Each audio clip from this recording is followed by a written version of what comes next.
Hello again. Back for more panel, more spurgery, and who knows what else. Oh, hang on. Yeah, we were talking earlier. I was in the Discord. We were having a conversation about panel addiction, YouTube addiction. I'm familiar with it as AOL addiction, but let's call it digital addiction. I've also dated people with video game addiction, which is also that's a very real thing. But how much of it is addiction? Hyperfocus. Because remember we talked with neurodivergence, you get that monotropism, that attention tunnel, and that intense, sustained focus. And then how much of it is loneliness? Like if you're, it's not bad to get your social needs met. We're social creatures. So I guess determining when it's unhealthy versus when it's actually has the potential to be constructive or to be an aid to growth. So that I guess that's what we were thinking about. YouTube addiction, right? But like if this is an addiction, this is the best addiction I've ever had because I'm doing better work. I'm meeting the kind of people I want to meet. I'm watching people get help and support in ways that I used to do in real life. So it's an addiction that's producing good for some people and myself. Like I hear people talk about how much they've learned. I've watched autistic people come on here and get a chance to interact with a diversity of people and build social skills and social awareness. So even if it's an addiction, if it's having all of these positive consequences, is that a bad thing? So what? Maybe it's a healthy vice. And so I'm determined to make it. If it's going to be an addiction, I'm going to make it as positive. It risk management. I'm going to manage the negative and try to grow the positive. Well, I can tell you why I'm isolated. I can't speak for anybody else. I know we do have a lot of shut-ins, and I can surmise as to why some of these people don't leave their homes, and I probably would recommend that they do stay there, do not. But the reason I do it is because I'm a very much a minority where I am. It's very woke. And part of it's me and just the story I keep telling myself in my head. But it's a story based on a whole bunch of experience of living here. It's not worth it to me. The payoff is not worth the risk of like all the social conflict that comes with me trying to interact in person.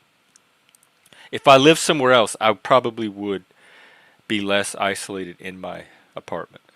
Um, but that's what keeps me here. It's just the social environment is not an optimal one or even a friendly one for me to attempt. And I have tried. I have attempted many times to create some sort of in-person life here. So that's what keeps me isolated. Lack of opportunity. That's why I hope to create a hybrid network with this at some point when we have enough people. We'll have regional people, like on the ground people in the major areas, and at least the areas where we have enough people to do that. And so people will be able to start building some like real life community to balance this one out. Mr. Joe, Hello. I've what's got up? my coffee so I can look plenty smug while on the panel. Your mic is coming in a little choppy. What's on your cup? Oh, it's the original Starbucks logo. Oh, let me see. Yeah, my friend got Wow. it for me when he Pike went to Place, yeah. Seattle. Okay, sweet. Yeah, I've been to that one. Is my mic better now? I think so. Okay, good. What's up? Um, well, I was chatting with Bex a little bit more. I learned a lot about her in just a few minutes, actually. She is information dense in her verbosity. What does Let's that see. mean? Translate that. That's Spurg talk. Information dense in one's verbosity. Hmm. They talk a Um, lot, but they pack a lot into what they're saying. right. Um, she said a lot in a short span of time, and then I think even her words probably communicated a lot with as few words as possible. Yeah, I Yeah. think so. Uh, and so, I don't find it particularly verbose. I guess I'm used to that being a talker myself. Verbosity yeah, seems subjective, but information dense certainly. yeah. And so, other than that, been a pretty good day for me, I think. You did board gaming?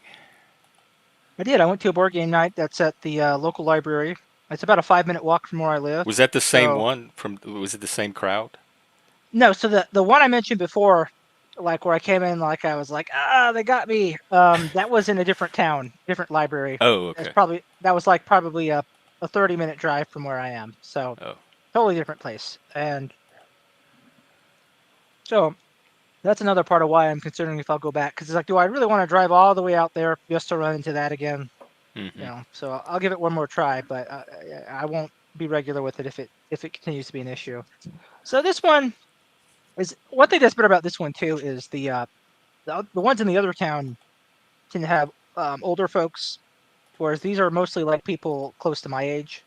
Um, so like give or take some years.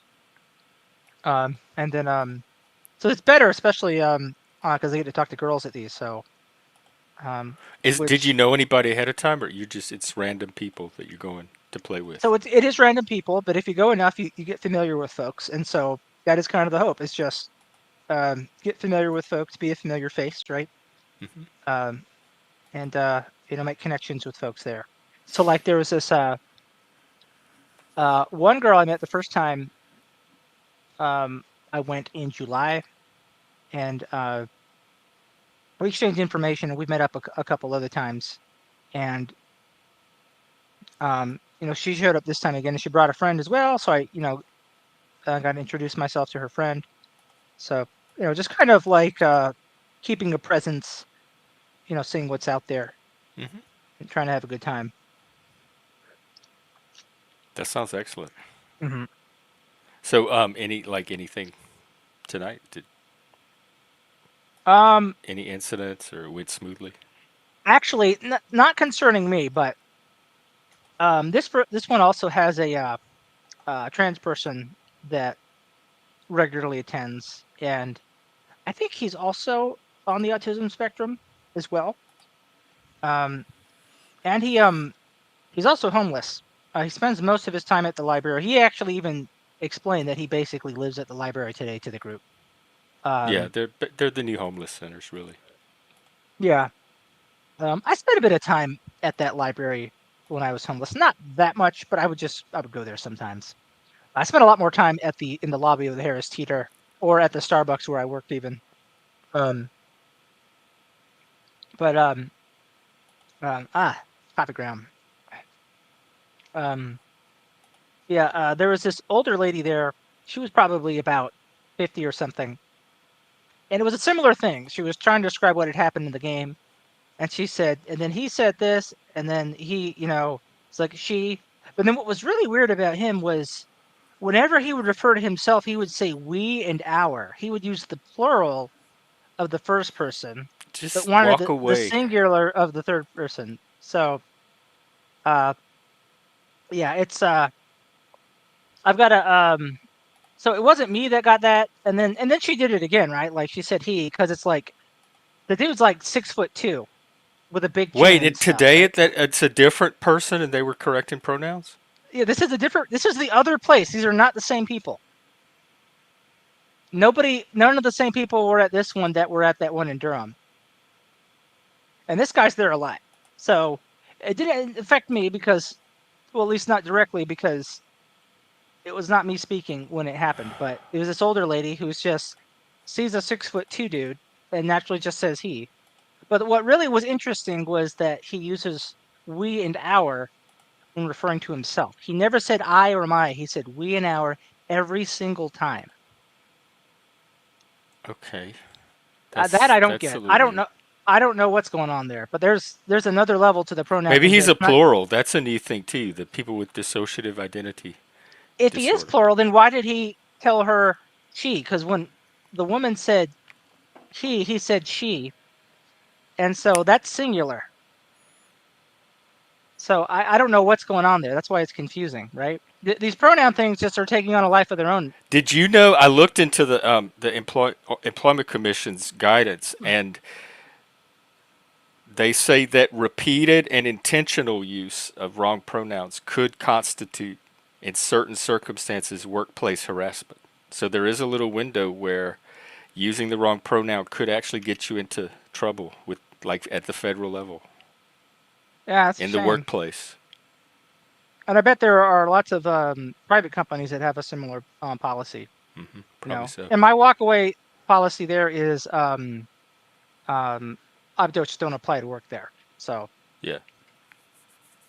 but I get to play the board games for free, and a lot of people tend to go to this one. How So I many think I showed just up tonight? Like, roughly. oh probably maybe like 15 or 16. It was pretty well attended this time. That's pretty good for So yeah, board game so night. I think there's some opportunity to just choose a table better where I'm not sitting with someone who's gonna do stuff like that. Well, yeah, I think I can think of a few shortcuts you could take. One main shortcut you could sort into and try to figure out.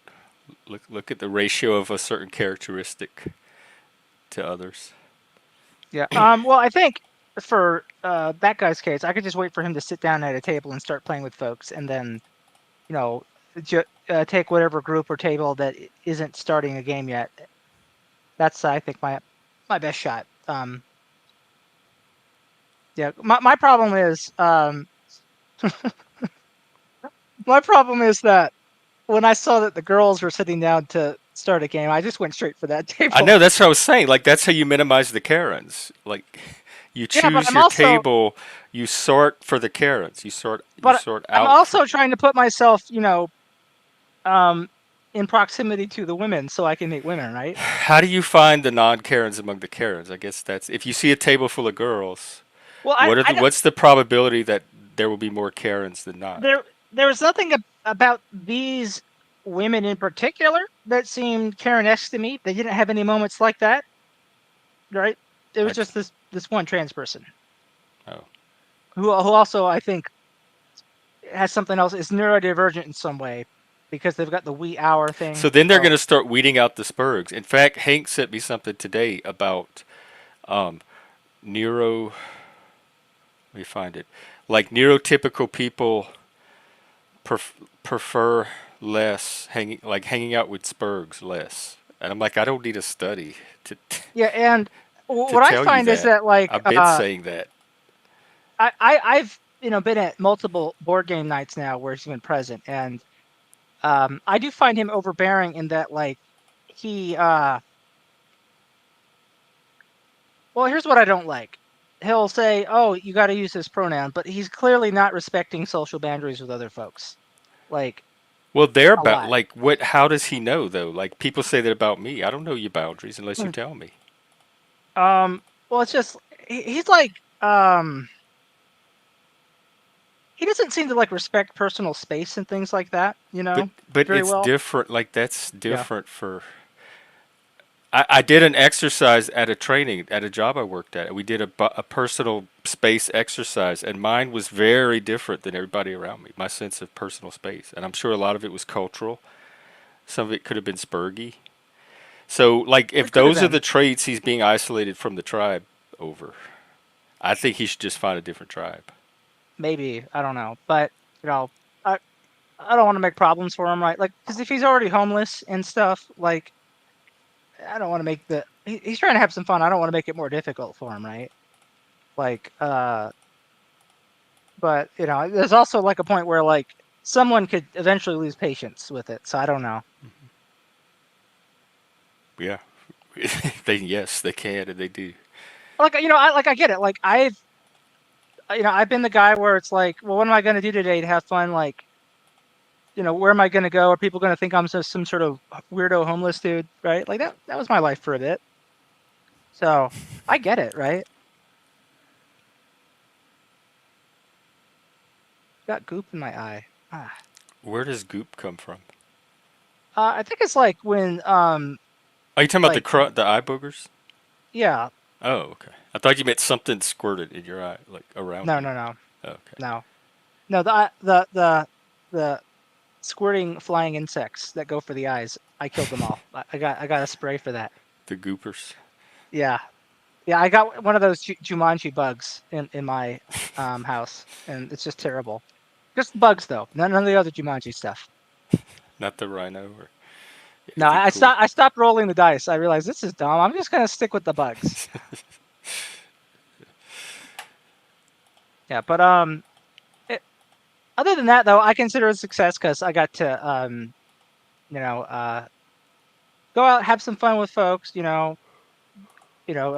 Be around some girls. I actually had to make a choice. Like as I was walking out, it's like you walk out, you're like, I'm just gonna casually walk out as these other girls are walking out, and see if they'll want to chat while I'm leaving, right? And I had to make a choice. I'm like, do I go out with these girls who are already on the way out, or do I um maybe ask this girl um about a movie I'm pretty sure she wanted to see, and I'm like, let me go with the girls that are going out. So I actually had to make a Because of like choice. the odds, it was just more of them. Well, that included the girl that I was more familiar with, so I thought it would be better to like talk with her more, and also give her friend a chance to uh, introduce herself more. So that's what I went for. Because her friend Man, seemed pretty shy and like reserved, like I don't know, like she wasn't sure if she was gonna like fit in with the crowd or whatever. So I thought I'd at least give her a pleasant parting. You know what I mean? that was sensitive of you. I'm a sensitive man. Okay. Firstberg. Well, I think um um actually I don't even know how to articulate what I'm supposed to say, so I won't say it. Well, Um that now we're robbed of it. mhm. That's right. There's no What was it entitlements in related to? life. Maybe we could help you formulate it. It can emerge. We could help birth it. It was related to the um just like sensitivity and the rare exceptions in which it's acceptable for men and within masculine behavior and things like that. Masculine social norms Yeah. around sensitivity.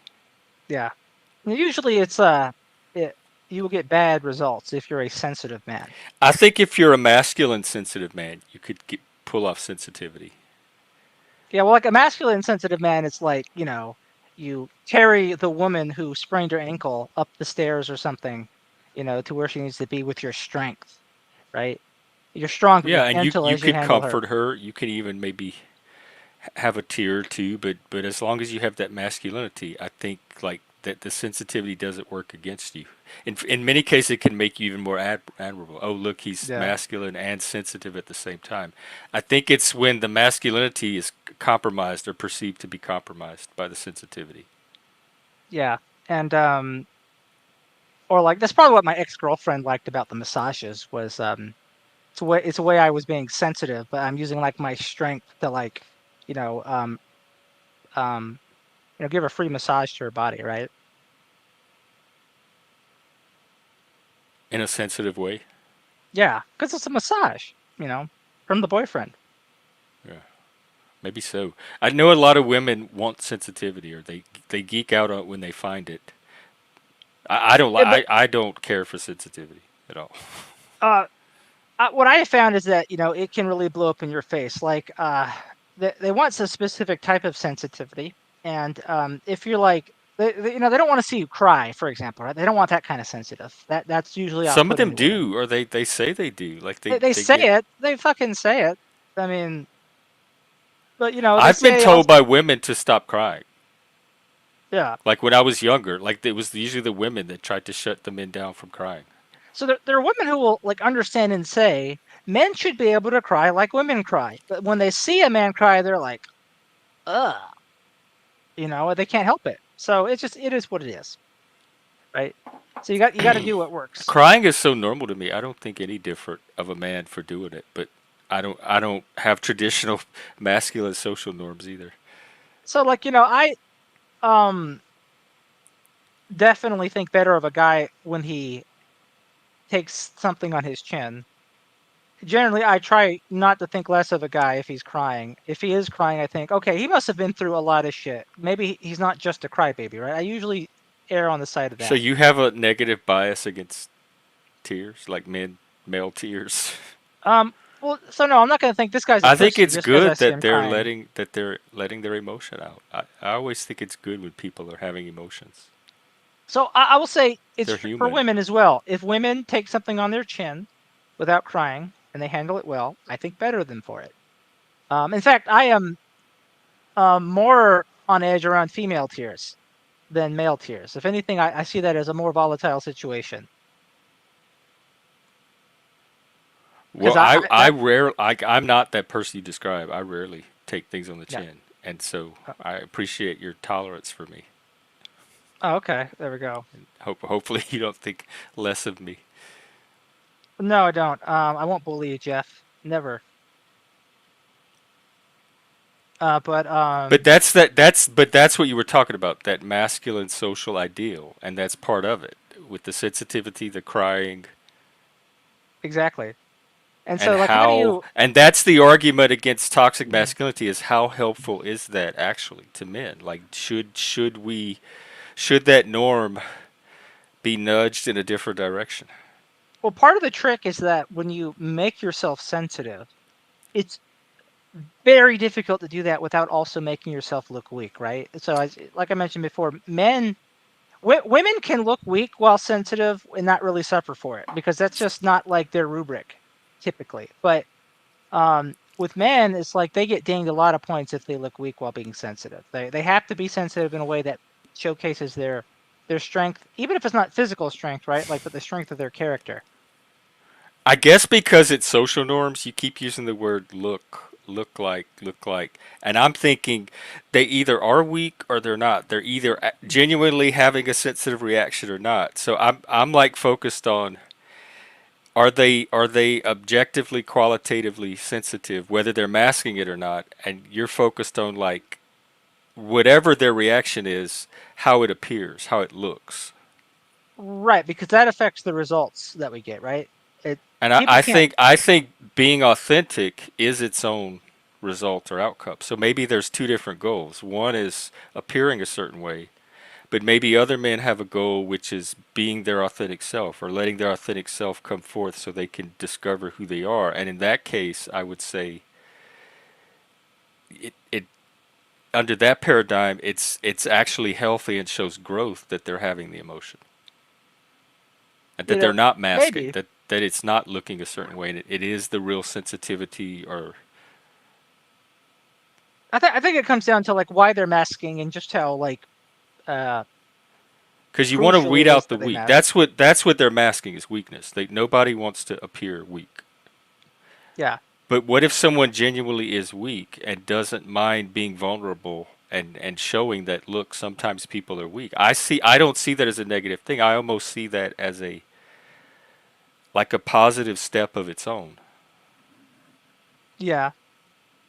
And there's truth in that.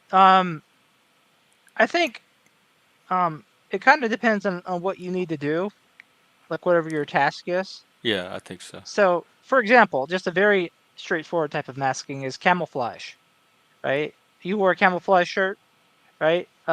I love my camo. Yesterday, yeah. And I even remember on some of the training missions we would do in the army, like we would put even the camo makeup on our face, so like where we would make it green and stuff.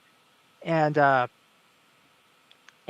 that's masking, right? And of a sort, and it's to conceal us from the enemy because it helps us survive. And so, things that are more social in nature, right? That's tactical masking. Social masking, uh, what is the threat that makes that necessary, and Yes.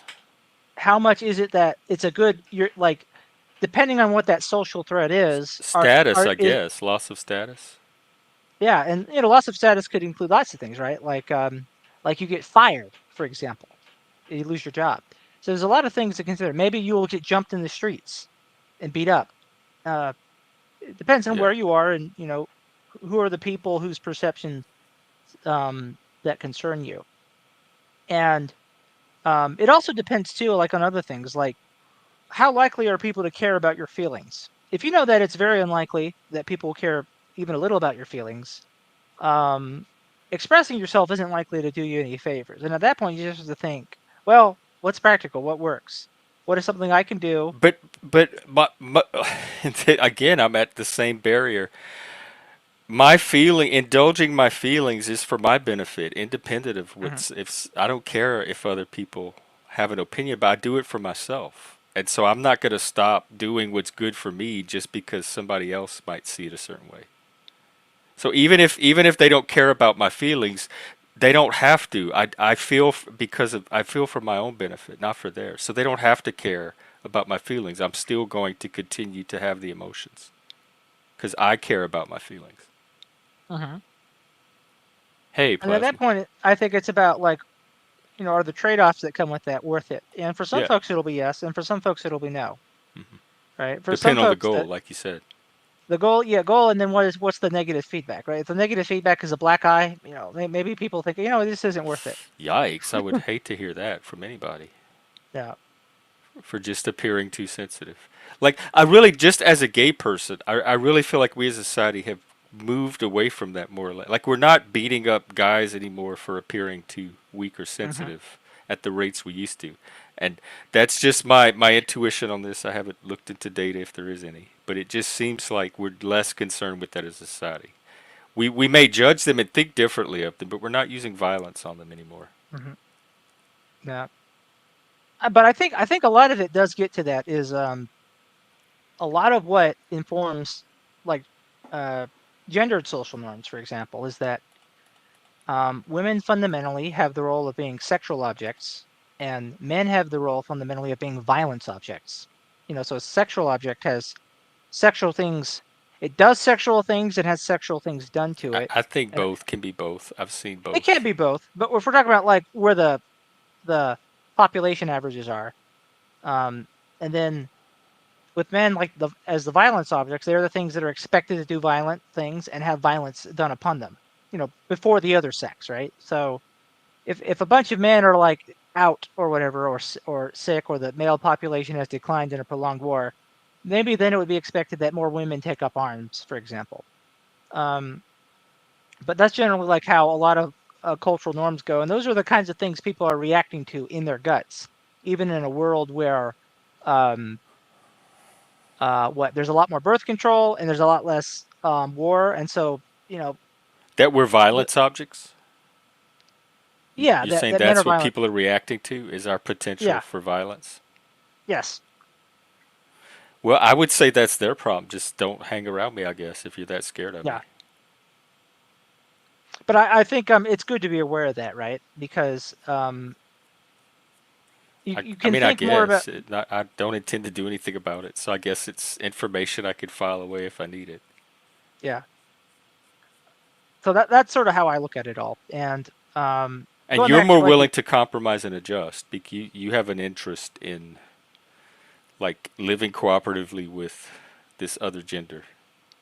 um for me, I don't know that there's a lot of compromising because I don't have a lot of like complex wants. And then for me, it's more being more aware of um what am I accidentally communicating to Do them, right? you are you seen as a violence object yourself? Because you don't seem to me particularly like I wouldn't read you that way. But are you saying like women would read even you as that? Yeah, I think men and women generally, uh, on average, view me as a violence object, right? I definitely am not viewed as a sexual object, right? Um, I think that's sort of just the starting point for most men is that our potential for violence You'd be is how we're surprised, I seen. think, that women's capacity to sexually objectify men. Men that they find attractive, I guess, but Yeah. that's not most men. But I'm saying when you walk in a room, women are assessing you for sex appeal. They may be assessing you for violence as well, but they're definitely not ignorant of the sex appeal factor either. So I guess you're both. You're sex and violence object because they're trying to like find a father for their child too. If I'm a sex object, I wouldn't know it. I could see you as both. I could see women evaluating you for both. So if a woman's approaching you, don't rule out that it's sex object. Maybe it's hard for Well, men to evaluate their own self sometimes. But I'm I just mean, saying don't rule that out. that isn't how I see myself. The idea that like, there'd be a bunch of eyeballs on me, um, like thinking about me sexually. And if we're talking specifically like eyeballs that are not gay men, that just sounds like what that wouldn't happen. I bet it probably happens more often than you're aware. I'm just gonna say that. It And could, but if you were in the ladies' room listening to the talk, you'd probably hear more confirmation of what I'm saying. I grew up with women, and I heard all the behind the scenes talk, so I know what they look at and share among themselves. so you'd hear how often, um, they would be crazy about these goofy ass looking dudes I who would wouldn't have do to put this. it behind OnlyFans. I would Okay, hear wow. about all the stuff that they wanted in great detail, very intimately. So like, they would like be crazy about Steve with the big crooked nose, and they'd talk about all this disgusting stuff they'd want to do. Which one's Steve? Just a random dude, Oh, right? Just some random goofy everyman who doesn't if they look found him particularly attractive, handsome. yeah. Yeah, he's so somebody who you wouldn't necessarily think is attractive, but he's more attractive than you would think, Well, apparently. yeah, there's other parts of the body that you can be attractive to people that may not But be apparent from the face. there was a Beatles fan in one of those Beatlemania videos I saw where she was talking to like the reporter, and he's like, I love Ringo. He has a very sexy nose. Okay, and I thought, wow, to be Ringo, with a honker like that, and women think it's sexy. Ringo, yeah, it works for him. I've always thought he was one of the more attractive Beatles. Well, Paul was the cute one, right? Which he hated. Oh God, it was. He was boyish cute, not the sexy kind of cute. And John Lennon, you could forget about. So that leaves Harrison and Ringo. And speaking of sensitive, Harrison was like the sensitive one. Yeah, he was And the so that quiet pretty one. Yeah, much leaves Ringo. He's cute, brings on drums. Also, he's I got the guess I'll take rhythm. Ringo. He's got the rhythm and the vibes. That word you Yeah. hate. Well, that's a different kind of vibe. That I like that vibe. I understand when it comes to music, like generating music. But it's vibe epistemology, where their picture of reality is put together by what their vibes, by the Oh inputs from yeah. their vibes. Oh, I didn't get good vibes from him. Therefore, he will strangle me to death in the forest, kind of thing. Yeah.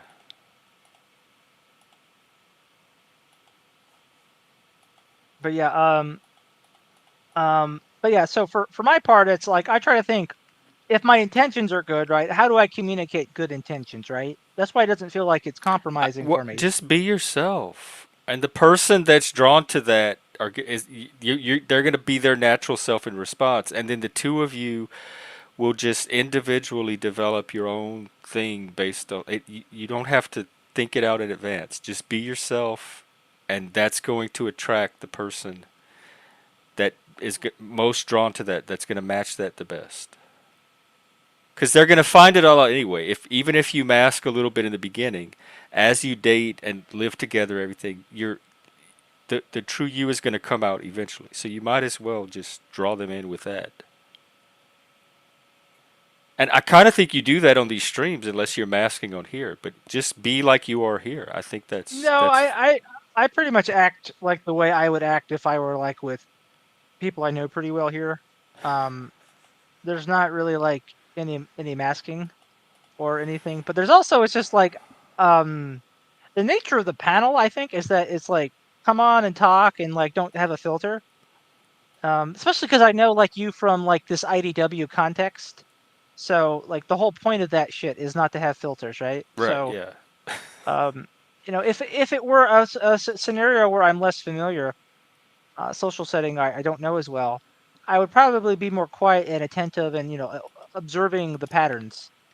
Um, which is actually kind of how I was during the second board game tonight, because we played with like a game with like 8 people, and it's just it was like it was the like I said, it was like that camel racing game where it's like a horse race that you bet on, and so people were like, "Oh!" a lot every time. So it was just hard for me to be directly personable in that Oh yeah. context. I Like the think first time, when I'm in one of the situations you described where I have to pay attention to so I'd figure out that's usually a signal that I'm in the wrong situation because I look for situations like this where I don't have to where I could just speak my mind. And uh so if I'm noticing I have to do that, that's when I'm going to start to like disinvest and say, "Oh, I need to go find my norm." Like cuz this is not I've wandered outside of my niche. yeah, well, the cute girls were at that game, so I mean, See, I keep that's what are you that gonna do? straight factor I keep forgetting about. Like y'all have Yeah, extra motives, extra things going on in these situations. yeah, and so like it's like I'm But not is like that I. the like Mhm. if that's the environment the girls are in and it's not your natural environment, are you going to want a girl from that environment? Why don't you go find I, your natural I, environments because there's going to be girls there too. my natural environment is going to be some um like boulder in the woods that I sit on. I mean, Well, she might be on one like behind the hill. There might be another boulder with her on it. well, for one, I like the board games. Like that's fun for me. I've always liked that. So it's an opportunity for me to do that more often. I'm glad I am doing that. I don't. There's a reason. Like I've even suggested Monopoly. Right? It's a board game Oh, and it's a right. way to practice risk management. Do It's you a want to special one. announce it or should I? Yeah, yeah, you do. You're the captain here. You've got the Well, it's your antlers. project. Joe has the idea to do a live Monopoly game to illustrate risk management, and we want about 5 players. I think we Hmm. have roughly 3 if Moose and Vinny are still in. So if you want to be part of this, we need at least 2 more and maybe a third as a backup or an alternate. And Yeah, as soon as we get those people, just let me know on Discord or behind the scenes or email or something. and we're We'll hoping to do this pick a during the time and stream. day Yeah, and do this Monopoly thing.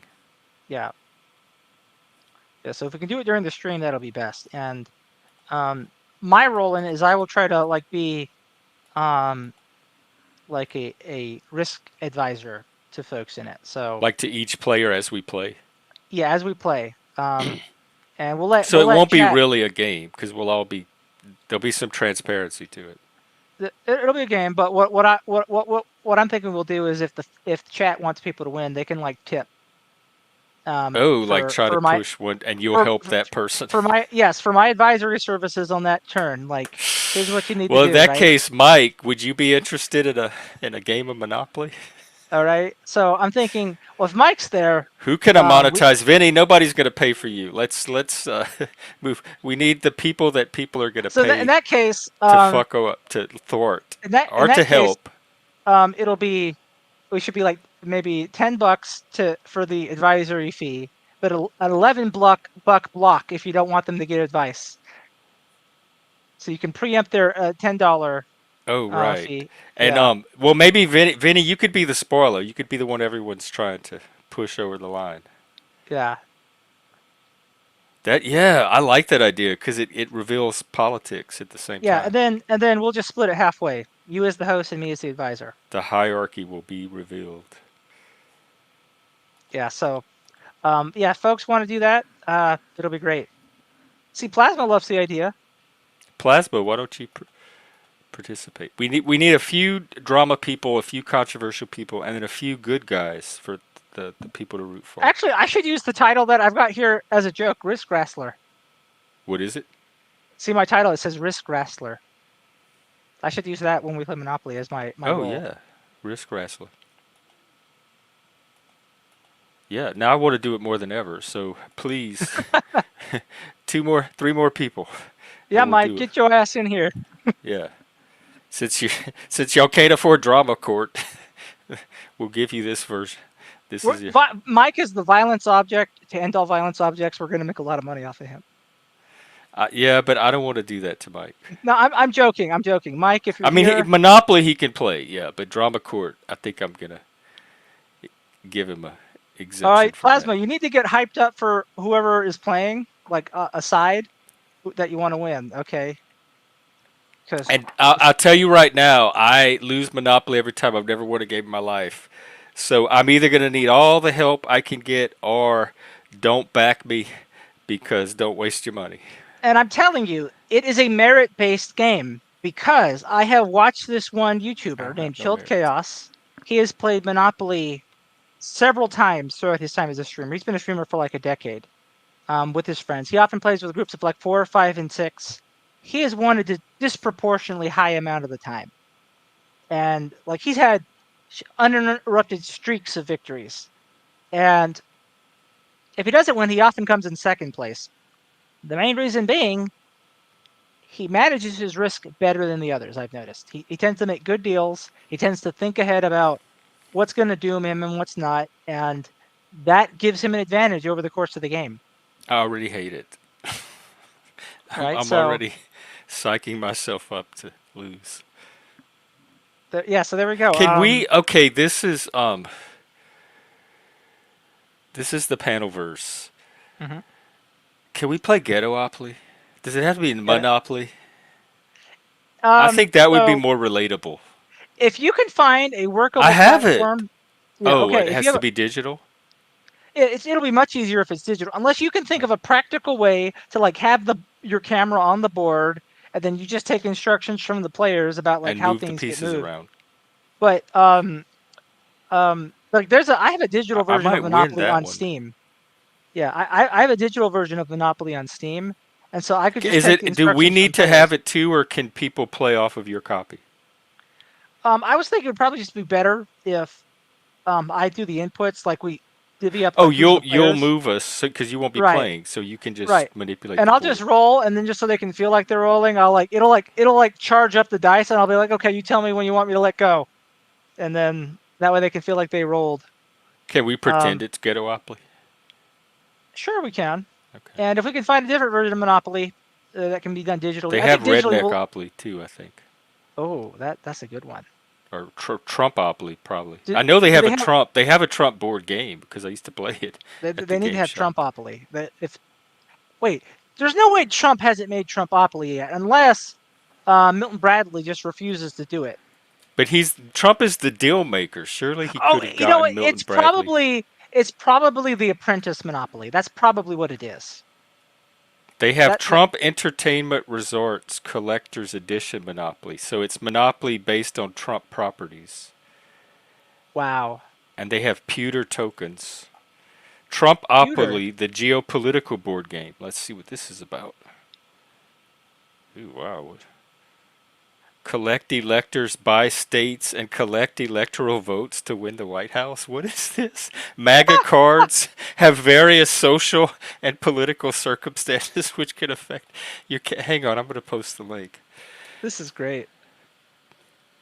I'm going to. Yo, Plasma, are you gonna join my streams? You were one of the people I was hoping I might see at the one I did earlier today.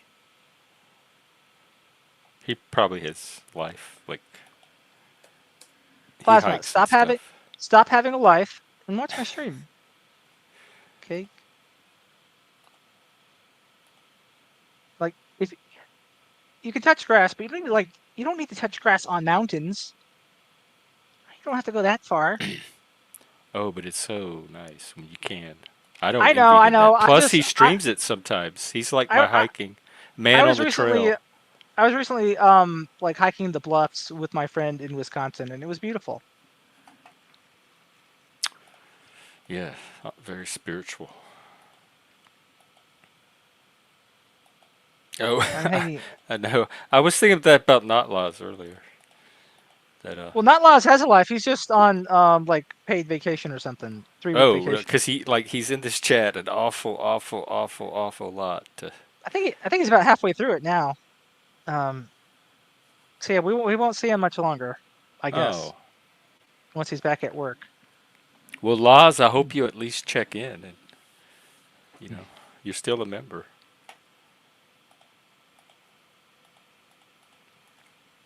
Well, it's been a quiet day and a quiet night. It has been. I did not get to watch 12 Monkeys, by the way. There was Oh, some. I used the free version, and there was something about the aspect ratio and the sound that was weird. So I may have to spring like get it off of YouTube or Amazon or something. So I'm gonna run it again probably tomorrow. Oh, okay. It's good to know. Yeah. What else did you do today besides the normal streaming and Gen Streaming X and movie binging, watching? binge watching, Yeah. and then life stuff, showers, meals, grooming, uh, sleep every here and there every now and then. Plasma. Look at them. We need And Shadow that's another Man. thing Gen X can bequeath to the millennials is the disco nap. We survived on that thing. Learn the disco nap. What's a Especially in the disco nap? cyber world, you have even more luxury for it than we had. There's no reason that you can't survive on What's a disco di- naps. what's a disco nap? You just sleep a few hours here or there when you need to. Like Oh, it comes from the disco clubs and the clubbing scene where people I would heard just that it was actually more normal for like humans in the hunter-gatherer days. At least they believe the scientists or whatever to like sleep in like 4 hour bouts rather than a straight 8 hour bout. that's I sleep when my body's tired and when it wakes up I get up. Sometimes it's 2 hours, sometimes it's 5 hours. It just depends. I follow the rhythm of the body. Yeah, Gen Xers figured out how to eat, live on, like make our own food from Hmm. whatever's in the cabinet. We learned how to we sleep whenever we could, and we had weird sleeping habits and patterns. All of that. We were very Gen X just does adaptable. everything. Yeah, except the thing about the millennials is you are the vanguard of the digital age. Like that is you got there first. That you planted your flag there. And so Yep. what happened? Like why is the digital universe making everybody so miserable? This is your chance to build Because the it's because better we're miserable world. people. That's it. We're miserable people, and when we were given some kind of like power that other people didn't have, we could not use it well. Perhaps not. Well, there's always today. Yep. I mean, I try to use it well, but I'm just one guy, right? Yeah. Most other millennials aren't necessarily like me. And I did see it used well, honestly. In the 2000s, I saw a lot of people come together. I saw communities form. I've helped form some. Hmm. I've seen I was part of a political. It was a blogger convention that met through the internet, and they had a convention in Vegas that I helped Yeah, out so with. I do remember that. I remember when the internet was more in like the the golden age of internet forums, flash animation, blogs, so not a lot of video playing or streaming. Um, Not even a lot of like online video gaming yet. Like it Is wasn't as that what common. happened? The video format usurped or changed the Yeah, like internet? the most like it would be is like the fast pace it would be is like you'd be on MSN with people. Some people did the AOL Messenger. Yeah, I had a roommate that did Um, that. He'd call into CNN. yeah, and you often did not do conference calls much like this is with folks. Unless it was someone like you would become your really good friend after a while. They had Skype and Yahoo Messenger and stuff. Yeah, I And, remember and they had Skype. that ICU camera network, but that was more for like sex stuff. Yeah. And so yeah, I remember the internet culture being a lot more positive in during the aughts, and It then was more it was optimistic too, like because yeah, actual changes were happening, people were connecting for the first time, et cetera, et cetera. yeah. The 2010s changed things, and that was when I think that was largely because of Facebook. I think Facebook had a lot to do with changing the tone toward negativity. Um, and That was during bec- Obama, yeah, because because that's I think also one when the thing. Tea Party formed. Well, yeah, and that's also like when the internet became less anonymous, and so you had a lot more negative things happen. Like you could get fired for stuff, right? So like Oh, things were cancel not in culture stuff. it. Things stopped being in good fun as much at that point. Yeah, yeah, I think you're right. That's when it became a battleground. And like misinformation became a bigger thing too, right? Like people just started sharing stuff without verifying them, so that picked up. And that wasn't as much of a thing I remember being. Usually people would just repost actual news articles, right? And talk about that stuff. Like in internet forums, there'd be a thread made about it. I remember that used to be like a regular source of news. It's like whatever your main forum was, right? You look at threads that were posted there, and that's how you'd find out about shit. Hmm. They had Yahoo groups I would use. I'd get a lot of my news from the discussions in those Yahoo groups. Yeah, Plasma Void made a good point there. I think the idea of constant connectivity, and that's another thing too. So like smartphones came out, and so you basically had the internet in your pocket all the time at that Yeah, point. that was a And 2010s thing too. yeah, so that changed things. It was definitely different when it was only on your computer, and it was probably like the family computer, right? So not yours, and so And you you know, had to kind of share was the phone line at first. yeah. There's that. So it's just like I think people use computers differently when they knew that someone else was going to be using it. Now everyone has their own fucking laptop. Um, I didn't get a laptop, my own laptop, until I went to college, right? Um, so like I was these in my things all mid change. 30s before I had a Mhm. laptop. Yeah, and now it's like you can't. I don't think I could go a day without using my laptop now. In large part because like, well, for one, like it's my work. You know, I Yeah. write articles online. It's just, and I'm gonna have other tabs up while I do it. I'm gonna be keeping up with things. Like I even have my work it out. I'm looking at It's by my my earnings. entire world for 5 years. This Yeah. little device, whatever this is, has been my portal to my entire social world. Wow. I just saw the Trumpopoly thing. Get indicted, lose a turn. What a space. Uh, I think they're crowdfunding it. I don't know if it's made yet. it looks to me like it's shaped like Monopoly, but I don't think it would actually play that much like Monopoly. I think it seems like it's a fundamentally different game. All right, let's get this It would be cooler turd if out it of here. played more like Monopoly, especially because Trump is a real estate guy. Because Like he made his own board game. There was a Trump board game, so probably he didn't want to compete with himself, or could be. maybe he did get get I it bet from there's both. an apprentice version of Monopoly. Or was there a separate Apprentice board game? The Apprentice game. Probably That's what I probably that remember. too. That there's probably that too. That probably both. Like you will have like a board game of Oh like my God, the he looks official young. board. How did he look so young? That was like what the Apprentice came out in 2000, 2001. Yeah, Hang on, y'all gotta. before he started doing the fake tan too. He still looks mean, but I don't remember him this young on The Apprentice. I really don't.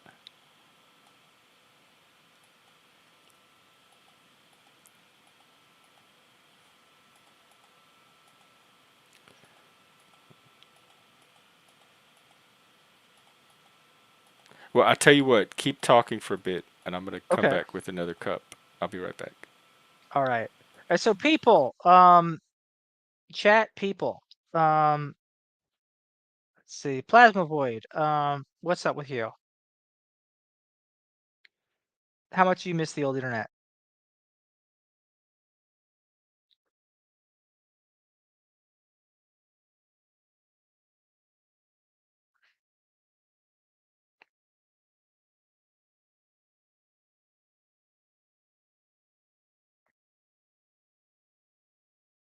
Oh, my stream earlier today was about the Floridian insurance market, and I specifically focused on Heritage Insurance, a publicly traded company whose stock has been affected by the storms hitting the state. And I talked about how um, the warning signs for the riskiness of this investment were there. And so it didn't make a lot of sense because it went up a lot this year, and especially during the summer. And then it has crashed hard since the storm started Oh, hitting. I stepped away for 30 seconds. You already talked about stocks. He asked me what I was Oh, my I stream see. about was Okay. about earlier today. So that's I'm telling you exactly what it was. All right. We can talk about other things. Like oh, for example, my YouTube profile picture, right? Um We can talk about how I made that. We can talk about all kinds of other things that aren't stocks. Based on stocks? No, we can talk about other things besides stocks. Oh. Um well, what do you want to talk about other than stocks? Um, I was saying like we could talk about my YouTube profile picture and how I made that. Oh, like stocks or how you made your profile picture? Yeah, so the picture with the red Yeah, you background want and to the show hat. it? Do you have a shot of it? I do have a shot of it. Let me Or I can get just the pull it off for your YouTube. well that's only like it's cropped, so it's Okay. not the whole thing. Um, let me You look find it. you look mean just like Trump. You have that intense face that's Hmm. That's right. it's Trump Okay. face.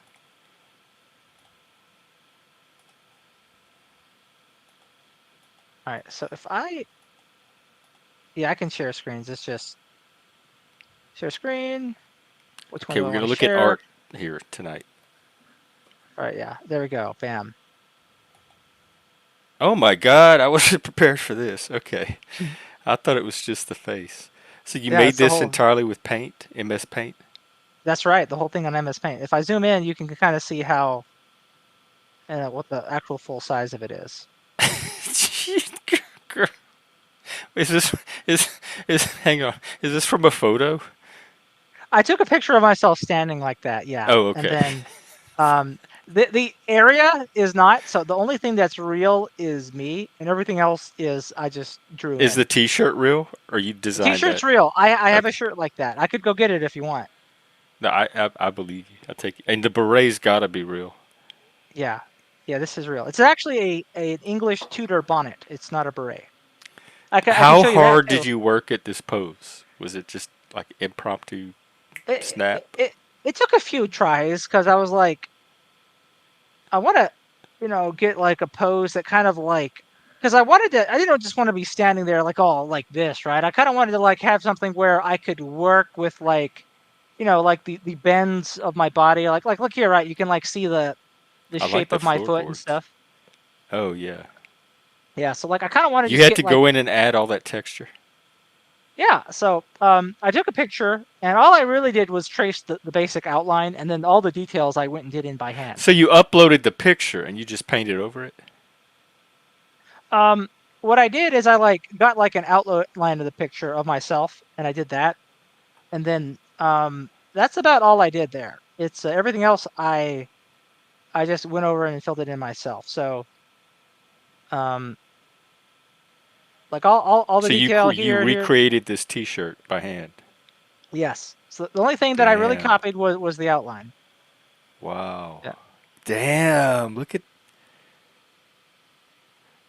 you had the photo in front of you and you were just Yeah, I use cop. like the split screen thing where it's like this. Oh my Oh, I guess you can't God. see it when I do it like that because I'm only Look at showing that this window. detail. Yeah. You even got the steam coming off the coffee. What is the book? So Ta. that so It's that is Greek. the yeah, it's Greek. That is the Meditations by Marcus Aurelius, but I use the traditional Greek title for it, which translated this means things to oneself because it was essentially his private journal that we have since Aut. published C A into a U book. T. That's the root of autism. Oh Self. yeah, right there. Yep. Auto. Yep. So yeah, and that Nice is an M1 helmet. marbling. I can't Yeah. get over the detail on that T-shirt. Yeah, it turned out pretty well. This is a cool shirt. I'm glad I got it. And here's Prussia. Remember when I said Prussia is in my self portrait? This is Prussia. Hmm. So if you want to do things on Microsoft Paint, it's possible. But yeah, it's probably one of my better things because it's a result of years of practice with the medium. How long did this take you? How long did it take? I think it took me a few days. One of the tricky parts actually was the background because like I had to go in and make it textured. And I had to figure out how exactly I wanted to do that. Because if I just did this solid red, while everything else has like this sort of texture to it, it just looks terrible. Hmm. Did you put the shadows in yourself, like under the map? Oh yeah, I went and did that.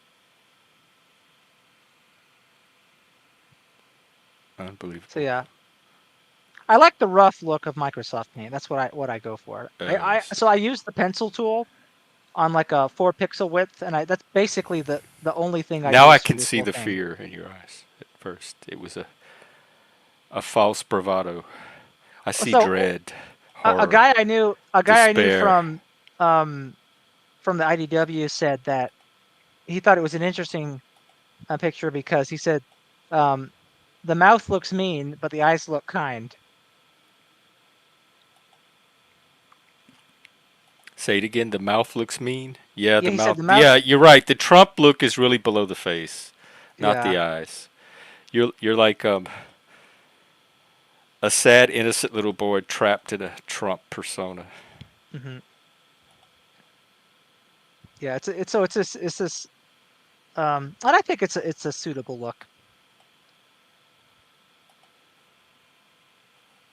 So yeah, I did it because I'm like, I'm 28. I'm basically like in the prime of my youth. Um, I might as well like get something to immortalize it while I look like this. So. Yes, it's something to look back on. Hmm. See, and this is a very millennial thing. I don't It think is Gen like Xers would have pulled this off. I don't think they would have chosen Microsoft Paint. No. Yeah. No. But yeah. So there you go. That's how I made it. Um.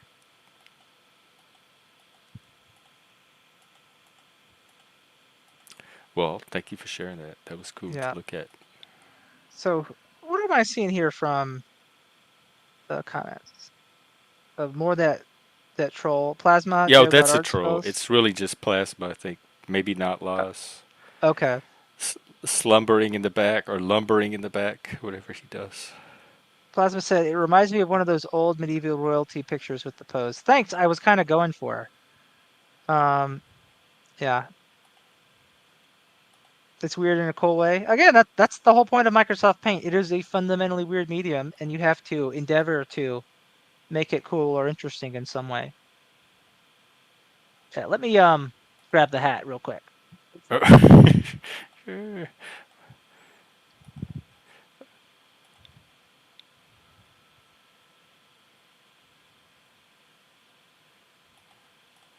All right, we get a treat. Look at that. Hank, eat your heart out. Don't spill things. Oh. Oh my god, I didn't realize that hat does not come through in the paint. Oh. No, the Uh, angle of the picture was more like this, so yeah, it definitely comes through better in person. we can't hear you. Yeah, I was saying, um, yeah, the angle of the picture, like, kind of really did not show its full Yeah, it detail. really doesn't do it justice. Um, I went with And the how the color. angle looked, but yeah, it Do you ever definitely wear has that out? many times. Not so much lately, but many times. It's handy because it's locked, so if I wanted to like put headphones over, Oh it yeah. just goes over very easily. That's actually even better look. That's hip. Yeah. So yeah, you might even remember that there were a few times I appeared on Paul's stream where I was wearing this hat.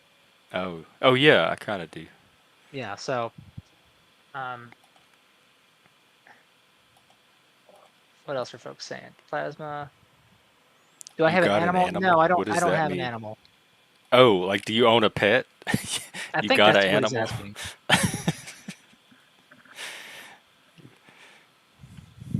No, I don't have a pet. I had pets growing up, but it's not something I've done living on my own.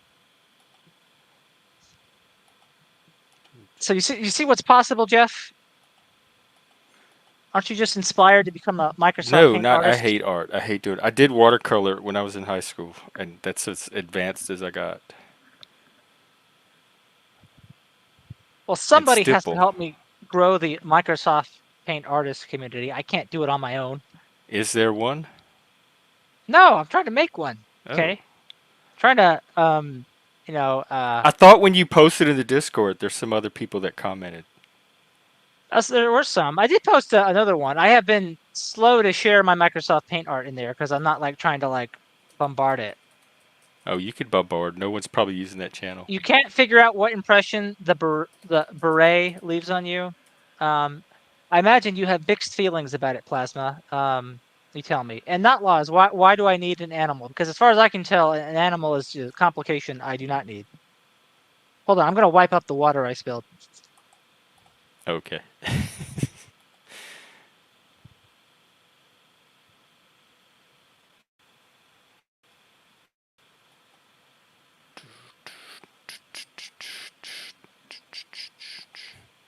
Let's see what's going on.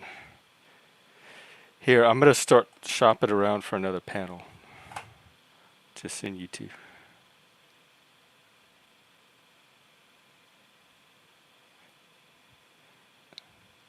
So many drama streams I'm subscribed to. TML is streaming.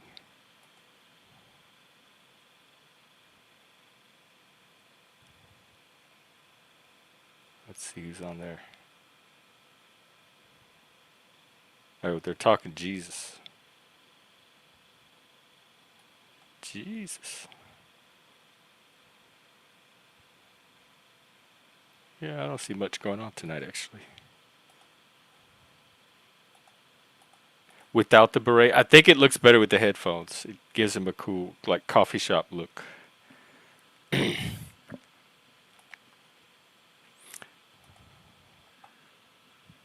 Why do you think I need an animal, not laws? Because that seems like it would just add complication to my life. It sounds like it'd be more stressful than fun. Like I don't have like a fenced off yard they can run around in. It would be shit for the animal. It's a lousy deal.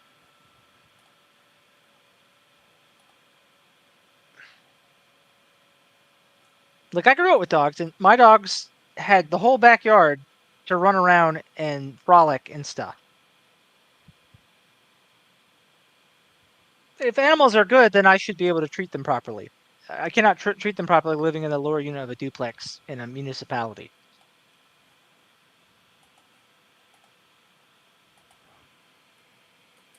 Like I'm not going to get an animal just purely for my benefit because I have this hole in my heart or something, right? I think too many people do Is that he with their being a pets. Karen again? I don't know. I think maybe he is Policing potentially animal generally ownership? suggesting.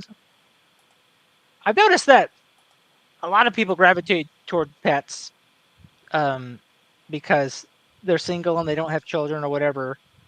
But like it creates it ends up creating more walls between them. Like you don't know how many dating profiles I've seen on Tinder and other apps where it's like my dog has to like you first.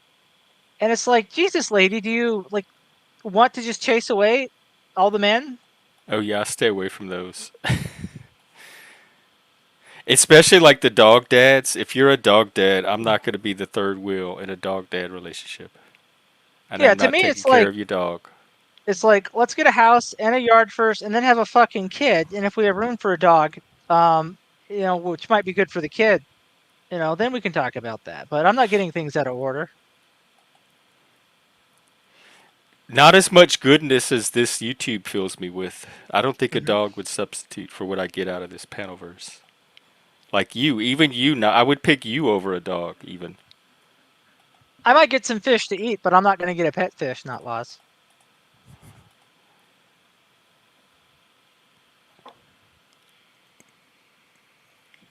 In fact, there was a lady at the thing who was like lost her cat, and she was like handing things out, like these things she'd printed out. She's like, "Can you, would you be willing to hang this up in places like near where you live?" And it's like a picture of her cat, one of those, please call. And I'm just sitting there. I'm sitting there, like my hands are like this. I'm just like this, just when she's going around passing, I'm just like this. She kind of puts one in front of me, right? Like she like kind of like puts it up here and like and sees I don't take it, and I'm thinking, Jesus, lady. Look, the reason is like I can't think of where I'm gonna put this. Am I gonna just take her paper so I can ball it up and throw it away because I don't know where to put it? Where am Well, I gonna where does fucking she put it? want you to put? Does it have to I be in the don't neighborhood know. where the cat got lost? So I'm not gonna waste her printout. She knows a better place to put it than I do. But no, it's just make me look like some jerk who doesn't care about your fucking cat. at the board game night. Yeah, but that's what I'm saying. Like, just who cares? Just be your authentic self and reject the paper. And who cares what it looks like? I know, but it's like one of those things where it's like the optics can be turned against you over stupid things like that. That's the annoying. What is this thing, this obsession with optics? Is it because there's social consequences for the wrong optics? Yeah, like optics matter. I guess I've just avoided that somehow. I've never cared. Yeah, like to a point, like I have chosen a career path where I don't have to worry about optics anymore. But a lot of goals in life that are really worth pursuing, do require people to get on board with it. And Maybe that's a millennial thing. Gen X didn't do optics. I mean, I Or think we there's some weren't of the things I obsessed want to about do, it, put it that way. like um, The I Matrix think was all optics. I think I think a lot of millennials are more obsessed with optics in general. Like I think I'm a lot less like that than your average millennial, but it's So the just like fact that even you are like that says something. maybe, yeah.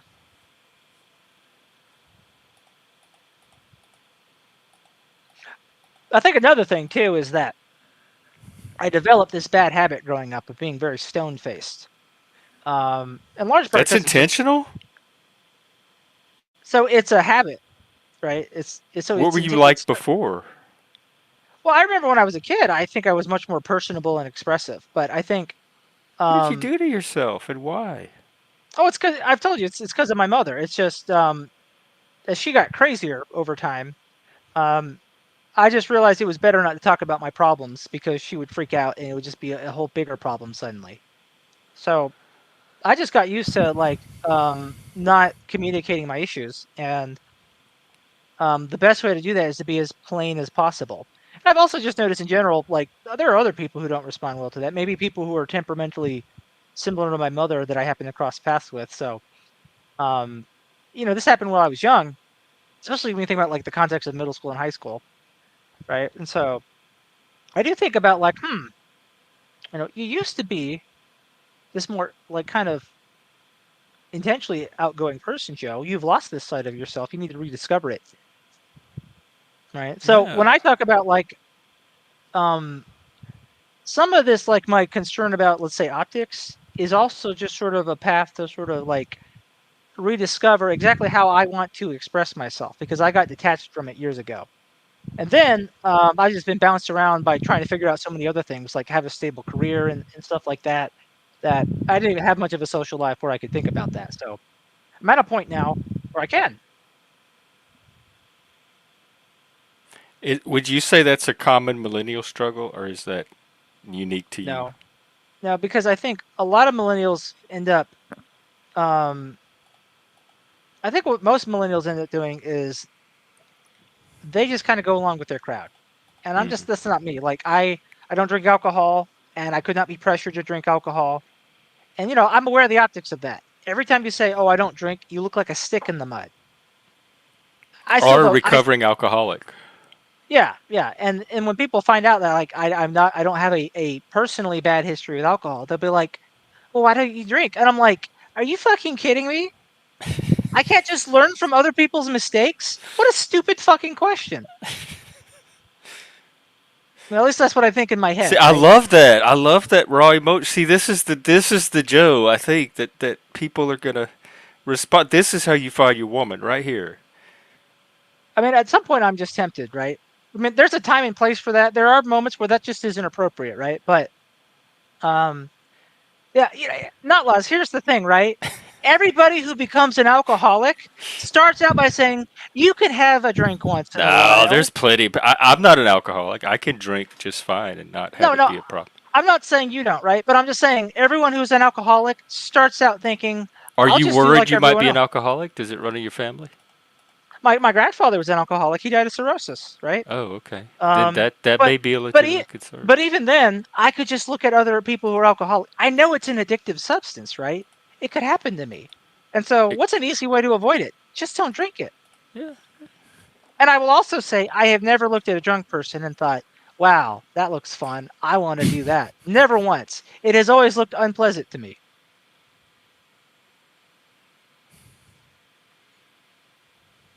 So plasma, you're right. You're absolutely right. Jeff, you want to highlight that? Yeah. You're right, but most people, it's not fine to them because me not drinking, That's a millennial thing. Like Gen Xers would not have cared. Like that's they that feel put on the collectivism. spot. They feel put on the spot. They're like, oh, Because they're why? all enmeshed with everybody around. They have no Yeah, boundaries. Like that's the that. thing. That I think is a millennial thing. All right, so it makes people nervous, and I've seen it like on their face sometimes. Like they are uncomfortable by the fact that I don't drink because they feel like they look like a degenerate. And you know Right. what? That's Maybe you are neurosis. a degenerate. Stop fucking drinking and I projecting things love onto me. this. See, this is where men, the panel versus where men come in Yeah. to get in touch with their feminine side. And that's fundamentally why I don't do it. Like I've always sort of just had this feeling ever since I was young that drinking alcohol is a path to degeneracy, and some people don't go down it. But like, why even stare down the hallway, right? Why not just go the other direction? But risk management, because there could be gains Exactly. that it's worth risking. I've always had this gut instinct for risk management, right? It was a while before I actually got into investing. Well, plasma, just learn from what I'm doing because you're going to have to do this for the Zoomers at some point when you get to that edge, like that where you start to notice the generational gap too. I'm probably gonna So have to end up marrying a Zoomer and then do that for her. that's not a bad option. Yeah. I mean, the pool of millennial women to marry is shrinking and Oh, pretty small by this point, right? see, even look, I'm telling you, dude, this is you're doing great. You're rediscovering. Yeah, and so this is like um I used to be like this more often. Who the fuck is tame? There are Tame a more women Zoomer. than men. This is true. They do slightly outnumber us. No, it's like Planet of the Apes, Yeah, it's not like Planet of the like Karens. 7-3. It would be nice if it were 7-3, but well, in some ways, but not in other ways. It would be awful. It would quickly course correct itself, I think. Yeah, but I was talking to a buddy of mine about like the phrase "drink responsibly," and I think I mentioned it briefly on this stream before, but like drink responsibly is a stupid statement. People do not drink to be responsible. Quit fucking saying that stupid But I shit. think they mean things like don't drink and drive, don't overdrink, don't black out, like leave Yeah, your but keys with somebody sober, etc. like the whole Risk point of management. alcohol is that like you're going to be less responsible when you use it, right? Yes, but manage those like there's still ways to manage risk with But alcohol. And I think that's but what that they mean. what I've seen people do over the years is like, oh, I drink responsibly. I'm just such a wonderful person, and it's just no, you're being Because less that's because you're a responsible. millennial. You hang out with weird millennials. None of that stuff's normal. Like I think better If would you be to were at a say like, Gen X party, you're like, no, man, I don't drink. They'd be like, cool, bro. And that's the last you'd hear of it. could be, yeah, I think millennials are in general they appear to be a little more neurotic and collectivist, just risk like management though. Come concerned with on, the group. no plasma. It isn't. It's risk management is not drinking, right? You're you're you're you're taking on extra Oh, risk anytime you drink, just because of the but you're chemical managing the nature. extra risk. You're taking on risk for a potential gain or reward, and you want to manage the risk you take on as effectively as you can. So there's ways to take on the risk intelligently and unintelligently. Hmm. But anyway, I don't have much more I can say. Really, there's nothing new I can say about alcohol. Like it's just I'm just saying stuff that's been known for decades now. So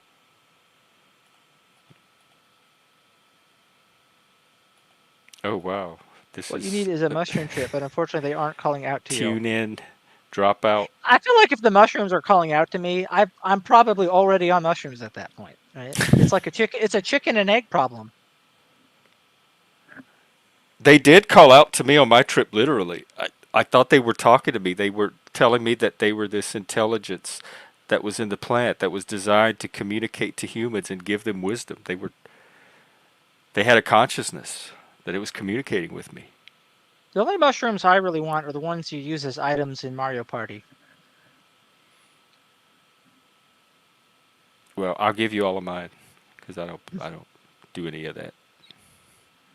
Yeah, I would be surprised if you played Mario Party, I Jeff. did. I remember it from Nintendo actually. Like the Mario, the little, like what is it, the man-eating plants would come out of the pipes, and they had the little turtles, and you could like jump on the turtle and knock the other turtles. I remember that Mario. Yeah, so that's like the original one for like the NES back in the 80s. Yeah. And He had. there's been like a bunch of Mario spin-offs since then. Oh. And there's this one called Mario Party, and it's not like the normal Mario iteration games where you go like on an adventure to save the princess. You basically just take the Mario characters, you play these Mario themed boards, and it's this really chaotic game. I actually think it's a wonderful game in risk management. If you want something that is brutal like Monopoly, but with a lot more just sort of Why don't we novelty stream to it, that? because that's a video game, so we would need people who can actually play it. Oh, And okay. so Monopoly, I can take instructions. Mario Party works if people are actually playing it. I would love to stream that. In fact, I recorded playing it with my best friend and his wife last year. So there is some footage of that online on his YouTube. Um, What's his? Let me link it to you. Yeah, drop it in the back, cause that way I could get to see Mario Kart. Hey, Brooke, Hey, what's up? not much. I play Mario Party at my partner's house. Oh, Oh, party. okay. I thought cart. Okay, let's see. It sounds similar, I know. Yeah. Oh, it looks fun actually. Yeah. All I'm seeing so far is like the covers, not the actual game, but they make it seem fun. Wait, What's the did he make a goal? playlist? So the goal of the game is to so you go across through this board. Um, One of the common items in all the Mario games are these power stars or stars. Sometimes they're just called. They're like these yellow golden stars with like cute black eyeballs on them. They're like cartoonish stars, and you have to collect those. You collect those by passing the character Toad, and you pay him 20 coins. And whoever has the most stars at the end of each game wins. There's a lot of things that can happen that can disrupt your ability to get enough coins to buy a star, to even just get the star or keep your stars or just get to the right position on the board. There's a lot of stuff that goes on. It's a very chaotic, but also very strategic game, depending on which one you play. I really like Mario Party 2, and Mario Party 3 would be my second favorite. The other ones after that are not as well designed, in my view, and the games get easier and more forgiving as they go on. Y'all are Mario also the Part, video game generation. I'm just realizing. yeah. So here's the playlist of the three. We only ended up playing. We were supposed to play all six maps, but we only ended up playing like the three. And putting Hey, it. Well, we Billy. played four, but where's the link? Okay. So yeah, I don't know which Mario Party you play, Brooke, but Mario Um, Party 2 is my favorite. All right, let in me. all honesty, I'm not sure because it's not my game. It's my partner's game, and it's at his place. So I'm like, I just do it because I like it and have fun. Okay. Well, it's probably one of the more recent ones then, Yeah. because Mario Party 2 was on the Nintendo 64. But And that was that great one. just a heads up, I hear someone's smoke detector going off, so I have to go Are you all in of a that same sudden. building? You were Yeah, dealing with this 5 years ago during COVID. Is it that same lady? I it's either the same lady or the same dude down the hall. Okay, yeah. Well, do what you gotta do. So if the fire alarm goes off, me and Billy are gonna be exiting. So Yeah, that's fine. so oh, okay, smoke detector's now off. That's a good thing. Sorry. They're good. But yeah, Mario Party 2 is if you want risk management in a more abstract sense because it's not a money game. Great game for that. Even Mario Party 3, actually. I would not play the other Mario Parties though because they're too handholdy. I'll keep that in mind. I mean, when I play a game, I want grit, you know? So I have like a very, very old analog television that has a VCR in it, as well as like little gaming, like little things you can stick gaming controls in and stuff. And you can't really watch TV on it, but I watch, VHSs in it, and use. I still have an original Nintendo, and with some of my games, so I still play original Nintendo games on my TV in my bedroom, but I don't watch like actual TV on it. If that makes sense. Mm-hmm. Yeah, I think my roommates have one of those that they hook their Nintendo or Atari up to. And I still have an Atari too. Wow. Well, Plasma, hang if you on ever to play that. Mario Party, make sure you play 2 or 3. 2 or 3, I think, are the only ones worth playing. Okay. Well, the most recent one is not bad. I think it's Mario Party Superstars or something. But Yeah, you could tell when they're on plasma. You know what I'm talking about. You could walk into a room, and it wasn't even a sound. It was like just some frequency that you could detect yeah, in the air, and what that told you a was TV funny was on or not. is my sister and I each got 2 CRT TVs, like the same kind for Yeah, Christmas, and but hers had that sound really loud, and mine did not, and they were exact identical models, it's like bought so for us at the faint same and time. subtle. It's like a little, Yeah, yeah, that. but yeah, Wow. Plasma, play Mario Party 2 or 3 because I tell you, there are people who like start out playing like they are introduced with the newer ones, like for the Switch and stuff. They go back and play the old ones, like maybe on the Virtual Console, or maybe they get an N64 and they try it out, and they're like, "Oh my god, these games are brutal! They don't, you can't fuck up anything." Like they really test your skills as a gamer. They're great. Wow, I'll be sure and stay away from those. No, you want them. You want to be challenged. You don't want your No, I handheld in don't. Mario Party. The whole point of Mario Party is to struggle. Okay. Not when it comes to like physical coordination and dexterity. I don't want that challenge. I struggle Okay. enough with it. So you don't have to win the mini games to win Mario Party. You can still be good at other things. Although it helps to be good at the mini games. So some of the mini games are judgment based too, so you don't need a lot of coordination. You just need to outthink people sometimes. Oh, I can do that part. So That's what I used to do growing up with my brothers. They would play the game and I would watch them play it and I would figure out what to do next. I would solve the game and then they would go and do the thing. And as a team, we would beat all the games, but I was never the player that I couldn't do the control. Um, well, with dexterity for me, because I still go to OT, which is occupational therapy, but like when I was a kid, I had issues. I still have fine motor control issues and dexterity issues, but I ended up in band.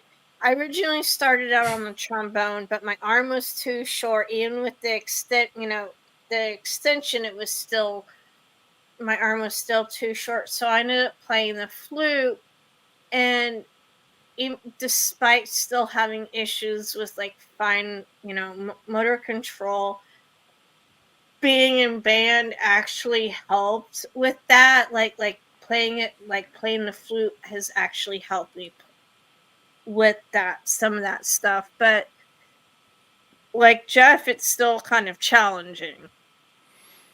Yeah, I think that's why.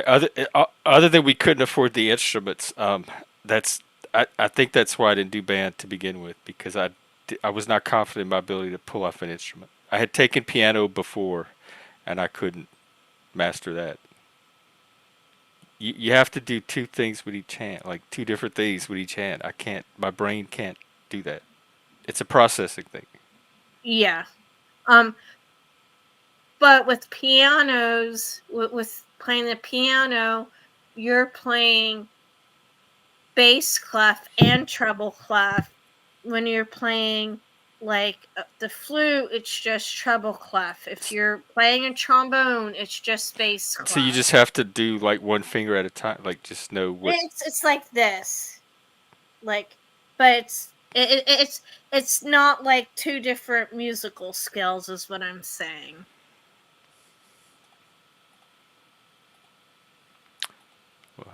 I do enjoy hearing all the beautiful music of everybody else that can play instruments. Very lovely sounds. My flute is not so lovely sounding when I play.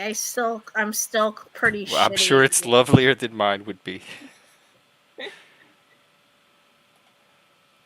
So that means And you're gonna do a karaoke night one day in the stream, right? We did. no. We used to do during No. COVID. Remember, Brooke? We used to do those Oh, open mic that, nights. yeah. We had But all at these least this musicians time and like everybody. writers and poets and singers, they performers that we. It was fun. And no copyright strikes. It was on Zoom, so they weren't live. They were like Oh, private okay. open mic nights. Yeah, and some of it was karaoke because I remember Mandy would sing so beautifully to the karaoke Yeah. I versions. wonder. She's on my Facebook, and I see her every once in a while on Facebook. I remember there was on VR chat, and I saw YouTubers do like talent shows on like the stage worlds, and a lot of it would be like stand up or singing. Because what else are you gonna do in VR chat? Oh, Um, like with avatars? yeah. So like some people have They, like the full body movement, so they're like doing like the stand up. they had a whole They might reality show th- of th- that. they might actually be dancing a bit. Some of them were pretty good singers too. They had a reality show where people would come out on stage and sing behind an avatar, and it was their avatar that would sing, and the judges would judge them, but you couldn't see the person because it was an avatar, so you had to go strictly by the voice. And then whoever would win, they would reveal who it was behind the avatar. Hmm.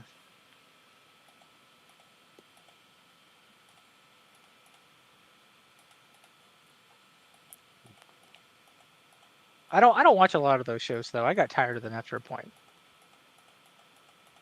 Yeah, I just like the competition, the political ones, the social ones, Oh, when you say political, you mean like the like like Survivor, the ones that have yeah, political dynamics to it, where like they have to alliances and outplay things each like other, that. outplay, outwit, outlast.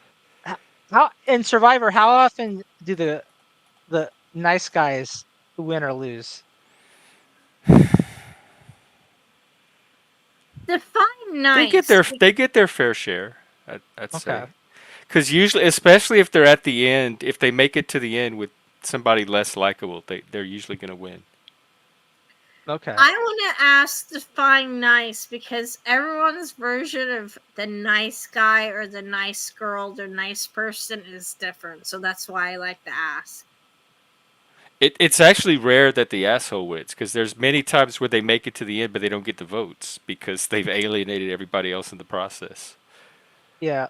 That's the thing about being nice is I imagine a lot of nice people do get eliminated early, but then the one that can make it to the end probably has a lot of goodwill built up that they can Yeah, cash in at the end. and some of it depends on like who's on the jury and if one of them has more friends than somebody else, then they're just gonna vote for like all their friends are gonna vote for them. So sometimes it's a popularity contest, but that's part of survival, like surviving, like socially surviving. I don't watch Survivor anymore. I don't know why I don't, but like I remember when it first came out, I had watched like the first 3 or 4 seasons, maybe the first 5. And I remember like how like the jury type thing, like how the asshole all usually lost and it was usually the nice person winning. Hmm. Well, what's interesting though is that um, playing dirty can work in some ways. So you know how in Hell's Kitchen, when they get to like the finals, they will have a like a sabotage element to the competition. So in the normal like dinner nights, they don't have like they don't want any of the things like cooked wrong. But as they get toward the end, like they're down to the finalists, they'll have some of the cooks incorrectly cook something so that the contestants can catch it, right? It's testing their ability to catch mistakes. And that actually came, so that was standardized into the show, but that actually came from toward the end of season 1 when there were 2 finalists. And what they did is they switched being in charge of the kitchen in the last competition. And what one of the other finalists did to like reduce the other guy's score is he intentionally made something wrong so that the other guy wouldn't catch it and then would get in trouble with Gordon for it. And Gordon actually thought that was clever, to like test his ability like that. He did not hold it against the guy for intentionally cooking it wrong. He held it against the guy for failing to catch the mistake, because that's the real test there. I've never watched Hell's Kitchen. Yeah. So I watched the first few, and then it just became like more of the same. There wasn't enough Yeah. variety. It becomes pretty repetitive after a while. And it's like with that, especially the people who are not hostile, who are we'll say nice, tend to make it pretty far, because the people who have come in with big egos like just clash immediately, and they just tear each But other it down. really And depends on how well you cook, right? that helps too. So if you're nice and you're not a good cook, yeah, you're going to get eliminated. But if you're a good cook and you're just not like picking fights with people, those folks tend to do well. Like the people who make it to the end often have the least drama. They do like the least talking heads. Like you almost don't even see them for the first half of the show, because they're just not, getting caught up in shit. Because I've seen um him keep around the assholes and the drama, like the trolls, So just some because assholes they're do make it. superior at the cooking. Yeah, so some of if they're really good cooks, yeah. But often what happens is it bites them in the ass. It's just something, it somehow prevents them from working as a team at the crucial moment that they get eliminated. I mean, because Gordon doesn't have a lot of room to criticize himself, so. Yeah. No, he's tough, right? But he's like being like, he's like a boot camp kind of tough. Like he builds you down to breaks you down to build Yeah, you up none of kind that of would thing. work on me at all. Yeah. I would just laugh or tell him to leave me alone, let me cook. Hmm.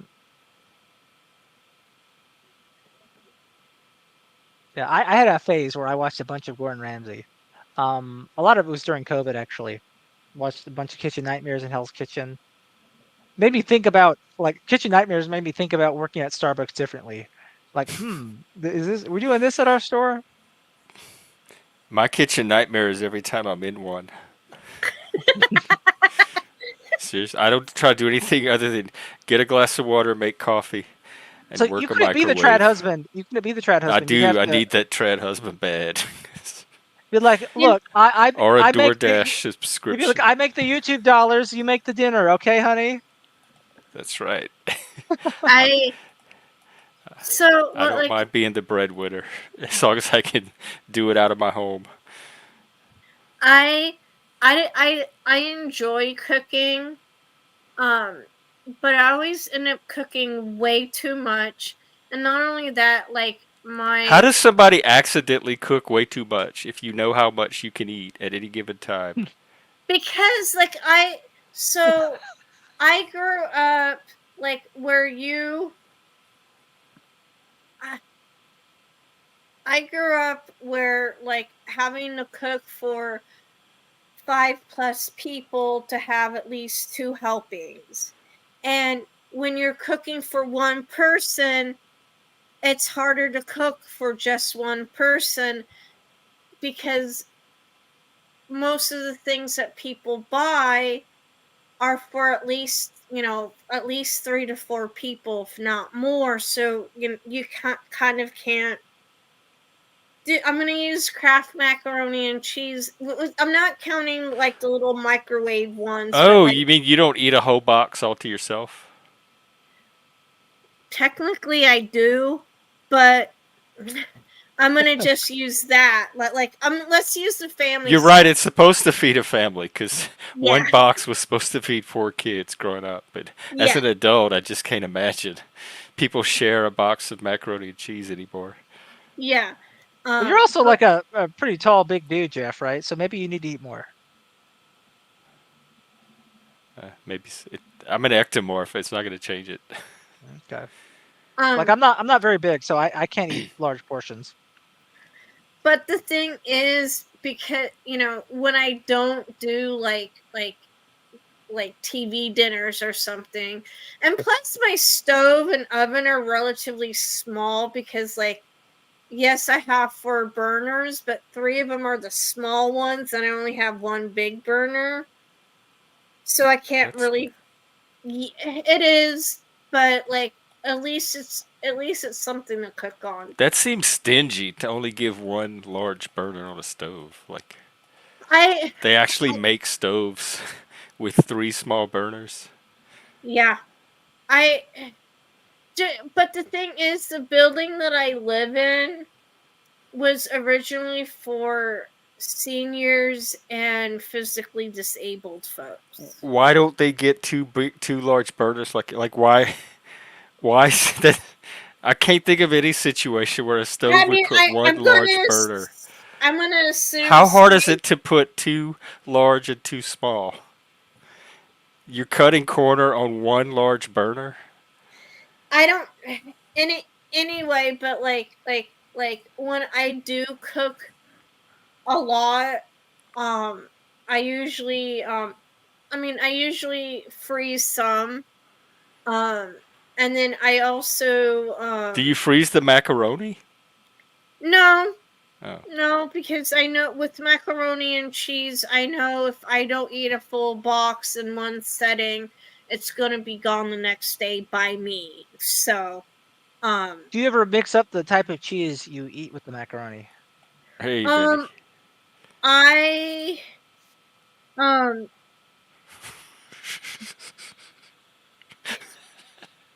Yeah, Plasma C gets it. Vinny, are you still in for Monopoly? We're trying to firm it up. wait, what about Monopoly? We're doing on we Joe wants to do a Monopoly game to teach risk management, Uh-huh. and we want at least 5 players, or we're going to stream it live.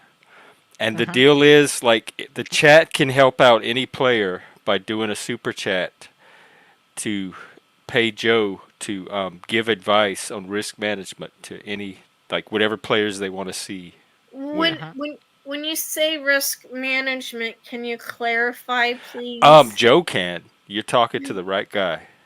Sure. So risk management is basically, especially if you look at it from like the perspective of investing, um, avoiding two things: the permanent loss of your investment, or getting bad returns over time. And so you just have to think, how does that apply to a situation? Monopoly, I think it's kind of easy because you're trying to avoid bankruptcy, right? Yeah. So you just got to think like, what are the things that influence that? And well, most people can kind of get it, in the stated sense. A lot of people um, will still play Monopoly in a way like where they're not thinking about the consequences, or they have some sort of like weird assessment of like what's actually like a smart play versus a risky play. So that's where the advisory role would come in. So the idea is like in teaching the risk management, a chat wants to help someone out. They do the super chat, and then they get, I don't know, 5 minutes with me to sort of explain like, okay, here's what's happening on the board right now. Here are like the kind of options you have. Here's what you need to do. Here's what's going to bite you in the ass if you don't do something about it. Okay, that makes sense. Yeah. And it's sort of like, It's it's sort of like looking at weighing the odds because it's chance based. You don't know where you're going to land. You're just constantly traveling the board until all but one are wiped out, right? And that's why yeah. Monopoly is an interesting business game, because if you played a lot of like business or economics oriented board games, they're not usually about you getting wiped out. They're usually about you steadily building up, right, and accumulating. And everybody does that, and it's sort of like a race to the top. But Monopoly is different. Monopoly is don't get wiped out. And that is, I think, a very interesting game, because while a lot of people hate it, it's how real investing works. The main thing is you don't get wiped out. It's like people think I'm weird when I play because I don't usually buy Boardwalk or Park Place, but Mm-hmm.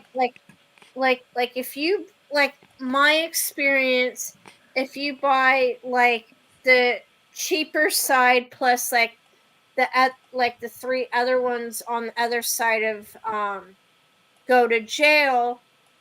That's when I play Monopoly, I usually do that, and then like Do you win? Like, does it work for you? I want to say a good 75-80% of the time, yes. And of course, I also do like I also try to do electric and water companies I as well. forgot about those. The utilities. Yeah, Yeah. as well as the railroads. But I've Oh, noticed forgot about those too. God I damn.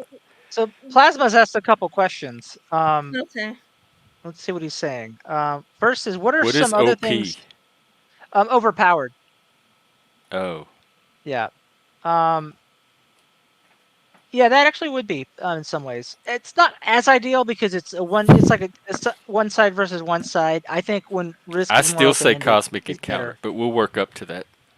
Like, so the board game risk would be even better for risk management because you're playing against multiple sides. But what Plasma asked, what are the green properties OP in Monopoly?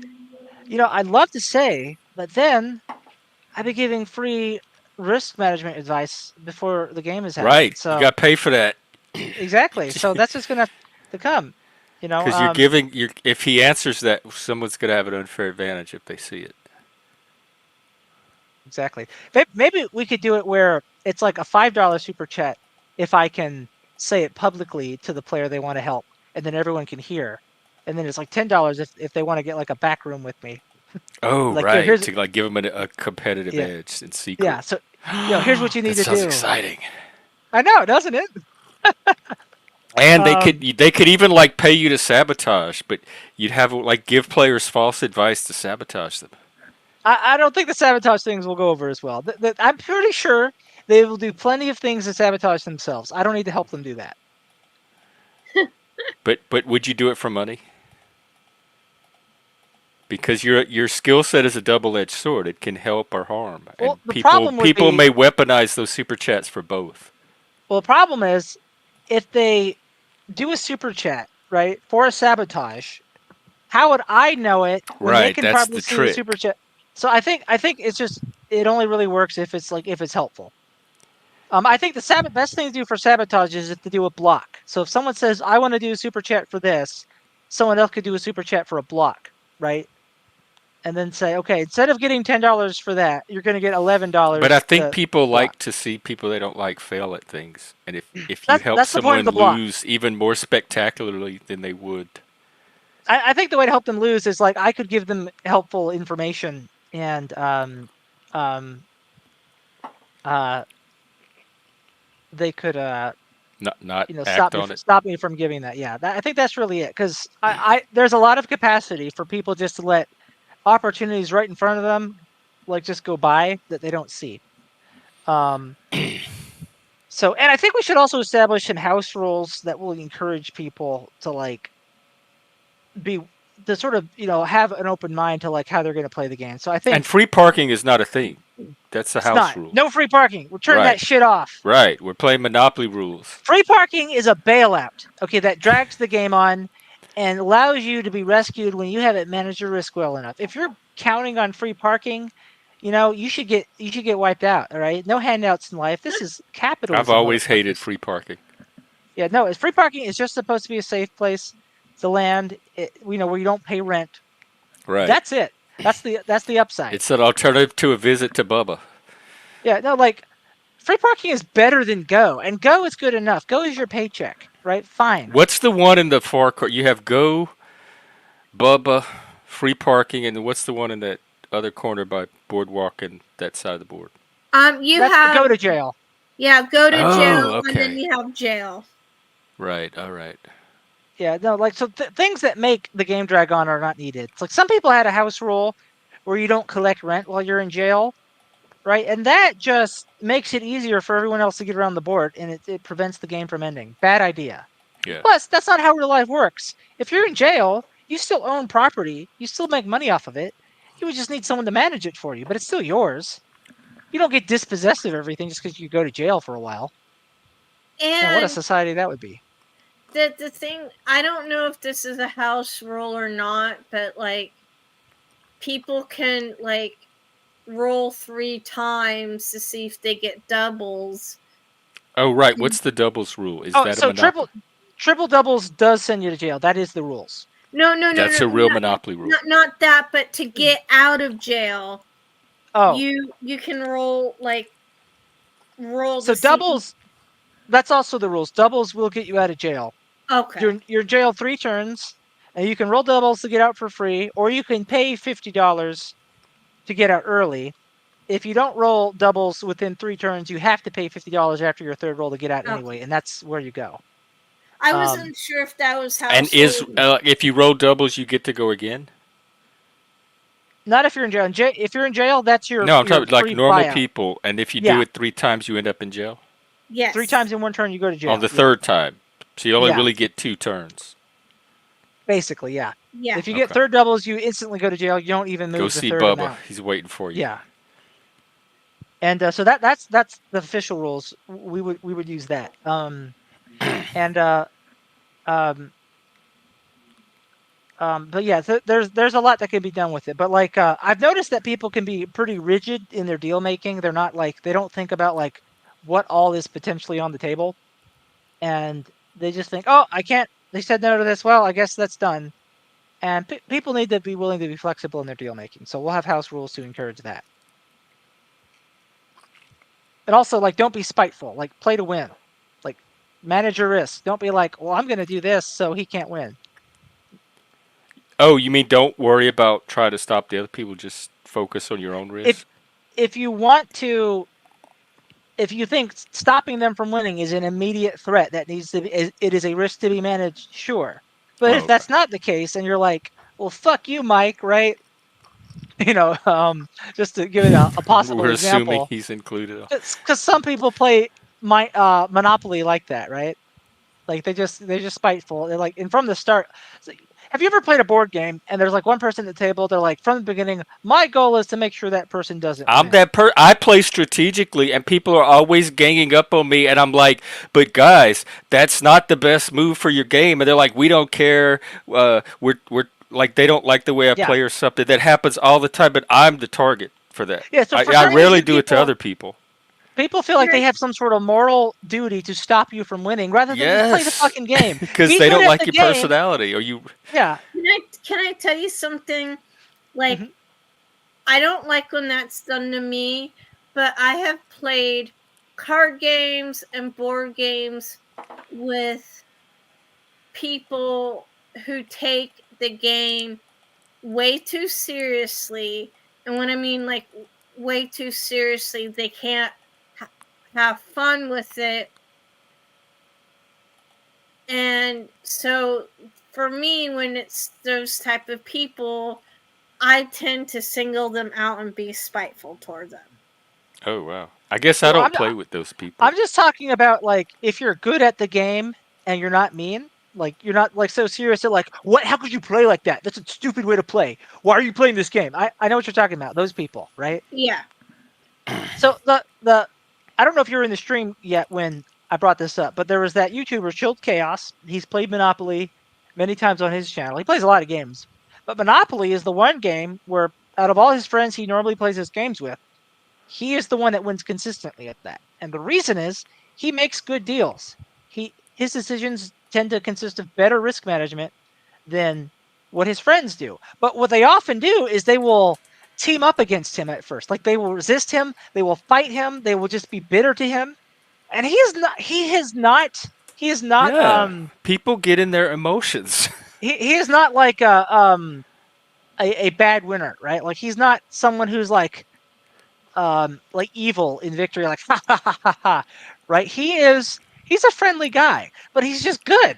He gets results, and they're like because he wins, and he made a good deal. And what he will do is this: he will make deals.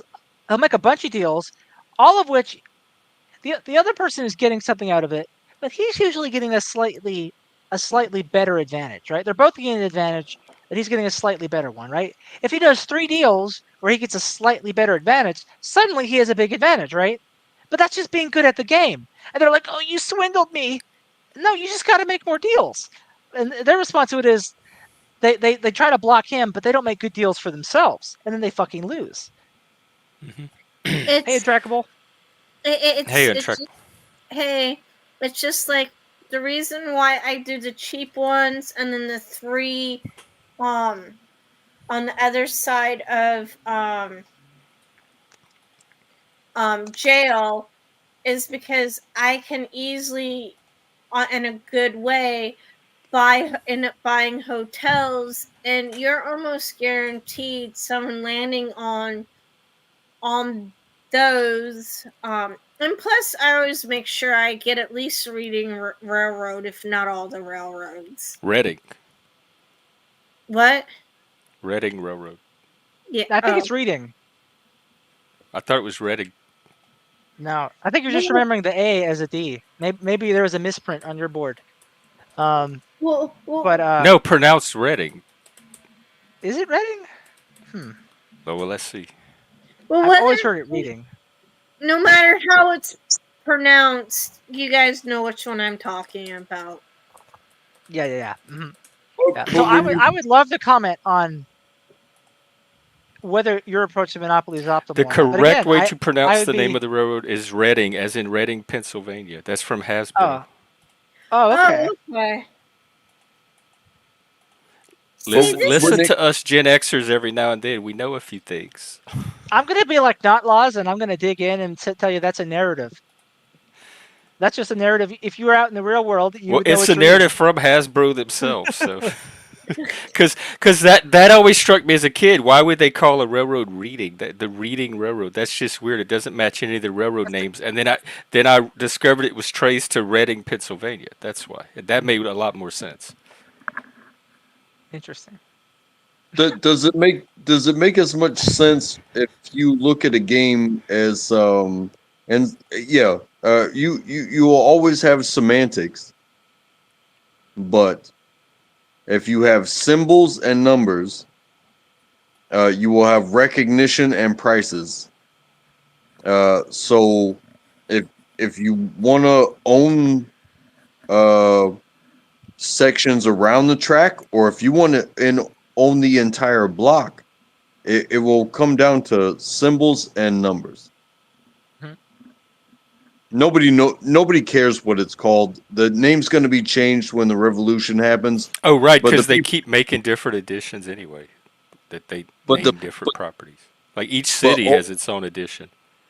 yes, but owning the block is owning the block, is it not? I cannot wait for what the properties are called in the post-apocalyptic world where people We need the play Panelverse Monopoly in their edition. bunkers, and there's no like North Carolina Avenue left anymore, so they got to call it something else. Yeah. We need the Panelverse where you buy channels. They're going to name it after places where people would go during like the post-apocalyptic world. So it'd be like the probably the most expensive or valuable property. Like their version of Boardwalk would be Area 51. I was about to say Area 51. Yeah, everyone's I was gonna. waiting to All the see good if you were stuff gonna is say there. it. All the good stuff is there. You got to go there, man. holy cow! Right, yeah. I just looked up Seattle edition Monopoly, and on eBay it's one of them is $46.96 on eBay. Yeah, not lost. It didn't work. It just made people even more Late capitalist. for the Sky. Why do they call it that? That's such a stupid name. What? Seattleopoly. Late for the Sky. What what does that name mean? I'm talking about not Seattleopoly, but Monopoly Seattle edition. Yeah, that's what. Well, is there a different? I'm looking at something called Seattleopoly. A Monopoly clone set in the city of Seattle. Oh, it's like is one of the pieces Frasier? Can you be Frasier and move around the board? But it's called Late for the Sky. That's oh my God! Bellevue is even getting its own edition. Yeah, no, that's the Seattle. That's just a spin-off, not from Monopoly, but different. Yeah, not lost. Yeah, the message Boeing is where Boardwalk manage your is. risk. Starbucks is Yeah. Park Place. And it's from 1997, so it's before Microsoft, Amazon. Like that was the that was the big corporations here at the time, Boeing and Starbucks. What's the Space Needle? Which one is that? It does. I Probably don't know. one of the. It didn't. It doesn't show the whole board. It just showed a little. I think that's probably one of the railroads. Oh wait, I found an image that has. Oh, they have a 2022 edition. Oh, they do. What's the 2022 version? Oh my God, you're not gonna believe this. Let's see. What? Some of the squares are defund the police, riots. I think this is a meme. I don't think this is a real carjacked. This has got to be a meme. All right. Hey, I bet there's no free parking in that version because I drove through Seattle once and the parking there is fucking terrible. There cannot be the Seattle version of Monopoly cannot have a free parking space. Okay, I don't park, and I see the prices of parking, even in my neighborhood. And it's just so freaking expensive. I found the whole board, but it's hard to make the names out. It's like the bougiest place to drive.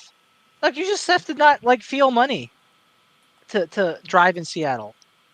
Like $50 most people to walk. park I got today? rid of my car. Most people walk or take public transit. It doesn't even pay to have a car in Seattle unless you really need one or have I the went on a money trip to. there once, and I made the mistake of getting a cheaper motel outside of the main part of town, and then renting a car to drive there.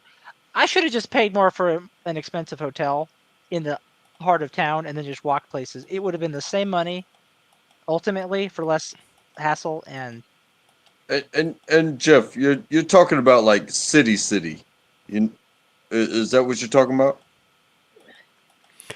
Yeah, like each city, they have like a Vegas edition, a New Orleans edition, and they use the streets from that city and the tokens that represent that city instead of the standard Monopoly. Because Monopoly is based on what, Atlantic City? I mean, it's Is got that the city it was boardwalk. originally based on? Joe? oh, say that again. Monopoly was based on Atlantic City. Is that where the original names came I think that's correct. It's somewhere in like Delaware or New Jersey, somewhere like that. Some weird place. from? Let's see. And so they made editions for, and then they have like Star Wars Monopoly, Star Trek Monopoly. They have all these themed Monopolies. And I told you before, Ghetto-opoly. I think I have the Nintendo version of Monopoly that my ex-girlfriend brought here, and then never reclaimed after I broke up with her. So, moral of the story is, before you break up with someone, give them their things back, or you'll be stuck with them. And I haven't even played it. I've had it for over 4 years now. I haven't played it. I probably should at this point. She clearly doesn't want it. She could have come back here anytime.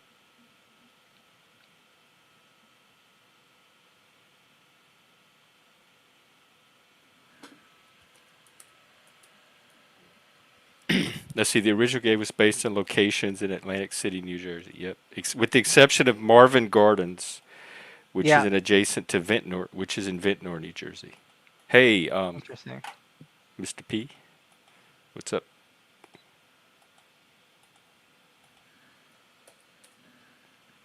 We're talking Monopoly because we're trying to get a Monopoly game going on stream. And you said Mr. P is not Mr. B, right? Two different people. Mr. B Okay. has a little B. Because I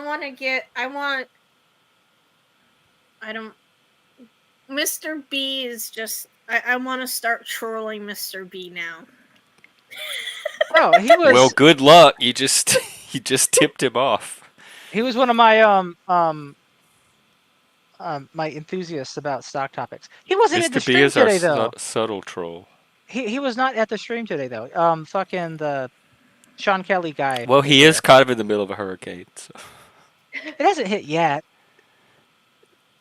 Yeah, Okay. but you make preparations the days before.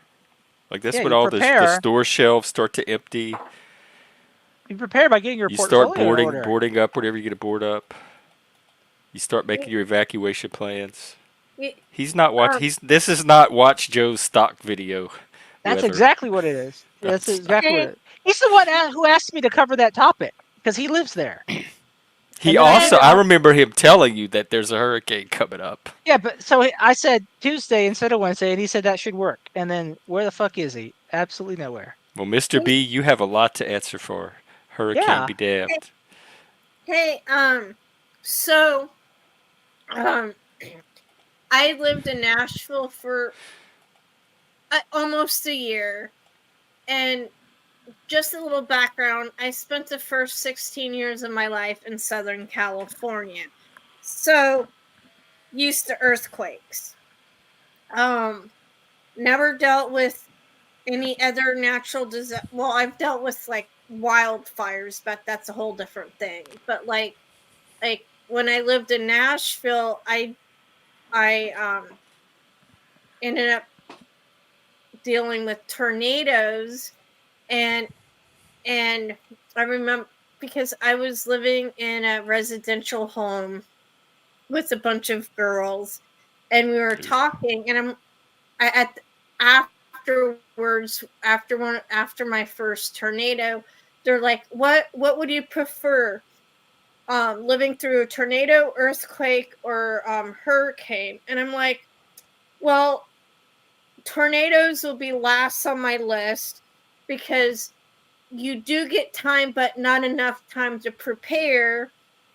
Earthquakes, you don't have enough time to, they're just all of a sudden and don't have enough time to prepare. So all you're worried about is making sure you're safe. With hurricanes, a good portion of the time you can prepare and leave. So if I had Yeah. to Like, as choose, much as we whine, we really are lucky that we get that time compared to other disasters. It's still really inconvenient to keep yeah, moving your whole house once a year, sometimes more than once. but I guess what I'm trying to say is, like, if I had to choose, it would be a tie between an earthquake and a hurricane, because you don't, in an earthquake, you don't have enough time but to think to make sure you stay safe.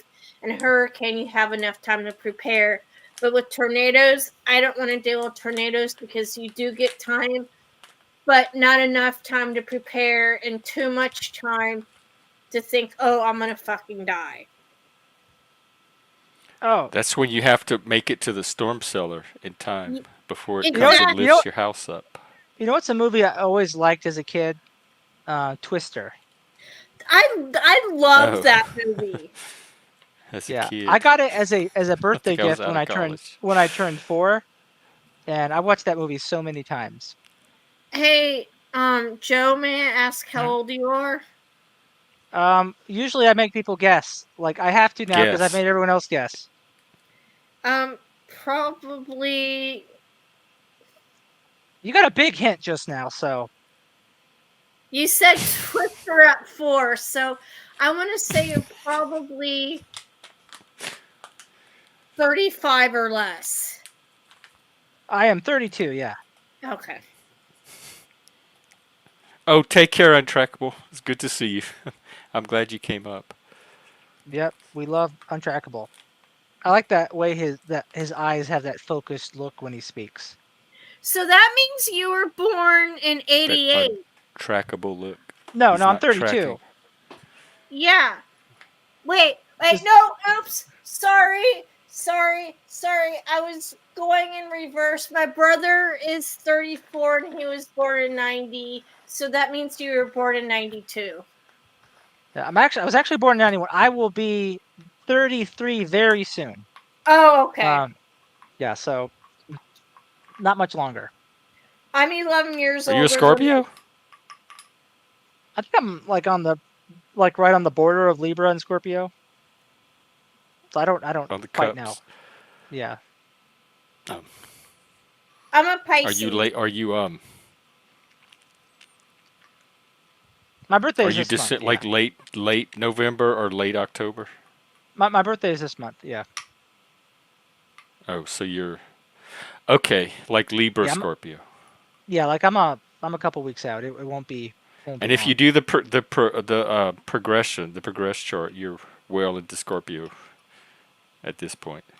So you might as well say Scorpio. Okay. Yeah, I don't know. I never Fellow really paid attention to Scorpio, you that. might as well say. I never paid attention to the astrology stuff. How Want can to you hear? not? So, can I tell you my astrology story and how I got my name? Are you Who Aquarius could and say you were no to named that? Brooke for that? No, I'm not an Aquarius. Pisces, because fish swim in a brook. Yes, but Okay. I was supposed to be named. I was supposed to be a Gemini, and I was supposed to be named Denise Gemma. Brooke. Yeah, I was born 3 months early. You were supposed to name who? I was supposed to be named Denise Brooke instead of Brooke Denise. And they changed it because you were a Pisces? Because no, because I was supposed to be born June 7th, but I was born March 7th. And my parents Wait, what is this supposed to? I thought babies come out when they come out. What is this supposed She's to be saying born? she was premature. I was 3 months premature. Oh. So, but Yeah. they tied the name. I don't understand what Denise Brooke has to do with Pisces. Other than the No. Brook. So they were my parents were originally supposed to be naming Denise Brooke because not very many people were named Denise. And I was supposed to be born in June, and my parents were huge into astrology, and when I was born March 7th as a Pisces, they decided to name me Brooke Denise because Brooke Oh, is that's what I had. If they reversed it because you were a Pisces because of yeah, the. yeah. Wow. Okay. Sorry. So otherwise, we'd be talking to Denise. Yes. Could not lost just said. Right, but like you don't know, like, is that bad to be premature, or is that with the bot? Like that's when the baby naturally comes out. That's bad. It's bad. Oh. I was 3.5 pounds, and I was But in you an seem okay. Like you don't seem like a mistake. She might be an enhanced version of herself if she had been given a little more incubation time. Because to me, Right? like when you get pregnant, the baby comes out when it comes out. Like each baby has their own timeline. I thought. yeah, Well, like there's that 3 months of extra nourishment, right? Like I'm so But if so why is the baby coming out so early then? If it needs all, she looks fine to me. There does seem to be. because it takes What would have happened if you had stayed in for 3 more months? What? my kidneys would have been normal size. Oh, My so kidney there's all right. I didn't know all this. I don't know um babies. I don't know nothing about birthing no babies. my Nothing. kidneys would have been normal size. I wouldn't have needed to be in an incubator for 6 weeks. Um Well, I what would makes babies come out so early? various things. The Oh, different reasons. I have my suspicions on why I was it born seems so. like we're way more natural and animalistic than we think we are. If that's the case, if it's all biology dependent.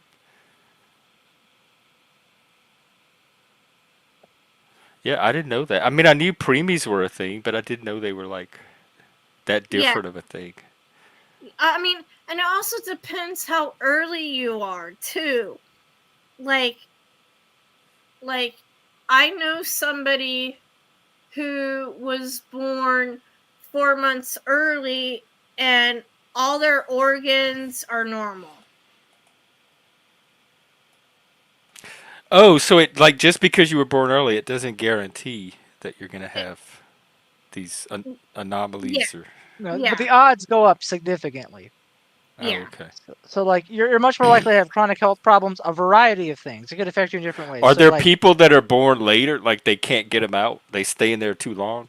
I think there are some Well, people who are in there like 9.5, 10 months. Usually they will induce birth or do a C-section at that Oh, point. right. Yeah. yeah. Yeah. That's. Like once you hit like 41 weeks, then you get induced. I think that's a millennial thing too. Plasma. What? What's a millennial thing?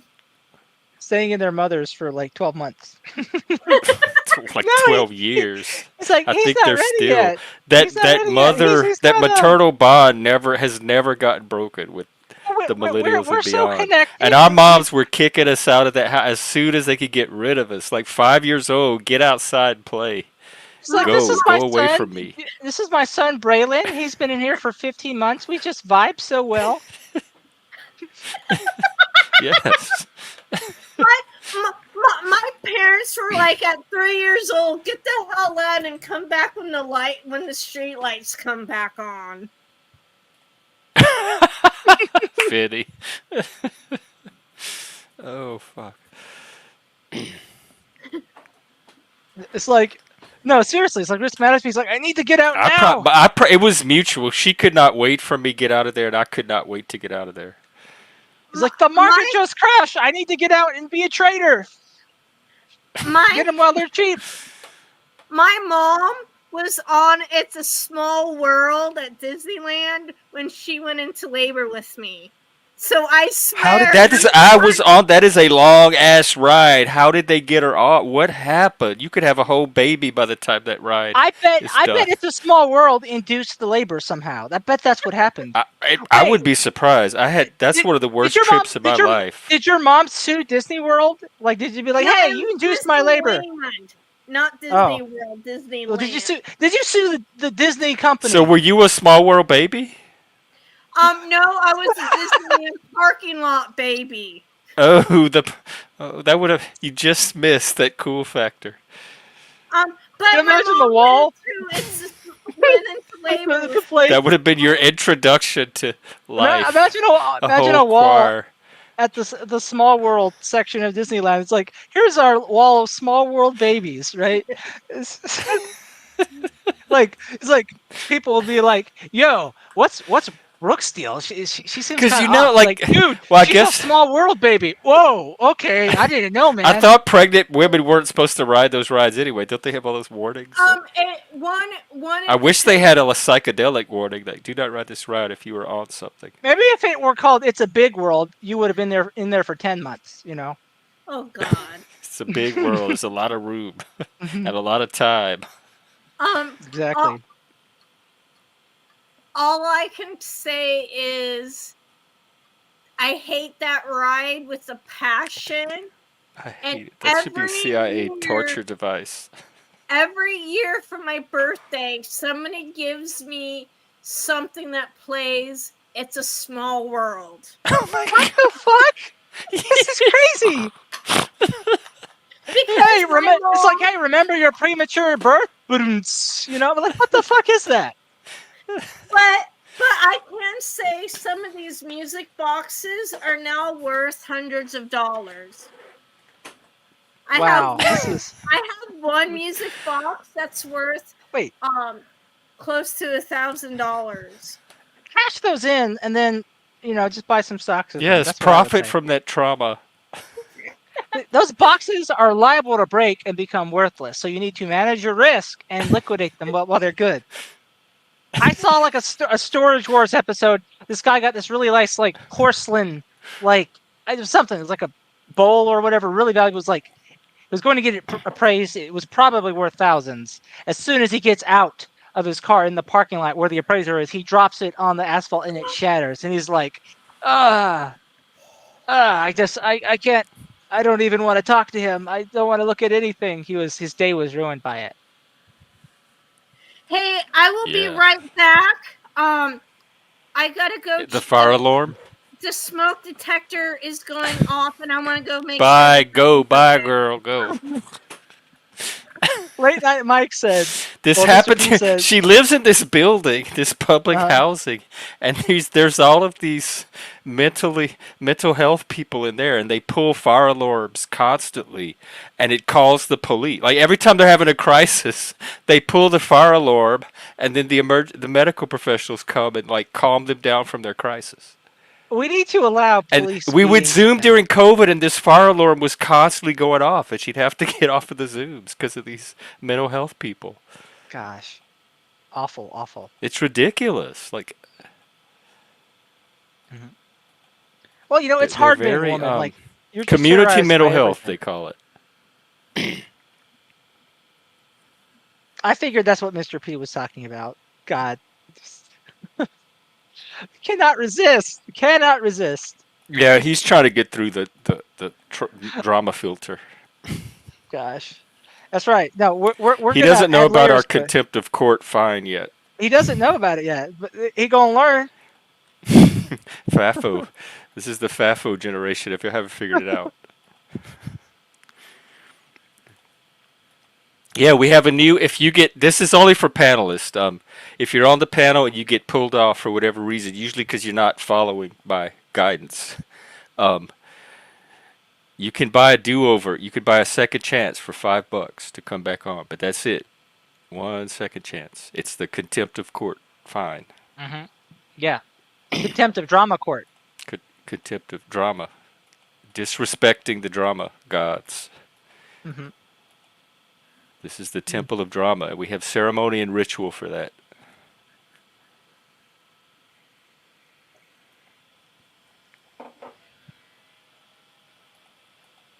A few minutes ago, the apartment might have burned down, Jeff. Oh no, it's been there for at least 5 years, because it was doing the same thing during COVID. In fact, fire people should go study that apartment.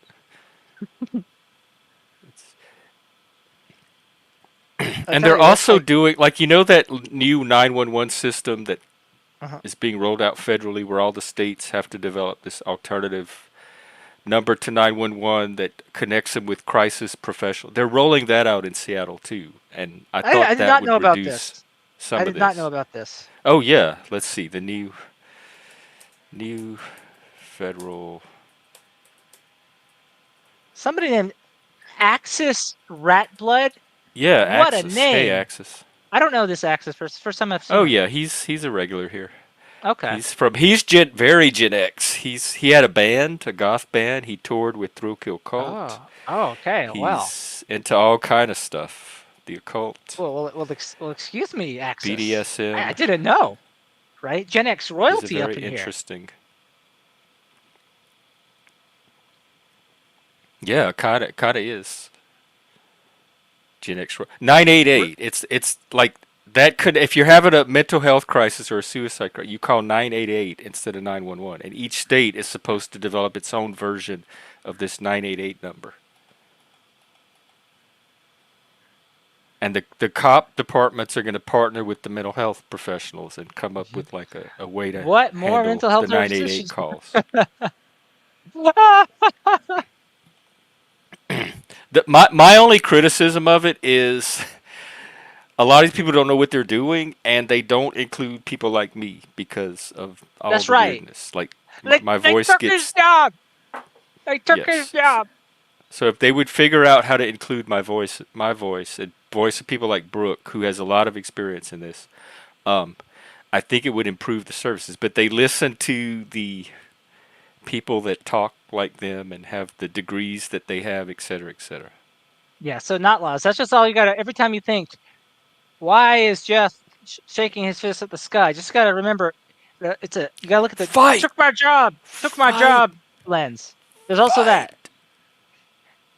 Many men wish death. No, they upon didn't take me. my job. I don't want those jobs, but They made a don't. job that they then They took from do you the by not job giving it to you. substandard, and they don't like if they would learn to incorporate the wisdom from some of the people involved directly in these services, they would, I think, be able to deliver better to the public.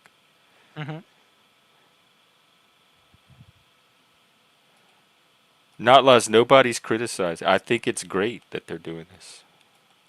Corporate bailouts. I don't hear it. I didn't hear a single criticism yet, other than echoing around inside your own brain of this program. Yeah, corporate bailouts are of no interest to me. Warfare is interesting because I was in the military, so I'm just naturally interested in it. But that's about it.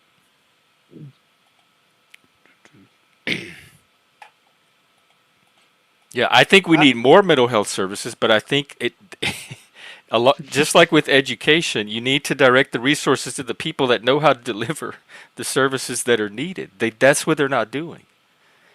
That's one They reason ain't this doing channel, shit. if they were delivering quality mental health care, I wouldn't even need this channel because I would be in the workforce doing it. That's one reason this channel even developed, was because it was meeting an unserved need.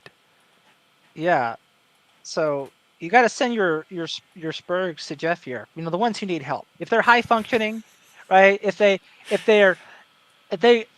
stare a lot when they talk, but otherwise they're upright, they're happy. They don't need Jeff, right? Yeah, I'm not for everybody. Hang on, I got to sneeze.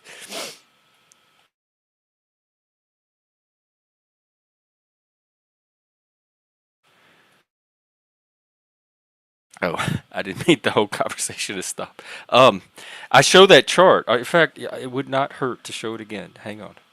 Um, it was the first guy I started the podcast with. He was a trans fella, and he made this chart about the spectrum of self-determination.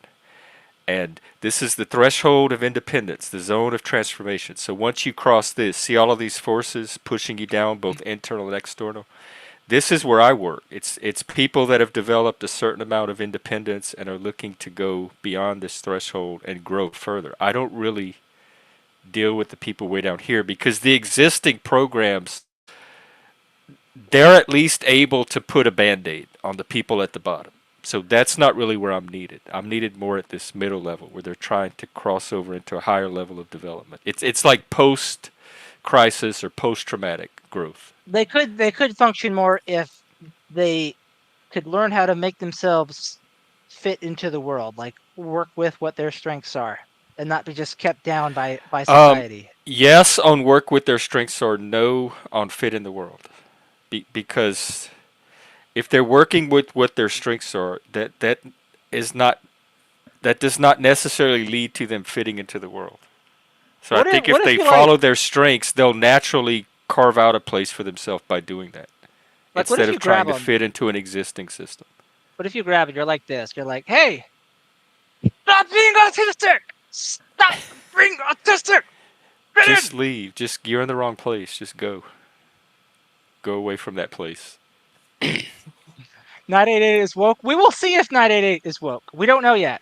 We'll see what happens. Well, here, hang on. I brought it up on this channel before. In Washington State, because of this equity shit and these trainings, they tried to train the medics and the 911 responders, and they had to cancel the training because they were telling them how racist they were. And they're like, what the fuck? We answer your 911 calls all the time, and we do it. We go out of our way to make sure we're helping each person, and we're not taking race to account at all. And these DEI trainers are insisting that they have this white bias. And so they had to suspend these trainings, and they have to figure out how to get these people trained, and their certification was tied to it. If they didn't answer with the right woke answer on their certification test, they would not get their certification. So it is the wokeness is affecting the 911 people's ability to deliver their services. Who are these trolls, man? I got a lot of hate. This is actually a sign of success. Yes. When you need a whole mod team, you have arrived. Mm-hmm. It's true. Well, I guess we'll see if, like, nationwide 988 ends up being woke, right? Anything could be woke, right? Like, Well, it will under Biden's depends. equity order because he tied it. He put out an equity order in 2021 and a mental health strategy, which he tied into equity. It's going to be under Kamala's equity Right. I order think it's going to now. get even worse. I think that Biden paved the way for even more stuff to come under Kamala. It's going to be a lot. It's going to be woker or just as woke, but with a lot more nervous cackling. Well, good. As long as they're nervous, I can work with that. Kane's catharsis. Log time. They're using diversity to create a new caste system.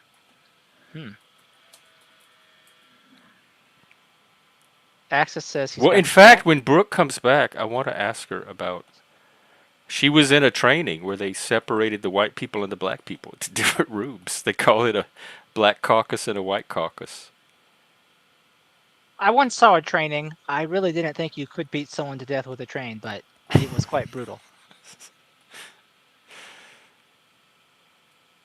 Mr. P, I am seeing stories about it, and I remember the stories from Katrina, so I'm trying to tease out the misinformation from not, but I haven't gotten very far because there's so much of it, so much disinformation.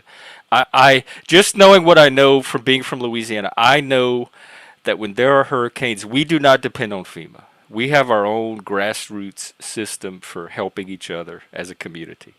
And so FEMA's like, if it comes, great, it's a little something extra, but we have learned not to count on FEMA. Yeah, I once told a doctor if FEMA is broken, and he said, "No, I checked your thigh bone and it's fine."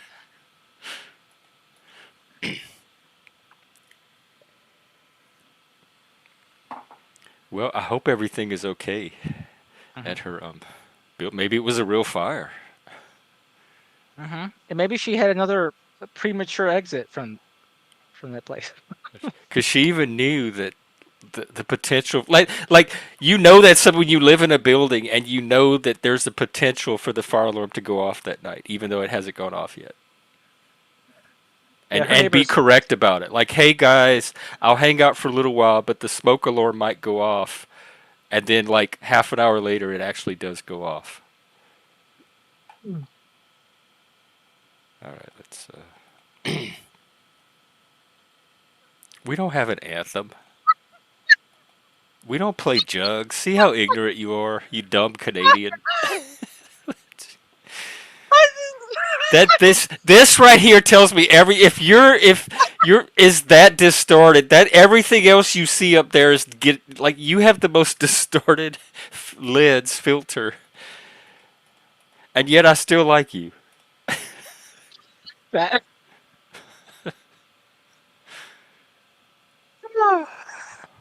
Oh man, I gotta go to sleep. I'm not gonna be able to fall asleep if I'm getting charmed like this. Yeah, actually it's kind of early here. Yeah. Oh, Not here I'll though. be And around tomorrow, I'm sure. I've been a bad sleeper lately. I'm gonna get Maybe my I'll sleeping actually end up license watching taken. 12 Monkeys. All right. See you later, folks. Manage your risk. There's no such thing as drinking responsibly. And you know what? Preemies can still get things done. So good night. Wow, Kane, I haven't heard of this. Um, let me know.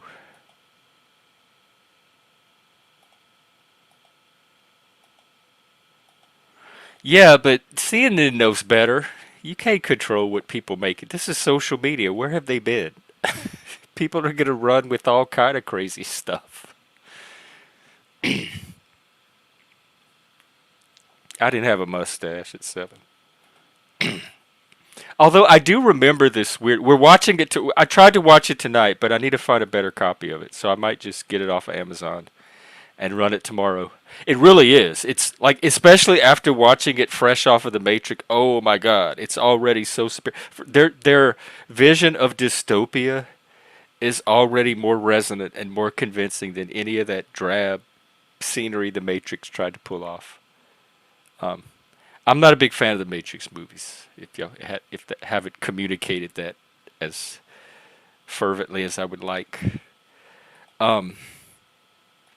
I do remember this weird story. Like, I guess I was 11 or 12 or whenever you start shaving, and I asked my mom for razors, like to start shaving my face, and she's like, okay, I'll get you some and some shaving cream, but are you sure that you want to start this? And I remember thinking, what is that? Like, what choice do I have? I either shave the hair that's suddenly on my face, or I don't shave it and grow a beard. It like in middle school. I don't have the option to not start it. Like it's. I didn't understand why she had this reaction. Like, are you sure you want to start shaving before I get you this equipment? Are you sure you want to start doing this? What choices did I have at that time? I don't know. I just had a weird experience with that rite of passage of shaving, and my mom just had a weird reaction to it. Um, yeah, I tend to discount all of that because there's so much political noise on both sides. Like, it ends up being a wash. Even if they're doing that, there's other media doing it for Trump, and so that tends to cancel out during an election. Besides, I don't go a lot by words anyway. There's this guy on Survivor this season. He's an AI engineer, and he's as spurg as they come. And he thinks in numbers and patterns and strategy and all that. And he's like, I'm here to collect data. And a lot of the data is things that people tell me all day long and things I hear from other people. But that's just one layer of data. And he said there's a whole other layer, and that's what people do. That's the actions they take. And he said that data is so much more useful to me than all the stuff people. And I'm like, that's exactly my approach to politics. I watch what people do. I watch the votes they make. I watch the policies they enact. Rhetoric is just noise to me because I know how rhetoric works. And I tune out. People are like, how could you support Trump? Did you hear when he said this, that, and that? I'm like, I don't care. I don't care about what Trump says. I care about what he does. I don't care about what people on this panel say. I care about the things they do on here. And so I'm on that second layer of data. I've always been like that. You know, my rule is say it, mean it, do it. If you don't mean it, don't say it. And if you're not going to do it, don't say it. All of those three things have to line up. And I try to tell when somebody is saying it and actually means it and is going to do it. And so I look for that. That's all I care about. If they're talking, and there's no action, then that's noise to me. And if they're taking action, but it's empty action, they don't mean it, there's no meaning behind it, that's also useless to me. I'd rather them just not do it. Like, don't do anything that you don't mean. Well, that you're correct if you go by maybe channels. But I'm counting all the sources of information now, like Hindustan Times, Jerusalem Post, the worldwide sources, Twitter, Facebook. So there's like hundreds of inputs now that information is coming in. So the channels have to compete with all of that. So I don't really see, like, I'm not living in the paradigm of there's these big, what do they call, legacy media monoliths that are controlling the narrative, because I don't think they control the narrative anymore. I think they compete with all of these other channels, these other inputs.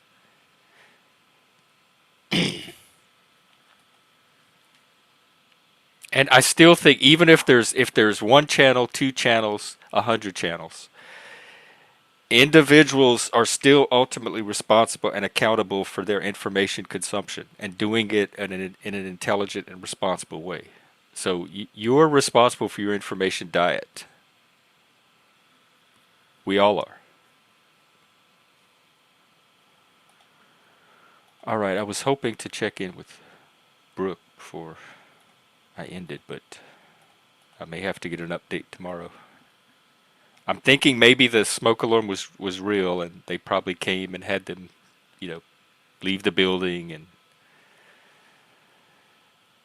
do whatever, like account for whatever they have to account for.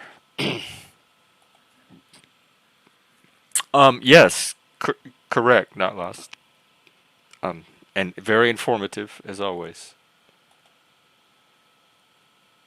Ot. A lot of folks are of the Ot Inc. public. Yeah, well, what do you do about that? We've always had stupid people. Like part of like living in society is figuring out what you do with your stupid people and your violent people. So I do know that some people are going to do this, but what?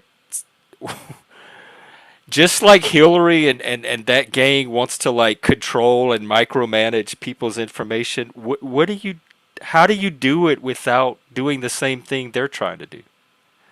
People have the right to be stupid, and they have the right to make decisions based on their stupidity and to take the consequences for their stupidity. I think you try to reach as many non-stupid people with the best ideas that you can. And in a democracy, if you want to keep a democracy, that's the best you can do. But I forgot, now that I'm watching these movies, the Matrix, y'all are in the Matrix. The Matrix for me is a dividing line between the Gen X, independent, self-sufficient, autonomous, and the, like, you're living in this controlled, managed society. And you're part of a collective. And so I don't feel responsible for other people's information consumption. I only feel responsible for mine. But I think the post-Matrix world is, you're all kind of connected in this common battle against reality or dystopia or whatever. I had a roommate in Vegas that his friend was a stage hypnotist for one of the casinos, and he would get my friend sometimes to be a plant for him at his shows, and he would go in the audience, and it was set up ahead of time, and so when they needed to call a volunteer, my friend would volunteer. It was staged, and so no, I have never seen that, but I lived with somebody who helped one of these hypnotists with their shows. Oh, interesting. Because that's a paradigm for the woke too. The woke to me is slave. I think genealogy of morals, Nietzsche's genealogy of morals, and I've been wanting to do a book club on this. We could do a live one on stream if there's interest. Is the best analysis of wokeness yet. It is slave morality through and through and through. Oh, okay. I was gonna wrap up, but if you're coming up, I'll keep it going. Um, but I'm trying to tie it to the Matrix, like the characters, the Gen X, I mean the millennials in there are slave morality, and the machines are master morality. Maybe. Do you think slave morality started with millennials? Because it's definitely not a Gen X thing. All right, give us an update. So it was the smoke detector in one of my neighbors' apartment, and long story short, this neighbor speaks no English, and another neighbor gave me a brand new battery to put in his smoke detector, but it still kept going off. In the meantime, she called the SHA after hours, and he called 911 and gave me his phone to talk to the dispatcher. Brooke, this has been going on for 5 years. Something is very broken here. And they just replaced that smoke detector at the beginning of the year. So. Okay. Well, another thing I wanted to, I'm interested in. Remember when you did that train? Hello?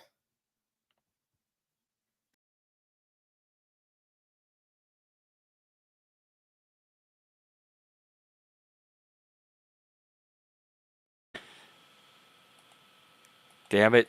Damn it. Damn it. She got Did y'all see that? You could not time that. I was about to talk about her DEI train.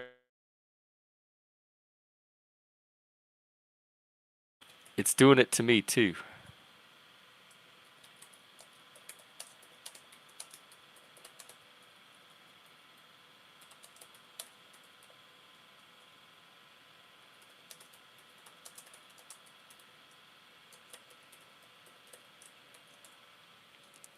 Okay, am I back?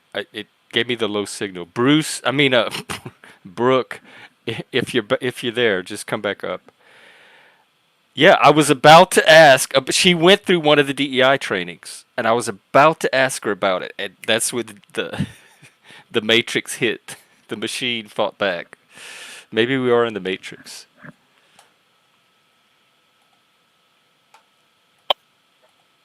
Which? Speaking of the Matrix and the machines, dude.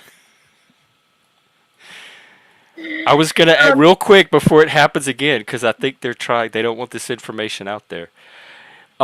Your DEI training during COVID, where they remember when they put all the black people in one class and the white people in another class? Oh, which one? You mean you were in more than one that did that? Oh my God! I only heard about the one.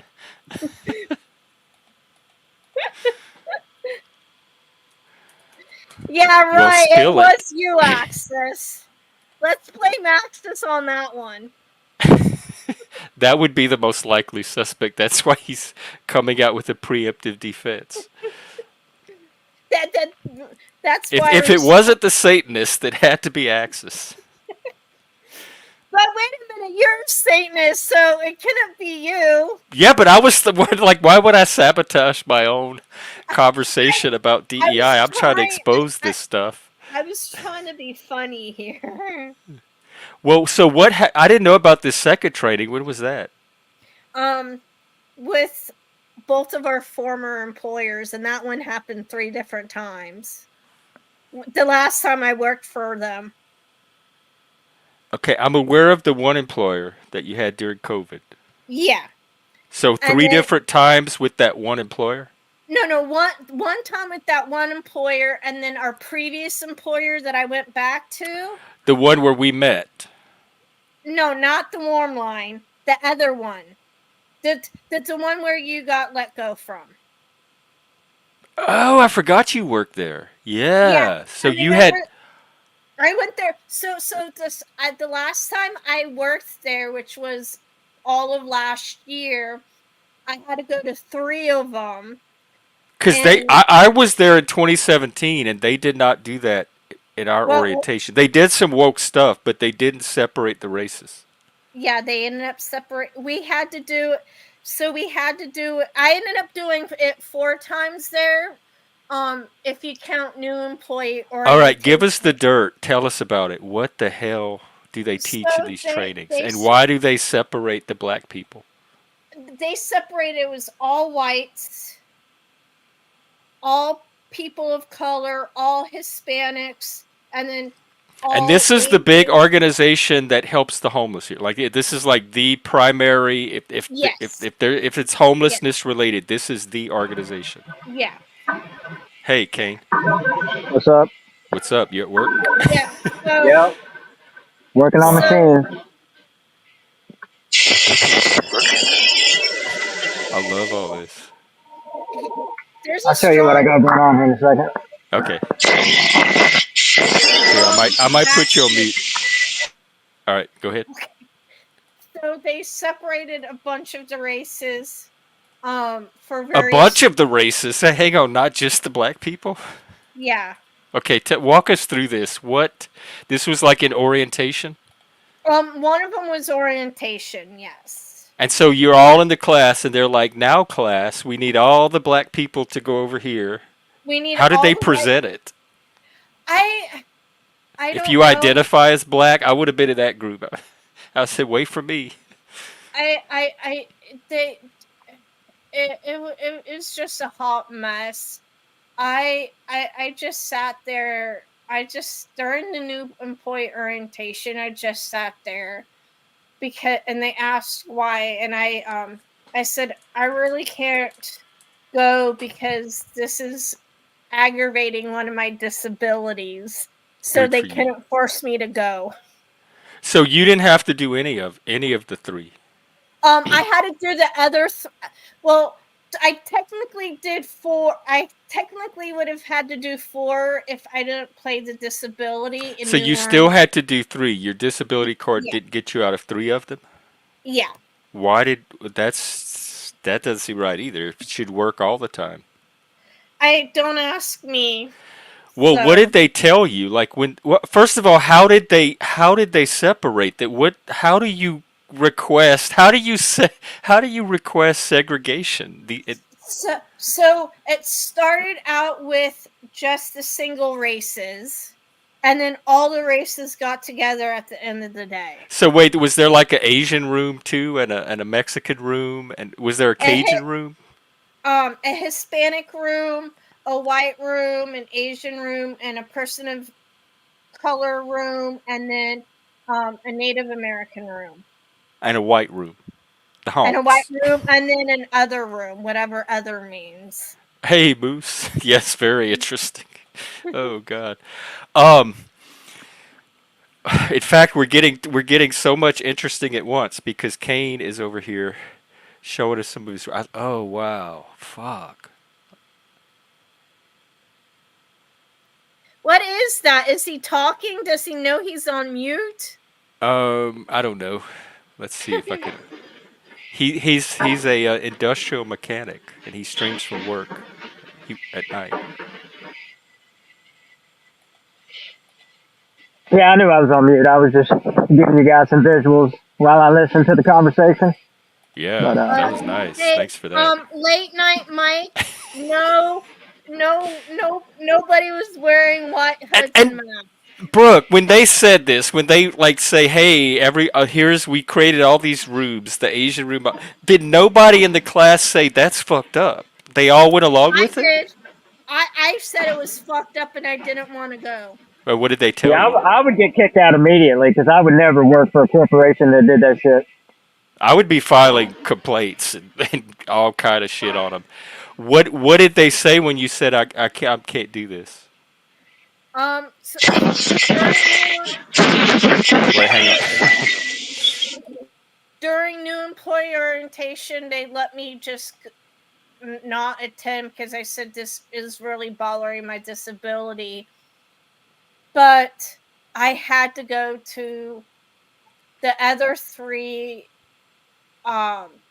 and I had to go to the other three, and it just like, in all honesty, I wasn't paying any attention, and I should have, Well, because wait, hang on though. You went 3 times. You must have some idea of a little bit. Like, what do they? This is what we're dying to know. What do they tell the white people once they have them in the room together? What is the secret message for the white people? they basically told us about.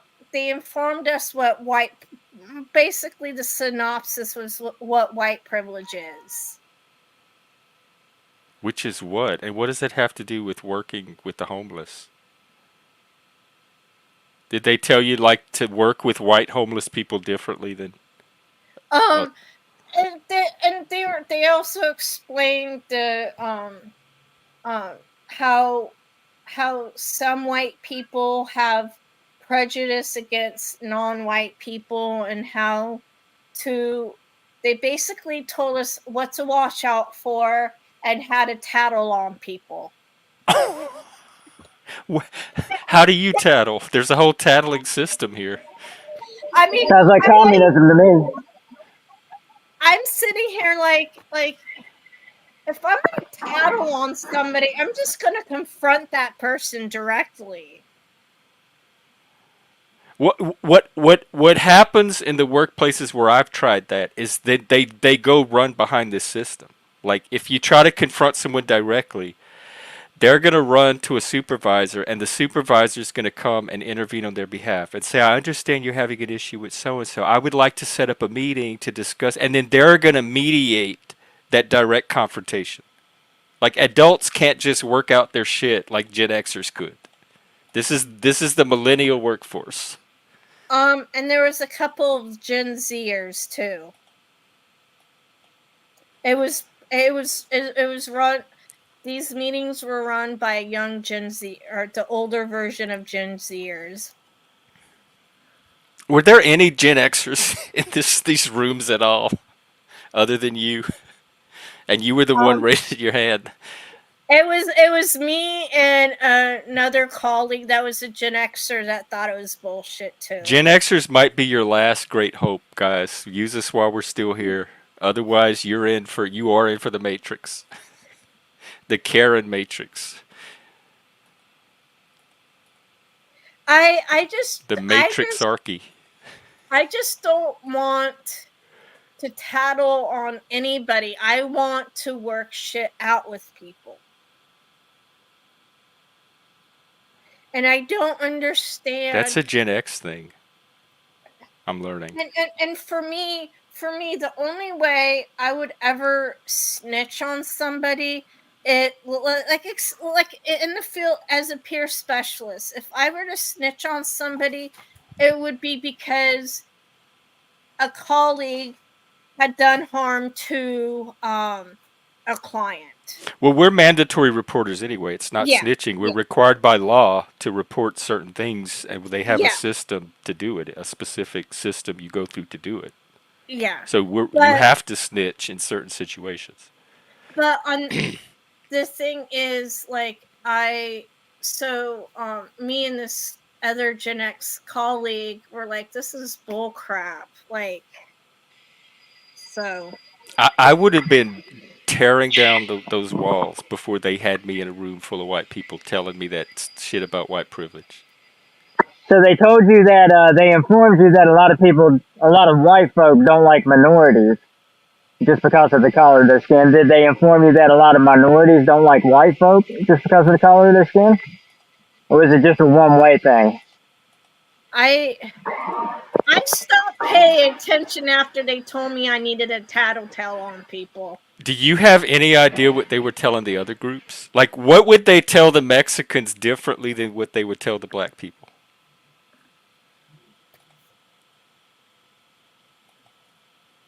Millennials are moving the needle. Gen Z will take. So when Mr. P, and you're a millennial, right?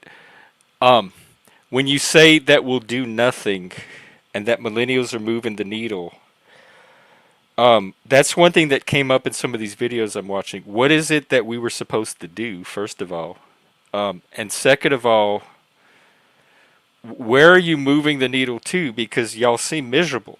Like, whatever you're doing with this needle, it doesn't seem to be making your lives happier. So, yes, please take the torch. I'm trying to pass on the torch. That's what my mission is, and I'm trying to do it in a healthy way. And so, I can't tell you what to do with the torch, but if I have an idea of where you're trying to go with it, or what you're going to do when you have the torch, I can help you as best I From my can from point of our end. view, from my point of view, it seems like they're taking the needle and turning it in on itself, kind of like an Ouroboros, just a snake eating its own tail. I guess I mean, like, I'm at the tail end of Gen X, and I do know older millennials are a lot like Gen Xers, if that makes sense. Gen X, when I use Gen X, I'm using it culturally. I'm not getting caught up on the calendar dates. It's a Oh, okay. cultural, like, if somebody's from Gen X culture versus millennial culture. Just like Okay. if someone's from the South or from the West Coast. Okay. And Mr. P, that's the boomers. We were handed the same thing. Like, it's not like. Are you saying that because we were handed the same thing, we didn't do anything in response? We did.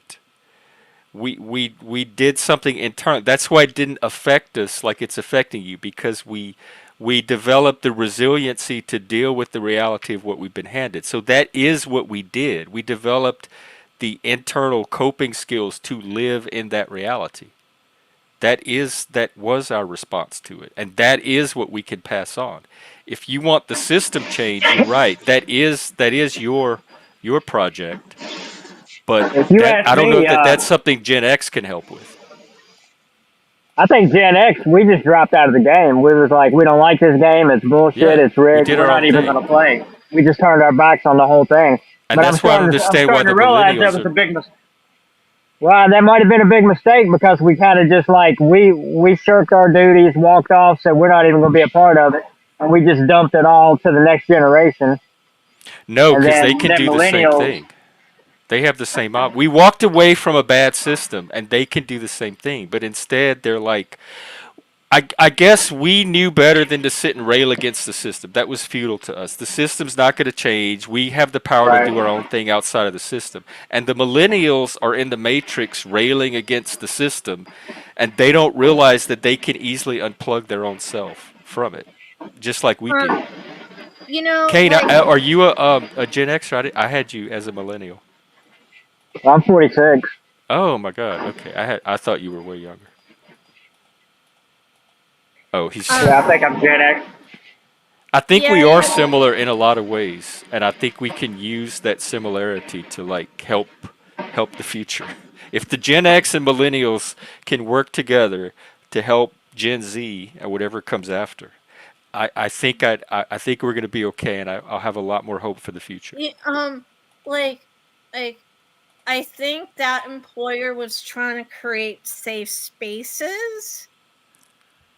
For what? Just do you are a mental health professional helping homeless people with their mental health and you need a safe space? What then get out of that job and put somebody else there that has the resiliency and the skill set to work with that population without needing a fucking safe space all day long to do it. No wonder the homeless are not getting helped. Um I think Mike is right here. Because y'all also had 9/11, Iraq, the 2008 collapse. So y'all had actual real shit on top of what the boomers left that we didn't necessarily have to deal with. And so I think you do kind of have an objectively worse hand. And also we grew up in the Cold War, which was like this constant sense of impending doom at any time, and we learned to live despite that. Like it didn't stop us from doing our thing, and it was always in the background. So we learned to develop the ability to ignore doom or not get drawn into doomerism. More apartments. Yeah. I can't see the chat. I'm on my phone here. I can't figure out how to get the chat up. I click on the chat, but it's wait. Oh. It's Mr. P saying some good stuff. This is a I think this is a very fruitful dialogue. I I really like what Mr. P is saying. Hey, Mr. P, do you consider yourself a millennial, Gen X, or Alpha, or Gen Z? You're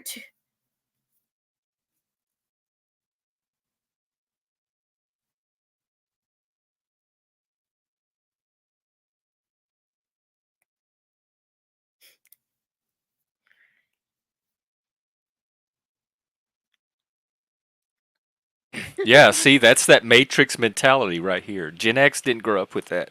Or we did. Like, we knew anybody could listen in on our cell phone conversations because we were listening to the neighbors' conversations. But we didn't.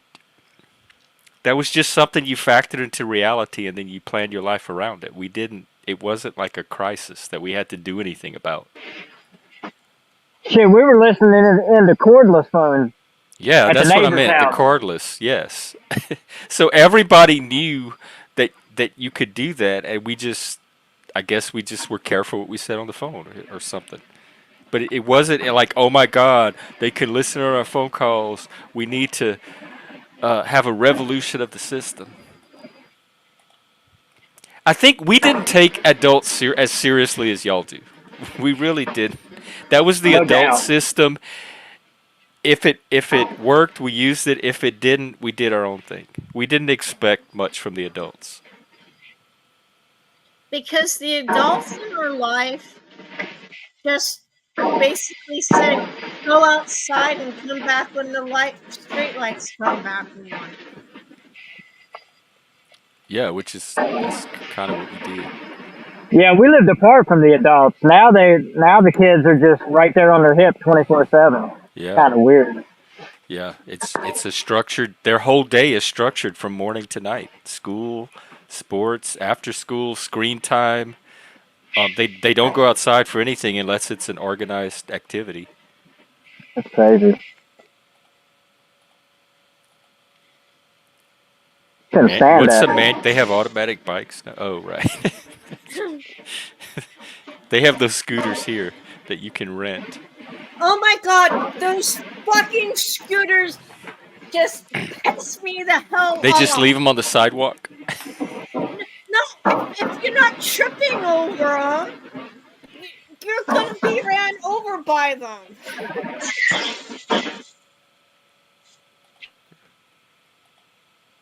Oh, let's see what you got. And Grease gun. Oh, okay. Wow. you know what? Billy can say he's black and white. That's right, like Michael Jackson. Like, see, that's another thing. We had fucking Michael Jackson. He was every race and gender all in one person, and it doesn't matter if you're black or white. So this we're living, which we should have moved beyond Michael, and instead we've regressed. We should be in a post-Michael world, and we're like in a pre-Michael world. That's when they turned their back on Michael, when he started singing that song. It don't matter if you're black and white. They don't care about us. And what really did it was when he made that song about Palestine. Which one was That's when that? they all. You can't hardly find it because they won't release it. They buried that shit. I But don't it's even like know about this one. Hey, it's called something like "Stand with Palestine" or something. I remember Or he "We was Are part of All." We I Are the think it might be World. called. Might be like "We Are All Palestine." I think it's called. Palestine, Don't Cry. Yeah, that's it. That's it. Wow, in 1993. Wow, way back then. Yep. See how leftist pop and That's rock. when his problems started, right? With that song, all I his didn't even major hear problems about seemed it. to start. Man, Not a lot of people did. I was still in junior That was high. before the internet.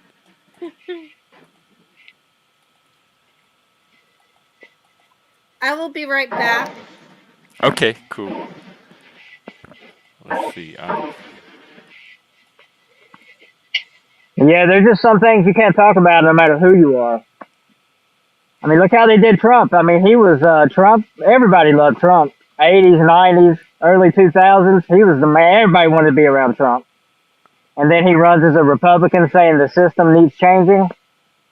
That was it. I've never seen the media establishment set against the president like they were against him. It was unreal.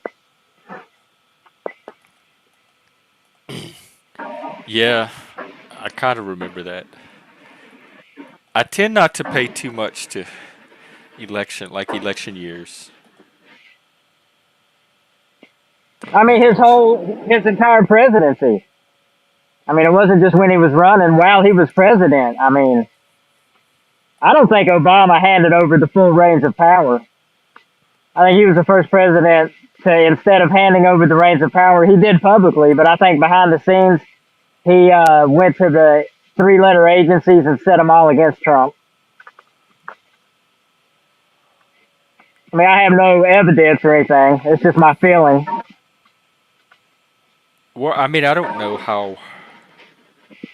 I don't think they just do his command, like do his bidding. They would have to have their own reasons and motivations to go along with it. Well, if they agree with him ideologically. Yeah, I don't know. I'm not that cynical yet. I think most people are in there to do a decent job. Oh, I don't think that. I never thought that. I think most people are there. First of all, they're there to further their own careers and their own goals, and second to that, they're there to further their ideology. And then third is maybe the people, but I don't know about that. I guess I had more faith and optimism. I don't think it's as corrupt as. Oh, hang on, we got Easy in the back. What's up? What's up, guys? How you guys doing? Pretty good. Yo, what's up, Just Easy? yakking. How's it Hey, going? I like. Long time I no like. see, bro. How you been, buddy? I like I'm your working my ass off. hoodie. I Thank like your you, thank Yeah, you. that is kind of a It's cool. actually my merch. You can get that in my merch store. That's yours? No, that's Yeah. your logo. Yeah. Here, I'll drop your channel. I was listening in just now. This conversation. There's some things I was agreeing with. I liked it. One thing I was talking about while I was listening in was one of the things I think with millennials is you find a lot of them don't think anybody has anything to tell them, or like they don't need anything to learn from anyone. So Well, then it's they're hard causing for their own problem. them to teach if they don't even want to learn, right? Why do you think that? Are you a millennial? I'm 32. Why do you think that is? That like stubbornness or resistance to? Well, I think a lot of us were left to do shit on our own, like you said. One of you had brought that up, and I think that Yeah, was we were too. right. Like a lot of millennials were kind of just left to figure shit out, right? There wasn't kind of a torch passed down to them. So now, without learning that they needed to have something passed down, now they're like, well, fuck it. I know everything already, right? And I'm just realizing that there was something to pass down too. So like it's maybe it's on both ends because we Seems like in a way millennials we bought into tried the to pass down propaganda. through the art that we left, but like on an individual level, I didn't realize that millennials had that need and that there was anything to pass down. And maybe now that we know this as a generation, millennials will be open to like now that they know we're willing to do that, maybe there's still hope. Like a lot of us too is like where it was like the rise of single mothers and stuff. So a lot of these kids our age, or not kids anymore, but people our age when they were kids, TVs is what babysat them, right? That You was our know, so social like media exactly. and the radio.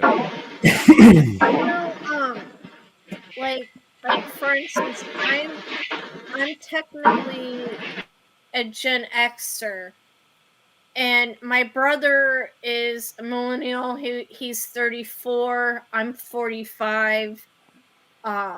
And I did a lot of babysitting whenever I went to go visit my mom. My dad was a single dad. My dad was the one that raised me. I'm an only child on my dad's side. I'm the oldest on my mom's side, and I did a lot of babysitting. And I think from being 11 years older than my brother, who is a millennial, I think a lot of it also has to do, and remember, this is from my Gen X brain being raised by a single father. I think a lot of it has to do, again, my brother was raised by a single mother, and a little bit me of like a lot of single parents out there, no matter if it's a father or a mother, didn't have a lot of support that single parents have now. What do they Especially have now? like I know when my brother was in daycare, there And hey, was Mr. P. no such Hey, what's thing up, bud? as discounted daycare. And Oh, a so lot of, those like options like that have gotten better. yeah, yeah. I think that sounds like a good thing, maybe. But I mean, but the thing is, it's also very limited on what state you live in, even what county you live in. Like like Hmm. like like here in King County, you have, I'm just using Washington State as an example of like here in King County, you're more likely to get subsidized daycare than you are in, say, Spokane County or Thurston County. Because a lot of Because it comes from the resources at the city and the local level. yeah, exactly. But a lot of people can't afford to live in, say, King County because it's so expensive to live in King County. So they're pretty much screwed. So it's just a matter of trying to, maybe this is me just having too high of expectations of the system, but and we all know life is not fucking fair, but try to make it fair for folks who can't live in the populated But how do counties. you solve that? Not everyone's going to be able to live in the same location. What I think They're is like, and more they're not going to be able solving. to deliver services to people everywhere outside of their location. So Well, how I do you think what solve we that? need to do is like use propaganda to promote not having children before marriage and stop. having single parent homes, right? We know there's a lot of problems that come from single parent homes, Right. and It's like incentivizing that, and that's not helping. right, But we should Well, that might be be doing the one. opposite, right? Like Yeah. like if you One look at part of like the solution. divorce, even like think of something like divorce. There's mad resources and things that are incentivizing you to split up and paid for by the government. Mhm. Nothing to actually keep you guys together. Like, I do doesn't that know that say a lot? the nuclear family too is It's like the opposite of what Germany did. My view of the system has always been, you know how the federal government responded to this latest hurricane up in Appalachia, North Carolina? The way they responded to it has always been my view of them. They don't give two shits. See, it's tough because you have a couple things going on. You have a life today that's harder to live because, again, incomes have not really gone up with the cost of goods, unless inflation, you're in the tech. cost of living, right? So it is harder. So I understand support, but what I don't understand is designing a system that essentially incentivizes consistently using the system. And to me, that seems intentional. It seems like you want to have people get dependent on a structure to control behavior and to control voting and to control who's in power. It's like, but it's done subtly where it's like, That you seems have a a choice, but you kind of don't if you're kind of like following what is being put in front of you, how you're being led. Now, if you're Right. smart, okay, I got to get away from that. I want to do the opposite. But if you're not paying attention and you're just having faith in the systems and the process, it's going to lead you into that kind of inevitable. I need to depend on. I need help. I need to live Yeah, in a but a lot of affordable those Like housing, people, etc. subsidized housing, for instance, people get into that and die in those houses, dude. They never leave them. from Like fires. that was not the whole plan for them, right? It was supposed to be something to help people get onto their feet For and then some get people, into an for actual some home. people, that is their lifestyle. Like that's the highest level of lifestyle they're going to achieve. And but for But that, it's because of just like what Mr. P here was saying. It's the path they promote to you to go down, right? Can, can I tell you? So, as someone who's lived in subsidized housing for quite some time, I am so grateful for it. But I've been working so hard to get out of subsidized housing, but sadly, I can't because whether or not I get paid $30,000 a year or $75,000 a year, I can't afford rent and I can't afford a car. What to be able to go back and forth to a good paying job. I I I, I made about that when I was doing your kind of work, and I could afford rent. Not in the city. No, I couldn't. Not for a single one bedroom apartment because So it kind of sounds like what they're saying is it's just convenient for you to stay on the system, but with a little effort, you could work a job and make a salary and pay even if you have to live a little further out of the city. So Yeah, being in the 75K system a is still year is kind of a pretty good, actually. choice of convenience. But I mean, 75K a year is above average. no, You I'm could just definitely do it on 75. yeah. I've never made 75K. Oh, I thought that's what you said. Sorry. But the 30, like somebody doing the kind of work Brooke and I do in Seattle, if we get a decent job, we could pull in about 30. And I Yeah. think it's possible for somebody to live on 30 with they wouldn't be dependent on the system. Yeah, you just have to make some sacrifices of like, you can't live so luxurious, right? But I A that's mean, not single what person should should a happen. single man should easily be able to live on 30 a year. I mean, this so for me, I take public transportation, and and due to PTSD, it's hard for me to take public transportation, so it's just easier for me to live in this in the city. Right, it's easier, it's more convenient, but all of that is overcomable if you want to. Like so you could yeah. I mean, do it another way. It's yeah. it's Yeah, a like choice to kind of that's rest at what that it is. level. Exactly right here is what it is. Like you you get into subsidized housing, right? And you get a full house, say 3 floors, and you're paying fucking 700 a month or something, say. This is a situation I know about. Someone who lives in subsidized housing, they have 3 floors, they're paying about 700 a month. Why would they leave this to go to an apartment where they're paying 1,400 a month, and it's got less bedrooms, it's And they have less to go to work. floors, right? Why would they do this when they have the easy life, paying 700 for a whole house, right? And this is the way they keep you in this system. And If you you see can't go Wombat's get a post, better job, because if you get a better job, they put the rent up on the subsidized house, so it'll make Right. you have incentive to stay not working a better job. but you see Wombat's post, it says like there's tons of government incentives, right?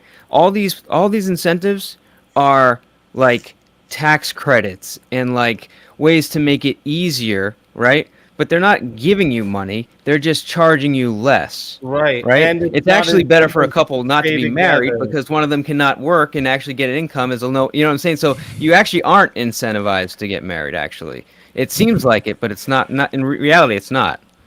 So, guys, I'm sorry to interrupt, Brooke. But the thing is, like, for instance, I had the option to move to Spokane with my dad's side of the family. I didn't, but as much as I love my dad and grandpa and uncles, I didn't, because living with family would just, I love my family, don't get me wrong, but living with family would just worsen, would just make my mental health challenges that much more challenging. But on that note, most of my support systems, and when I mean support systems, I mean like friends like Jeff and friends like my friend Susan and my friend Kristen, like, are all over here. So why would I move to an area that I'm not comfortable in? But how is that a reason for subsidized housing? Like my family affects my mental health, therefore the government should provide me a place to live. I originally got into subsidized housing when I was working at Safeway, because I cannot afford to live in a. So my last place of residence, I was living in a rooming house, and I was paying a good $1,000 for just a room and a shared kitchen and a shared bathroom. Yeah, that sounds about Seattle. Or Yeah. Seattle back then, it'd be even more now. Yeah. That room that I was But a renting, lot of other people were doing the same thing. A lot of us were doing that. yeah. But that means, like, so it was 1,000 flat, and that means you also got electricity, water, right? Yes. So did you have internet as well? No. No, you didn't have internet. Did you have TV at this place? Any type of TV to watch? I had to pay for my own cable. Oh, you had to pay for your own cable. So 1,000 And my for the rent, the electricity, and the water. Yes. That's not bad, actually. Yeah, that seems about right. And you had the freedom to come and go, and there were smoke alarms and neighbors like No, there were having- still smoke alarms, but getting the cops and the medics and the fire department there every other day and evacuating the building. Like, that's for 5 years that's been happening. Yeah. It's choices, it's trade-offs, it's risk management, like Joe talks about. But there are nobody's helpless and like stuck in. Like, some people may be. You're not one of them. And no, I think more people are not one of them than they think. No, I know I'm not stuck. I know it's a choice, because I can easily go move to Spokane where my dad's side of the family is, or I can easily go move to Olympia where my mom's side of the family lives. And I know I would, in all honesty, I know I would have job opportunities in the Olympia area. I just choose to live in Seattle because I love Seattle. So it's all out of convenience. Yeah. Yeah, I Yeah. mean, I used to I lived near Boston growing up, as a kid, and I would love to live in Boston today, but Boston's freaking expensive. It's like impossible for me. So I don't live in Well, Boston. I live in Connecticut. get You know. subsidized housing. Well, right. But I guess it's my point is that like, I had to make some choices too, and it was like I didn't want to live away from my wife. I wanted to live in an area that's more affordable, and so we're here. It's Yeah. crazy to live in New York City or Boston. It's like, but so we moved away from there. But that was a choice. I mean, I'm not saying you're wrong. I'm just saying if you really wanted to do things on your own without subsidies, you just have to change, your setting and live in an area that's more conducive to your lifestyle. I mean, If you want to, that's yeah, not I saying mean, you should or shouldn't. in all honesty, if I really, really wanted to, because I spent the first 16 years of my life in the LA area of California, and if I really wanted to, I could go move back down to California.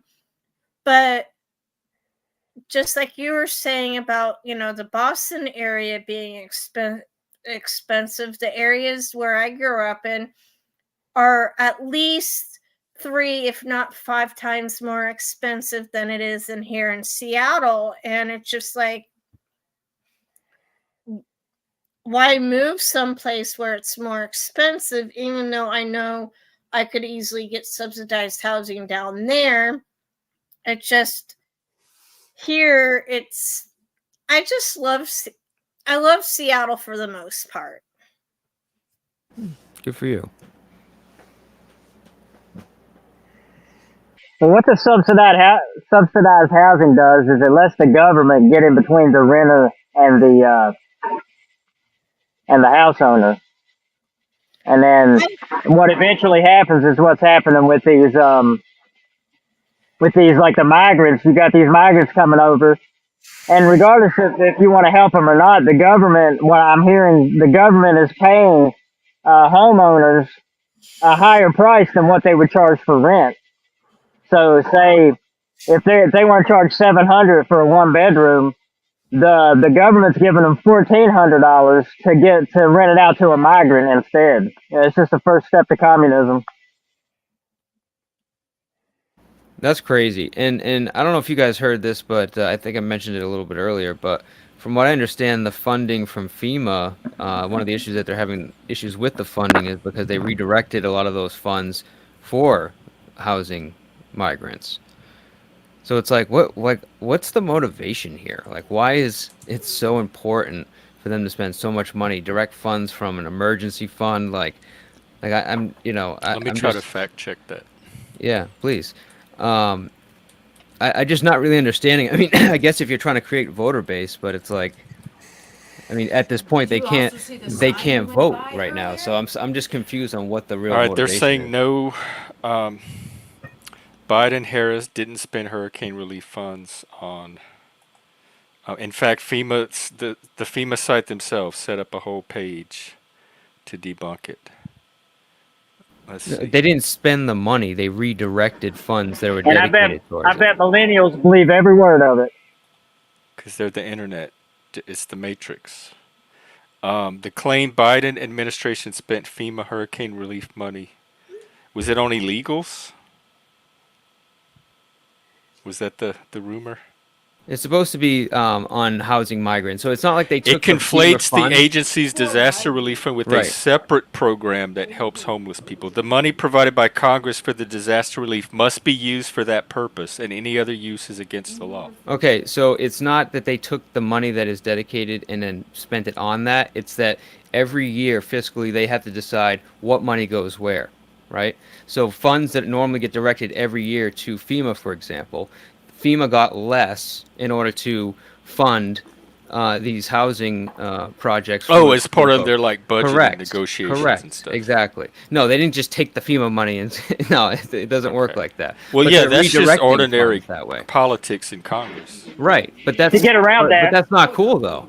I mean, Well, what? I mean, you know that what I mean? happens every session in Congress. Like they shuffle the funding around as they make negotiations and deals. You know, like I said, I grew up in California, and I've dealt with a lot of earthquakes and a lot of damage.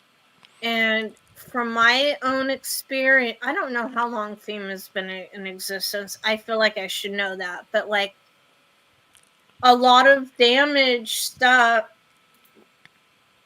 we didn't get a lot of like help from the government because California should have been prepared for all those earthquakes. So That was their reason for not, like, y'all should have been prepared. We're not helping you.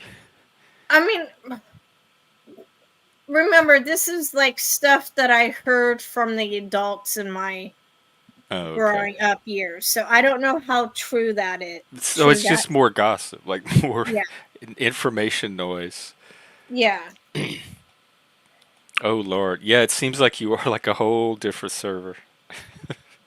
You are serving it too.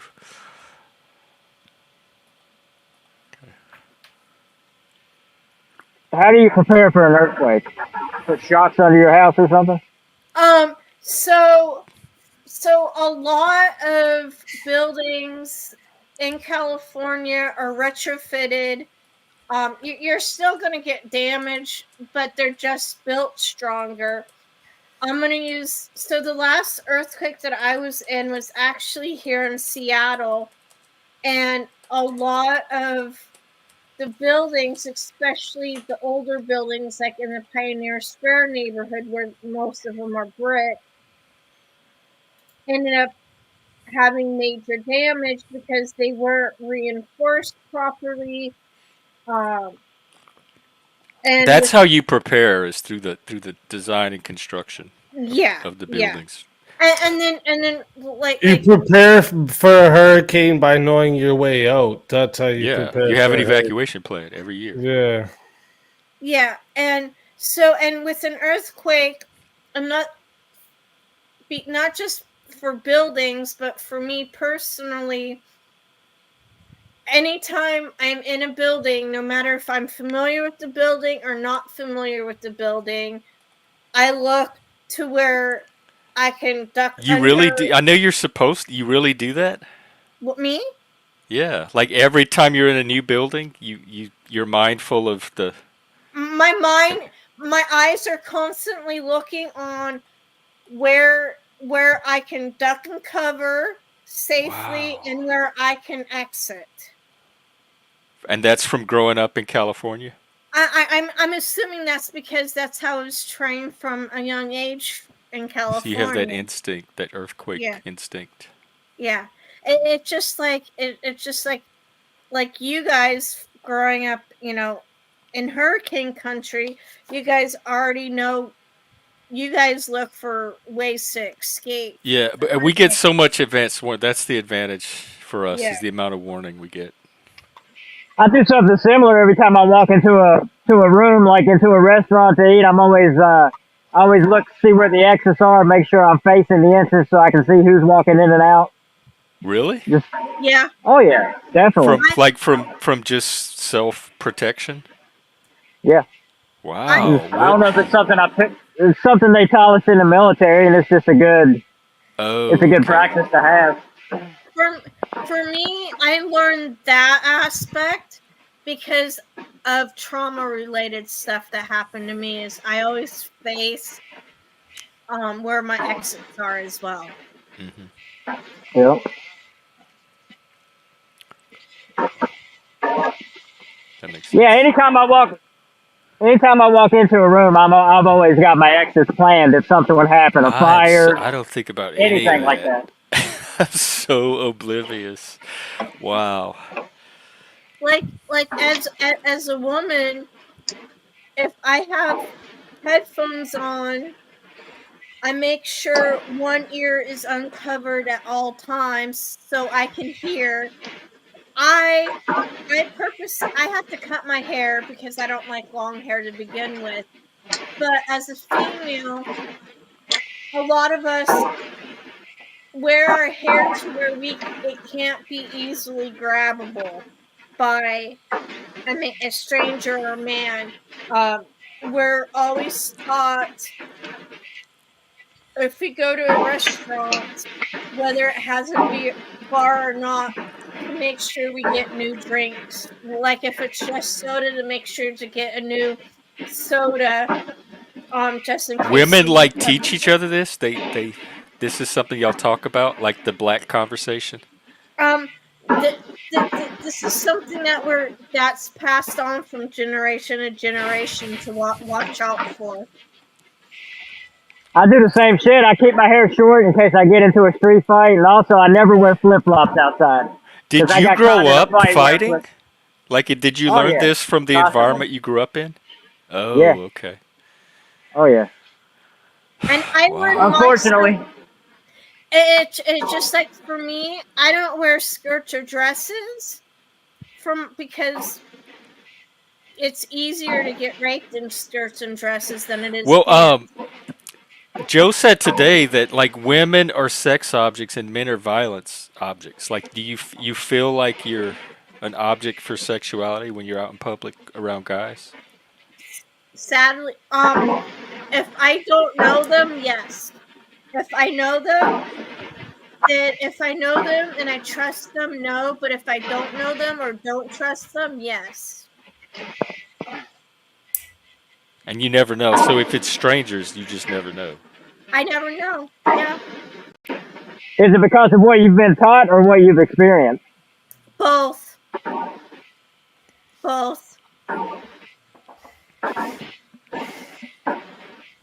Like, I used to wear dresses and skirts all the time until I was raped. That's when you stopped.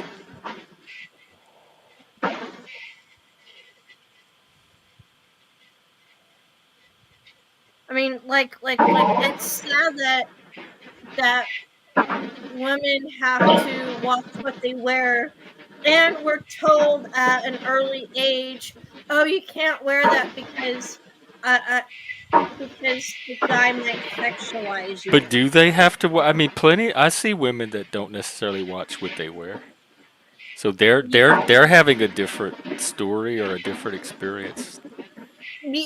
Yeah, They don't seem because worried. they may not seem worried, but because a lot of women are worried no matter what they wear, whether it's So even revealing. if they're Go. dressed like a hoochie or something, they still might, deep inside, feel. But Yeah, then they're courting that attention though in the process. So you're saying like Like women go try to to control Florida. the amount of attention they get based on how they appear. They can do. There's certain things they can do to draw more attention or to minimize the attention, yeah. Go and to they can Florida use that on spring break strategically. or the weekend. They're not worried about it. The what? I say go to Florida on spring break or the weekends. They're not worried about that shit. Oh, the good point. And I think some of it could be regional or cultural too. I And find they're much more like worried about stuff like that up here than anywhere I've lived. I grew up in California, and I grew up in. I know I've said this before, but like, I grew up in California, and even there, females are taught to be careful what they wear, including to the beaches. But then again, whenever I went to the beach, always ended But having why are sex. they taught that? You think they're taught that because it's easier to get graped in certain clothing? Or are they taught that because if you dress certain ways, certain people are I going don't to think think it's ever the clothing's about fault. you? It's a little of both, I think. Um, but Mr. P, question from the audience. But like, think about how many men you walk past on a daily basis when you're out in public. Tights?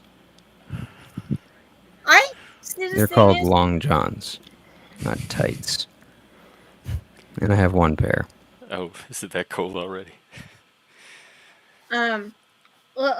like for me, after being raped, I started wearing jeans and sweatpants more frequently, just because that's what I'm more comfortable. And I'm not saying that people who wear jeans or sweatpants won't get raped. I'm just saying that certain clothing will attract men to do stuff that, and I'm not saying that men don't get raped either, because that happens. I'm just saying certain clothing does attract being raped, and it shouldn't. I just completely disagree with this. Certain clothing attracting being raped. I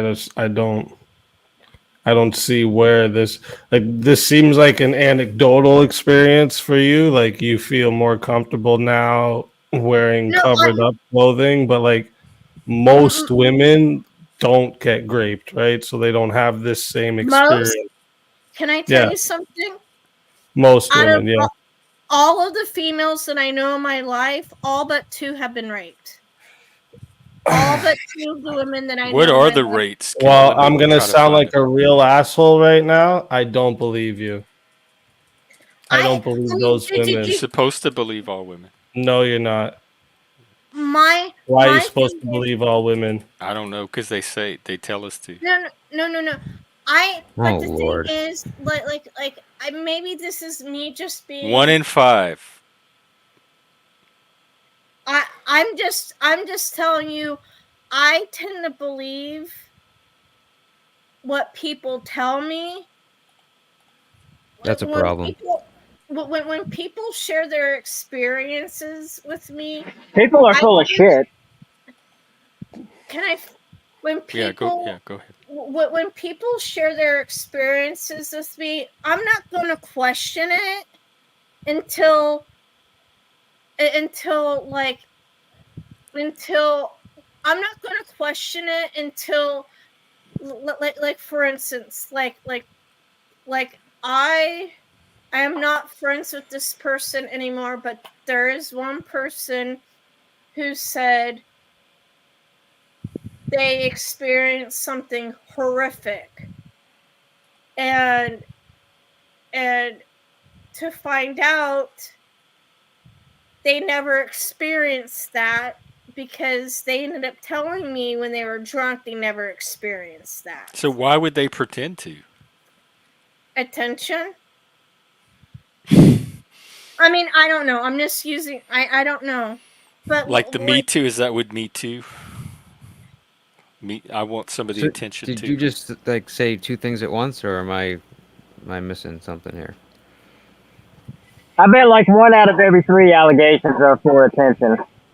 I don't know the exact numbers, but I Yeah, and mean, like when they did like like stats on this, and like they started including things like, oh, she regretted it the next day, or dude said something that she didn't like, or some dude brushed her shoulder. Yeah, Like like there's some what? gray Like areas as to what this thing, actually. like the problem is here, the word grape is being used for things that are like, oh, I just felt like I didn't like this the next day, or I changed my mind after. And and like this is where an issue comes in here, right? This is something way different. This isn't grape, right? I mean, Yeah, a to lot of like words are getting diluted and to losing the real believe meaning. that do you believe that most women get graped? for me, if someone says they I'm gonna believe it, because I wasn't there. But I'm just saying the people that are in my life who've shared that information, I'm gonna believe it until something tells me it's not true. So in your world, you're saying like all but two of the women you know in your life have experienced that, and Wait, so in your mind, as far as your reality is concerned, it's the majority of women that this happens to. well, let me rephrase that. I should have been more specific. The women that I'm closest to, like the people in my inner circle, which are only 7.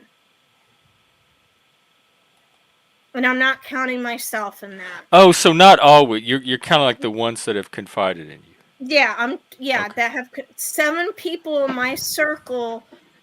5 out of 7 of them have said that they were great. Okay, that makes more sense because that's different than I thought what you were saying. Yeah. I'm not talking about like an acquaintance or a coworker or anything like that. I always think of that one incident that happened a couple of years ago. This girl, I think her name might have been Brianna Wu. I'm not sure, but she said she got raped in on college campus, and she was walking around with a mattress tied to her back for like 3 weeks or some shit. Like to I just don't protest. think, yeah, to protest rape. But honestly, I don't think someone who was actually raped would walk around with a fucking mattress on their back for 3 weeks drawing attention to that shit. I really don't.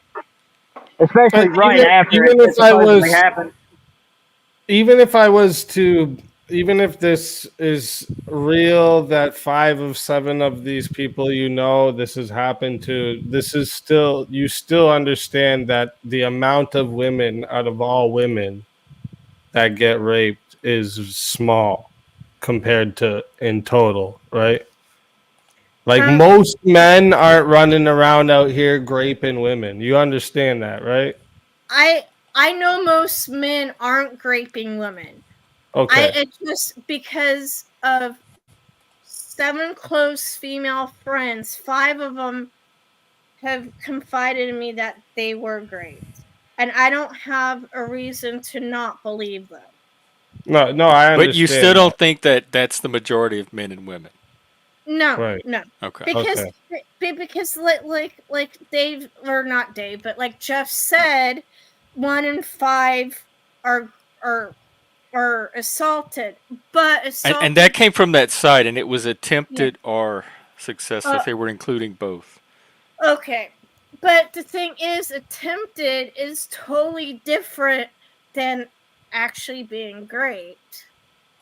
Well, But like I don't know what it is you think, like what makes you think that the clothes is what has anything to do with it either, because like I'm just not I'm just not understanding where you're pulling that from, right? I don't Yeah, think look at I'm that. Muslim countries.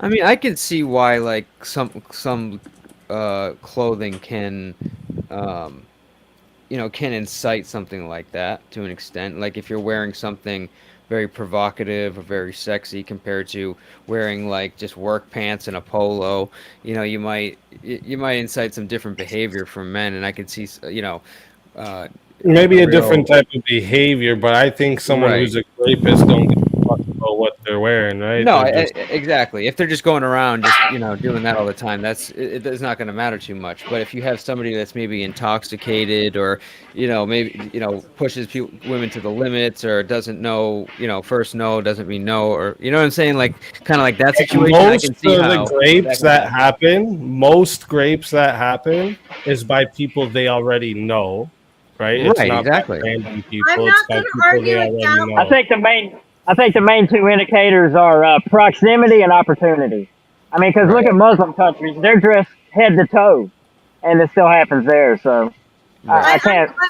I'm going to say, I'm going to say 9 times, this is just my own numbers in my own Mm. head. I feel like most scrapes are done by a non-stranger, by a friend or a relative. Yeah. That's what the stats show is that Yeah.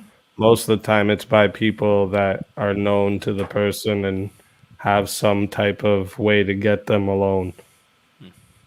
Yeah. But the thing is that still doesn't mean that I don't try to protect myself in public. Yeah. I guess the women that are in that category are probably doing that. Like it makes sense, I guess, that you would do that. You know, But then but it also feeds into this narrative against men that's on the rise. but you know, A lot of times, though, like because you're saying, I think, I don't know if did you say like you think most women in that situation would feel like that, or maybe I heard you wrong there, Jeff. wait. Can you repeat the question? Oh, it was Jeff. I thought Jeff said most women that have been in that situation would probably feel like that, like about the clothing. Oh, I said it would be if they did, it'd be understandable if that's what Oh, it. I get what you're saying. Not Okay. that most would be doing it, but that if they were doing it, I'd at least understand that.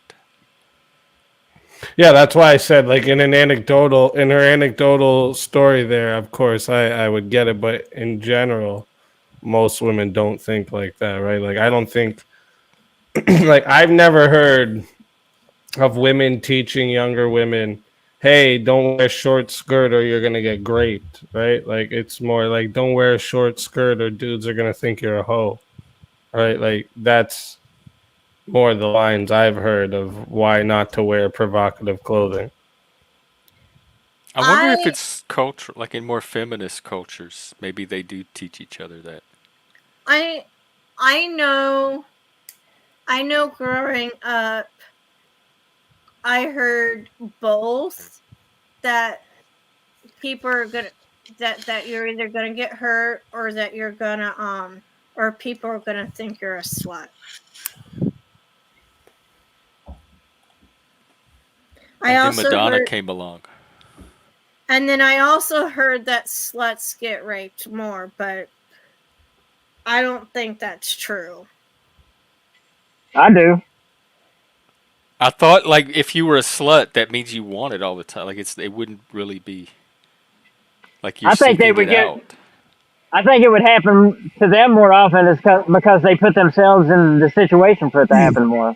You know, they're out Well, there by yeah, themselves late at obviously, night if you're doing all putting this crap. yourself in the compromising situation more often, yeah. But again, that like we just said, most scrape happens by people you know and that people have access to you alone. So this is they don't really like what you're wearing and shit like this isn't gonna be a factor.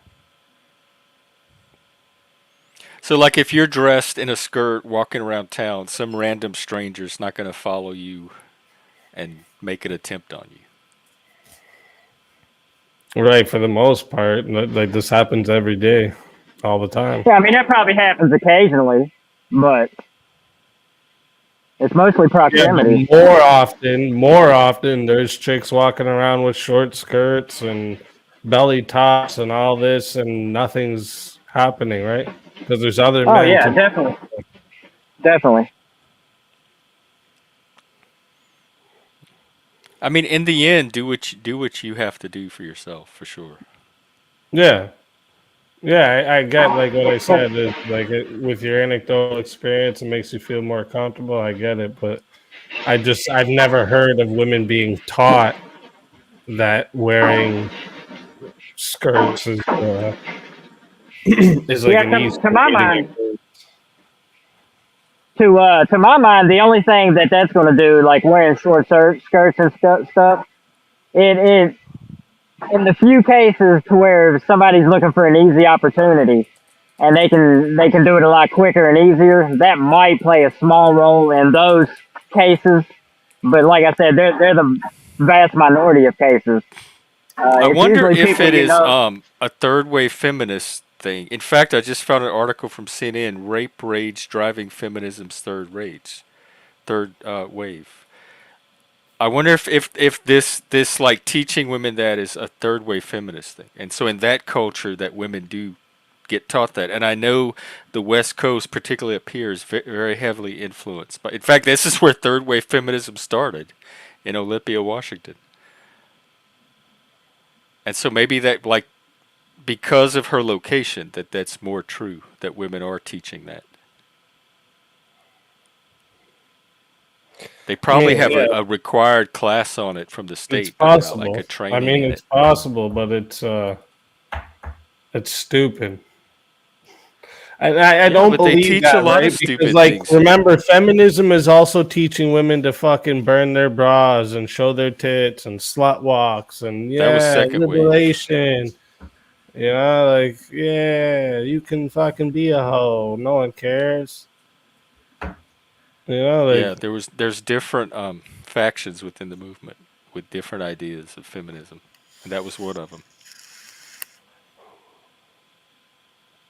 In fact, that's when second wave started. They had the lesbian porn wars between the ones that wanted sexual liberation and the ones that thought that would hurt the cause. And so that a whole new wave split off because of that. So like even all women don't agree on what they want or what feminism is. That is definitely true, Jeff. that is That's true. why I don't worry about them. It's another thing that Y'all pisses me off figure when it I out, let me hear know. all these people going around talking about we're in a great culture. And that pisses me off because the vast majority of men hate that crap. But And that's we do third wave everything we that all can came out to of third speak wave out feminism. against it. That's And people do ideology. not condone that shit. Right. It makes men look bad. And men are the first people to stand up against it. So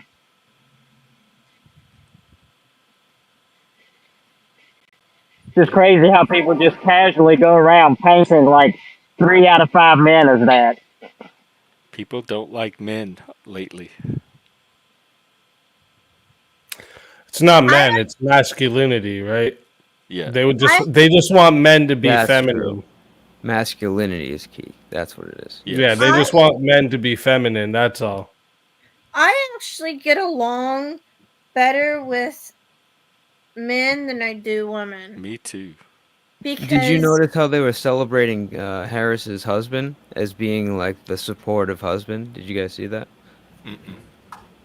They were like clearly making a big deal of him being supportive and Well, taking the you know, back seat. and I'm having just his waiting wife- if she actually wins, you know, we're Mhm. going to get the Joe Rogan joke we've all been waiting for it to be completed, right? Because, like, whenever we hear, like, the first lady say something, women always think it's so important for the first lady to say something. But just wait till the first man says something and gives his input, and all these women are going to go, no, she's the fucking president. You don't need to fucking say anything. Yeah, watch. Facts. Mansplainer. That's how Facts. it's We'll going We to don't be. need your Yeah, mansplaining. yeah, exactly. What? Caldy. Well, Brooke, of all the things about you, this is this guy's main problem. wait, I'm a drag queen? How the hell am I a No, fucking you're pro drag- drag queen story hour. Oh. That's some of the most foul shit in existence right now. Drag queen story hour. That's straight demonic, man. It's Taking more the advantage ideology Of a behind it. child. It's taking advantage of a child's naivete about sexuality and their confusion about coming into puberty. It's sick. I know, They but found a way to monetize it. there's some people that think that the earlier you educate them, the better for them. That should be a parent's job, not some stranger off the street. Well, talk to the queer theorists One because of it's their ideology. one of the symptoms of puberty is literally like questioning everything you're feeling. Right? This is Yeah. like what you go through during puberty. Every human being, right? So to like confuse kids' minds while they're going through that is like what Kane said. It's demonic. It's fucking. It's child abuse. Child abuse.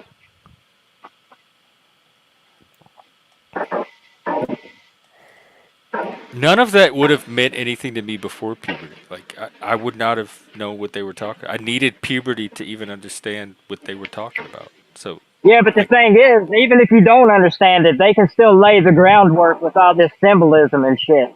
And then when you are ready for it, everything's already prepared, and it's just like the road is already made, and all you have to do is step onto and it. besides, like, what kid, what 5-year-old can't turn on TV and see that gay people exist? It's not a big thing. They don't need to have an entire half a kindergarten class to teach all this. It's pretty much normalized by now. There's not much you have to teach somebody before puberty about this stuff. And even if the kid is confused, why would they need to talk to their math teacher about it? Go see Yeah. the counselor. Now, why is a math Well, teacher talking to no, your kid Kane. about I'm sex? told that they don't have guidance. Like that's guidance counselors don't do that anymore. There's not that role because in our day they had this counselor person you could go talk to about this, and they're like, no, schools don't have that anymore. They have guidance counselors offices, but they don't do that kind of like mental health counseling anymore. Guidance. Well, that's not true. There's some schools like Right. I just read about something not long ago where the guidance counselor was socially gender affirming some student at school without the parents' consent, and everyone thought this was supposed to be okay. Like I That's bullshit. it makes no I fucking sense, right? I do know. So I went to 2 high schools in the 90s, one in California and one up here in the Seattle area. And my guidance counselors only guided me regarding college and school type stuff, but nothing mental health wise or Did you anything. go to him for something? I went to I went to I went to one because I was struggling with an eating disorder, and she just told me that I needed to focus on my grades and not what I looked like. Oh my God, that's fucked up. So He should Why have at is least given you resources. she, Like, there was a she. well, she should well, have wait a given you minute. Wait a resources. minute. I wouldn't. Why would this be fucked up though? Like Because in sometimes my day, you that was the need role to of a hear guidance counselor. When like they went to school, when they got their college degree, they trained them into how to do all of this stuff. And so the fact that they're not doing it anymore is But well, that the, is sound I think advice, the though. problem is that like the moment someone says they're having some type of issue, it's like automatically resulted to like, oh, it's some mental health issue rather than maybe you can just no, not always. a lot of the But time, like man. with her issue, I would have eating disorder. That's something to take seriously. I would at least have if given her resources to go to, like call this number, go to Well, this website, look at. I was I wouldn't what tell kind of her stop what kind of focusing on how eating you look disorder and was worry it? about your grades. What kind of eating disorder was it, if you don't mind I me asking? I had anorexia and bulimia.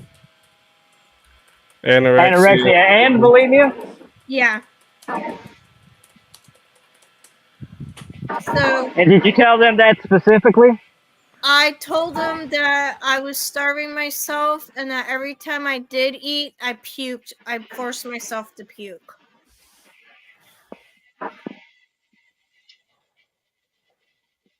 So did you have like a dramatic weight loss and stuff like this too?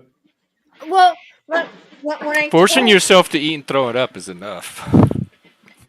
um so so when I moved up here, I was already 80 pounds. And when I went to my guidance counselor about it up here, I was 69 pounds.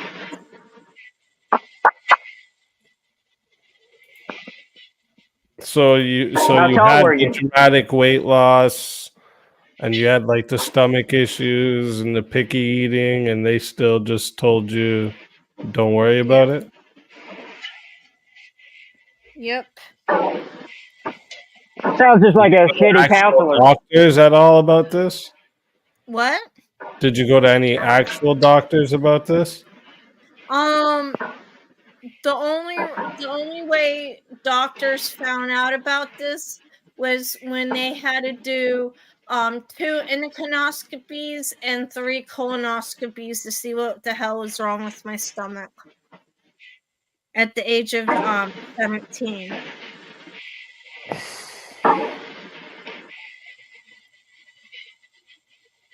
And it was actually my orthodontist that told the doctors, because of the enamel that was wearing off on my teeth and making myself puke. That's a lot of damage. How long were you doing that? I started about 9 or 10. And nobody knew that whole time?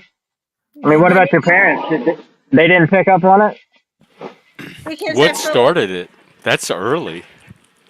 so part of the starting of that was because I was starting to get abused by one of my mom's boyfriends, and I didn't know how else to control my life but to control what went in and came out of my body.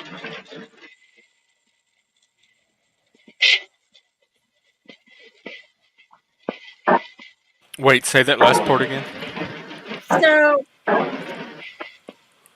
because I had a lot of when I started, a lot of trauma was happening to me, and it was the only way I felt like I can control what could go on in my life, was like what I put in and what I put in my body and what I So it took was out. like more of a psychological, like It coping was, response to the trauma. yeah, it was a way to control what was going on But in it my life. wasn't body image or pressure for women to. It was more trauma based. Yeah, I see. yeah, it was trauma based. Did you tell the guidance counselor about the trauma? No. Wow. Yeah. I mean, That, like the counselors in my day would have handled that completely differently, as would I have. I would definitely handle it differently. I would be like, okay, do you want help telling your parents? Do you want resources? Do you want both? You know, and I would also ask open-ended questions too. And one of the questions I would ask was, I'm just gonna run what? to the washroom real quick. Sure. Sure. Okay. One of the questions that I would ask would be, I forgot I had this picture. Who is that? Ah, shit. That's I don't even know hilarious. who that is. That's I Zesto. Oh. Oh, that's one of the Resto.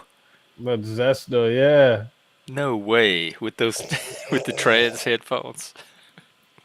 by Mr. Oh P. man, that's Oh too yeah. good. Take care, Mr. P. Good having you Um, up. one of the ways that I would want to, if someone would ever come to me saying they had an eating disorder, whether it was obesity or anorexia, I would ask if they had any trauma in their life, whether the trauma would be, grape, or if the trauma was they saw someone get shot. I'm only using those examples Hmm. because sometimes what a lot of people don't realize, I don't know what the statistics are now, but I do know when I did get help for the eating disorder, a lot of folks at that time who had eating disorders also had an intensive trauma history. Right.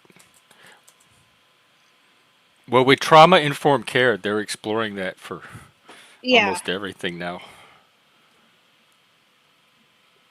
And I think that's a good thing. I think there's two factors people need to start getting in the habit of looking at. And one is trauma, and the other is neurodivergence. And once they learn to start spotting and incorporating those two things, they'll under the clinical picture will become a lot but sharper.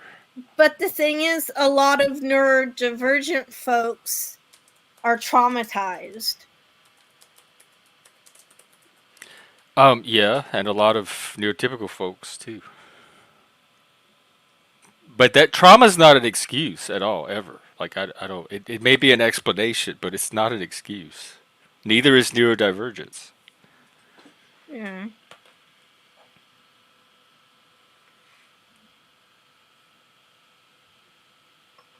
What is called?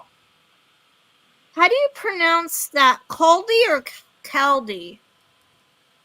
I say Caldy, but who Okay. knows? It's just a screen name. So, unless I he just comes up don't. and tells you Yo, what's or up, writes the Caldy? Didn't know you were phonetics. here, bro. I can't read the chat. What's up, bro? So yeah, tell us about this.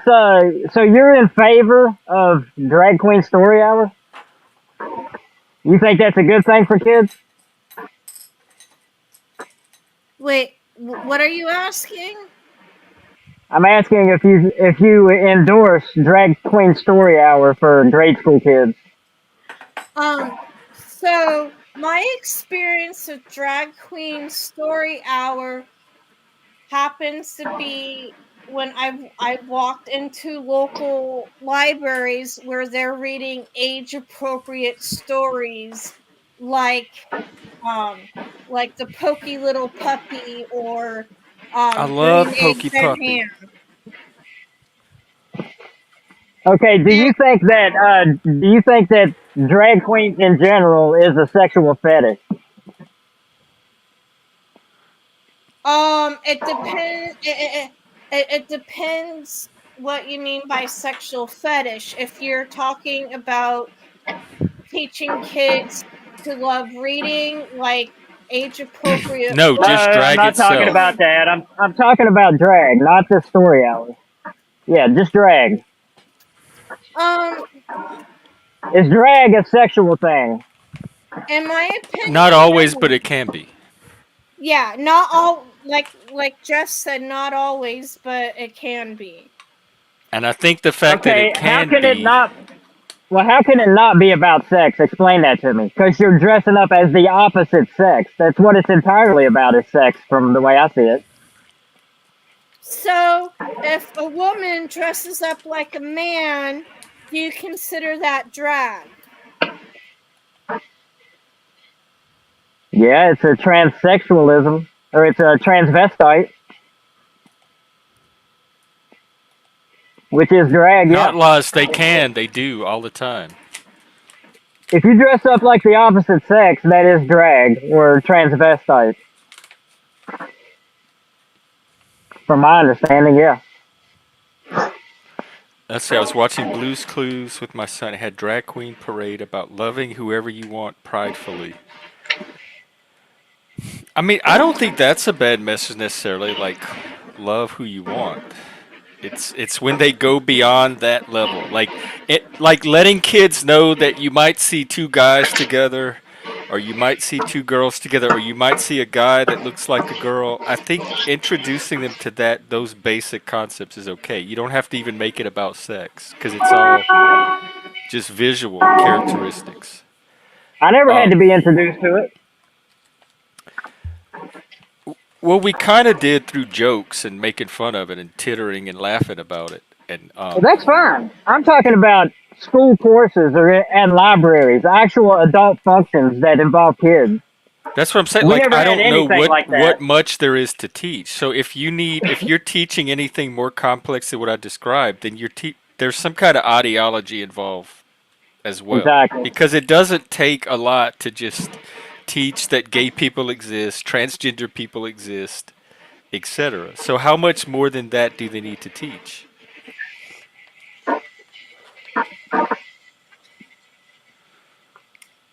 Yeah, I don't. Other than kids love drag, like drag is they're like Disney characters. The largest demographic of RuPaul's audience now is teenage girls. Like they love these drag queens. Daniel Price, how do you keep coming here? How do you keep getting off of ban? Are you making Daniel Price clone accounts? All they need to do is watch Rocky Horror Picture Show, and they're good. Hey, I love that. I'm a Rocky Horror. Hey, I lost my Rocky Horror virginity when I was 15. I went to Oh, yeah. Rocky Horror Show when I was 9. That's a bit young, but Do the time warp. What? and you said that's when you were abused at 9. Is there a correlation with Rocky Horror? Yeah. So no, because my dad never abused me. and my dad was the one that took me. I was abused by one of my mom's boyfriends. Two different things.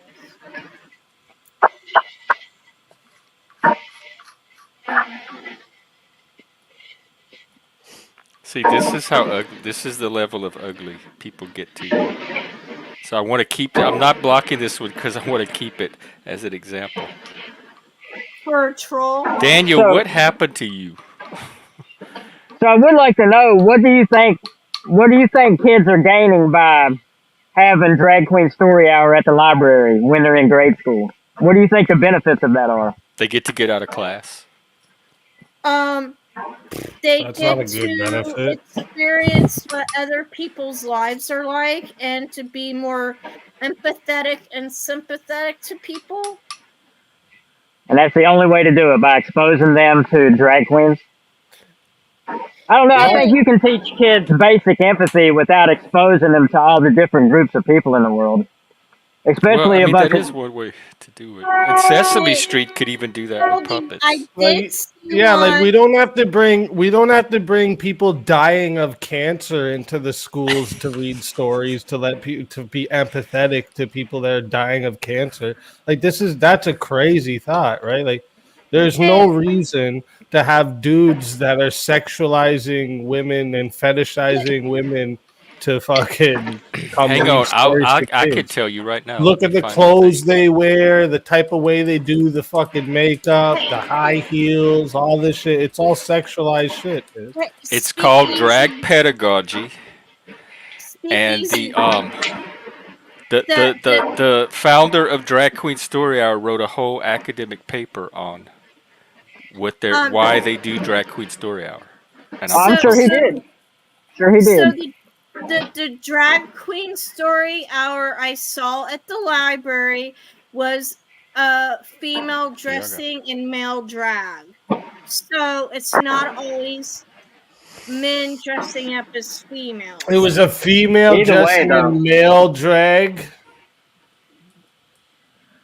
Yeah, I just don't even believe you. So I'm what? She sorry. had a suit on. She had a suit on. What? Women wear. What do you mean? I've never even heard of this. Like what? You can believe me or not, that's your decision. I wouldn't lie about that. Okay. Yeah, I don't know Brooke to lie. I've never known her to lie.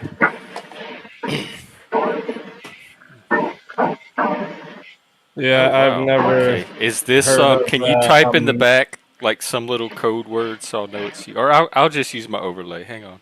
I'll bring you on. Is that you? Uh-oh. Yeah, type in the back if that's you. Hang on.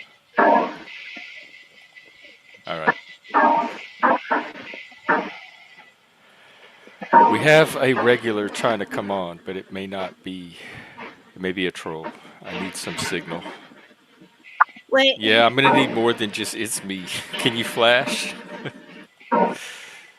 may I ask who this potential regular is? I don't want to say it until I verify Okay. it. Okay. Have I met this person on the panel? I don't Okay. know. I don't remember. But yeah, it's Okay, like there. It's the hey Bex. What's up?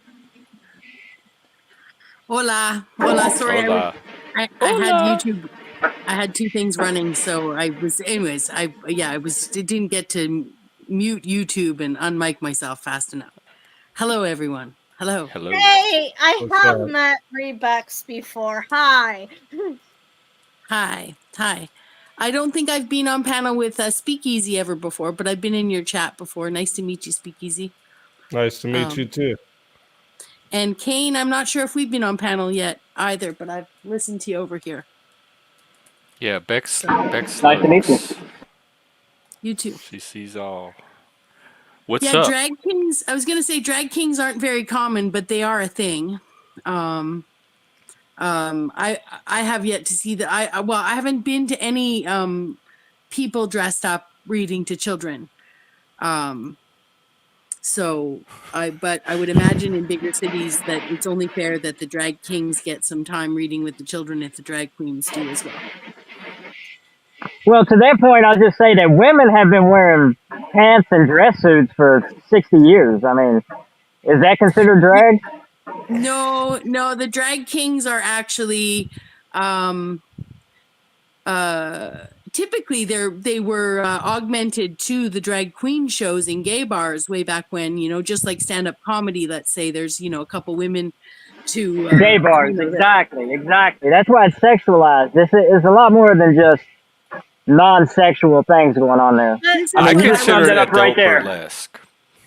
This is what I would say is that I don't think anyone should be wearing night garb. If we're going to actually, take it down to the bare bones, I'm not one who really advocates for wearing like evening wear in the daytime reading to children, regardless of gender or sexuality. I think it's inappropriate. That being said, I would be surprised if the drag queens were actually wearing their lowest cut shirts when they're reading. I'm sure that it is probably more respectably dressed. And then I would say that if people don't, I don't usually toe this line, but people know exactly what they're doing when they take their children to drag queen story hours. So you have every right to not participate. It's not like it's in the What are they school. doing? What are they doing? Well, they're reading. There have been stealth trannies. The kids at the reading in schools have libraries. the option to not when they call them to the library. Nah. It doesn't. I'm talking about public libraries. The Seattle. Yeah, they don't go. Library. They don't go into the schools. They're not going into school libraries and reading to children. This is a public library where adults have the right to take their children or not take their children to expose them to it. It's not a public school system protocol.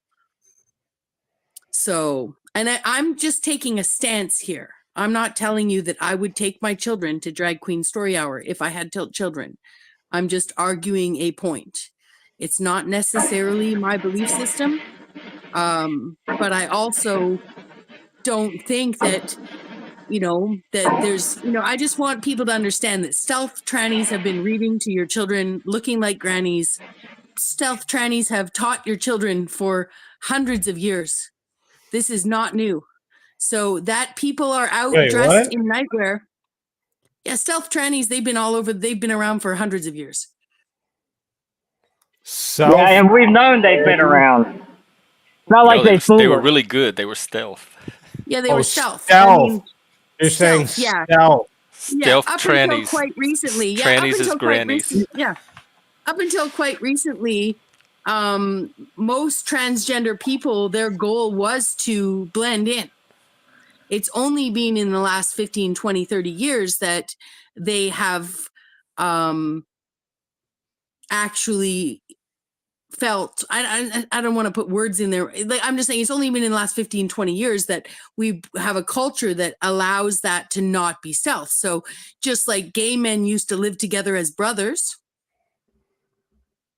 and keep their private, their affections private for their own safety as much as for the respect of people around them. So we're straight people in most cultures not showing public displays of affection, right? So it's not like, as we became a more advanced straight culture, sharing our willingness to be publicly affectionate with one another, so did people who wanted to be with the same sex. So, the thing about this library thing, it's so like 2020. It's like it's like arguing like the jabbity jab stuff at this stage. It's like, I get that we can have political views on it, but how many people are being affected by it? And it's not in the school curriculum.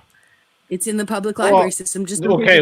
Well, here in the U.S., just don't worry about it, guys. We're teaching to get it in the schools. now in I just school posted the article. There's multiple genders that they can identify as anything they want, and don't you don't see an issue with this? Well, I live in Victoria, BC, and the rainbow sidewalks have been here for about 30 years, right? So, the first intersex person I met, the first transgender person I met, was in the late 90s. Like, this is something that is, I'm at ground zero over here, I do think that I'm they're in from a public Toronto. school. I know everything that's going on in Canada. My That's not my battery's dying. question. I'll be back. Okay. See how it keeps doing it just at the climax of the conversations. Something doesn't want this out. Oh, What happened? are you really coming up, transgender? I was asking Brooke about her DEI training, and the demon zapped her out right at that moment, and now Bex is getting zapped out right as she's about Well, to that reveal. she can say, "Don't worry about it," because it's been happening for this long and that. So just forget about it. But I'm not going to. It's child abuse. I'm not going to overlook child abuse. And like, yeah, just forgetting about it is the issue, right? Well, I think you become aware of what the queer theorists are up to, and you keep that line, like you hold that line, because they want to lower the age at which children learn about this and their ability to Why? consent, because they have this theory that the Because ever concept of since they've been childhood is a allowed to do it, false they've it's a read. false That's the end concept goal. imposed by the patriarchy. And so, in order to liberate people from the patriarchy, they need to free them from this false idea of childhood, because children are naturally sexual, and it's the patriarchy that keeps them That's from it. actualizing That's Yeah, the their end that's goal full of this sexuality. ideology. Yes, right. To yes, it's normalize ideology. PDF. To normalize PDF files. Yeah, The that's maps. yeah. It's That's what it's this is sick. all about. Just like they wait. Just like I've with done streams the on with this. the I've written threads on this. Queer theory is where the danger is coming from. Ultimately, it's this ideology around childhood innocence and the patriarchy. They have Well, to this free is and if them. it why. was just in Yeah, so colleges, like you see what happened, like the things that fight the patriarchy. You see how evil they are, right? Yeah, except there's no such thing as the patriarchy. It's a conspiracy theory, and it's an anti-male hate Mm. group. Well, it depends what your definition of the patriarchy is, then I guess, because I know a lot of people have like a misunderstanding of what it Well, even. they seem to think it's a conspiracy of men against the rest of the world. That we got Yeah, together, we there's created no a system. conspiracy. This is just naturally how things go, right? Like men will always be the enforcement to our laws, right? Anytime you have a society, it's men that's going to I be don't the think that's what they're talking about with patriarchy, because they think well, that there was that's what it something. is, right? You know how people think like the Jews are running the world, or the WF or whoever? Well, they think there's this group of men way back in history that got together and created a system that we're still secretly running among ourselves. That's the patriarchy theory that I know from feminism. Because what you're describing is more like naturalistic, and that's the kind of stuff they try to deny. That everything's it a is social natural. construct. Well, yeah, it is natural, and like that's what I'm saying is like they'll say shit like it's just like a men versus women thing, but no, we need men to run society. I don't know, like people think that like this so like our society isn't run by men, but like literally everything that we're doing in society, like so the whole infrastructure, like logging, fishing, aircraft pilots, roofers, iron steel workers, truck drivers, farmers and ranchers, construction workers, taxi drivers, mining, police, military, all of this is 80 and above percent men, right? So like it's men. There is a And patriarchy, created by men. right?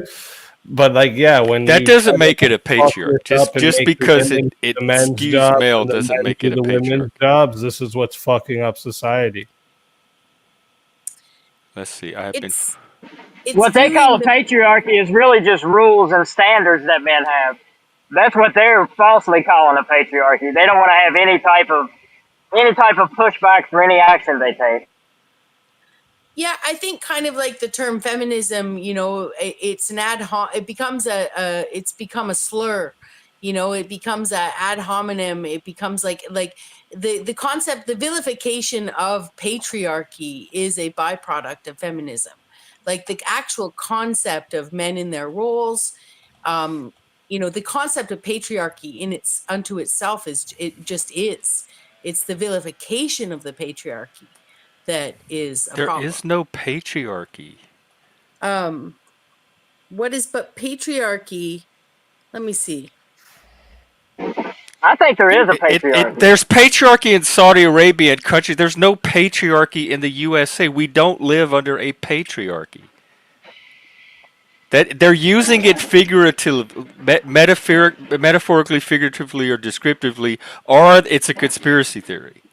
But we Okay, don't Probably a actually. They're not matriarchy. using it Okay, factually. We don't live yeah. under a patriarchy. Jeff, you're right. Right now, there's a lot fighting against the patriarchy, right? But what a patriarchy is when men have most control over the social, economic, political. That's not the and way the religious feminists. power, It's the rule right? of men. The men design and control the law. Not that they happen to like be distributed across the systems of power, but that Well, no, it's intentionally and designed and then imposed on the rest no, of you have the people, wrong just like a definition. monarchy, an oligarchy, etc. You're It's right, rule actually, of yeah. men. That is what Yeah. you shaking your head. That's what a patriarchy is, and that's how the feminists present it. What you're describing What and does calling patriarchy patriarchy, mean? we're talking about we're using the words in two different ways. I'm using it in the way that the people on the left, the feminists, the third wave feminists use it. What you're describing is like the natural roles that men fall into, but that it takes something beyond that to make it a patriarchy. It takes an intentional system of laws designed by the men that believe that and imposed on the rest of us like they do in other countries. That's not happening here in the US. I think that's just what feminists say to make it seem like a bad thing. Right, You know, it's a if man conspiracy, had, it's a boogeyman, it's a conspiracy theory, but it's You're not an not- actual patriarchy. Men are I not think it getting is. together in Men used secret to running run everything, running the Jeff, United right? States. Men, Exactly. like women weren't even able to vote, right? But technically, Right, but it was patriarchy is still a act- democracy. So It like wasn't a men patriarchy. had the unless they own land.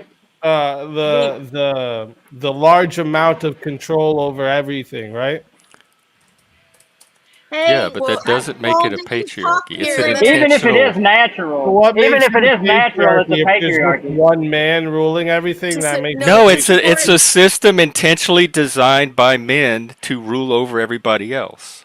That's Well, not what the I don't think it U.S. has to be was. It intentional. was not set up as a patriarchy. It was set up as a Wait, hold democracy. up. Why does it have to be intentional? Yeah. That's what If makes you it a had- patriarchy. If it just If you go naturally back- emerges, it's not a patriarchy. But Jeff, hold up, let me say Making something. up If you your go own back like definition. 2,000 years, if you go back 2,000 years and you take a typical patriarchal family where the man runs everything, the man is the head of the household, everybody would call it a patriarchy. It wasn't designed that way. It just But naturally happened. people are Actually- losing. I am presenting it as the feminists present it. I am presenting their version of in their mind what they think when they say patriarchy. This is the image they have in their mind. I am giving their version of the patriarchy, and it does go back as far in history as we're able to go from the beginning of time, from Greece, from Hebrew culture, Yeah. from Islamic culture, that men created a system among themselves to keep themselves in power and rule everybody else. We're not talking about the individual family. It's a form of government. It is the system. Like the same system that the anti-capitalists fight against, the anti-government people, the feminist version of that is the system ruled and created by men. It's this fantasy dystopian patriarchy in their mind. That's what I'm trying to describe. Okay, Jeff, you explained to me a system that's working right now that it isn't constructed that men are the one that are running the majority of shit. The one we live in right now, the United States. Could contrast it with Saudi Arabia if you want. Your eyes just got this big. So go educate yourself. Read the United States system of government. Go look at Saudi Arabia's system of government, and then come back and talk about the patriarchy and the U.S. being a patriarchy.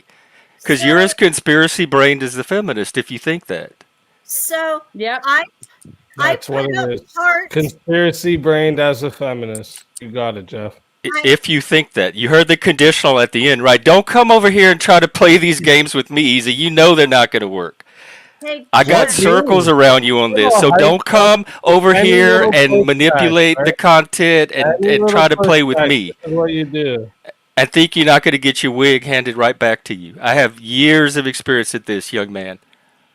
Again, you just keep. Don't come fuck with me on my own panel. Every time you get pushback, this is what you do. You raise your voice. You get. Oh, You are trying to gaslight and manipulate the conversation and what I actually said to mean something I that don't it's think not so. to play games with it. Everybody see it happening. It's captured I on don't see him doing stream. that, Jeff. I'm pointing it out as it happens. Explain. That's where, all I where need. the You're not the gaslighting- audience for this. The viewers are. Explain where the gaslighting was. I just did. You left off the part where I said, if that's what you believe, to make it seem like I think something about your position that I don't, because there was a conditional at the end of it. So that's one of them, one among a few. Go ahead, Brooke. in my opinion, I don't think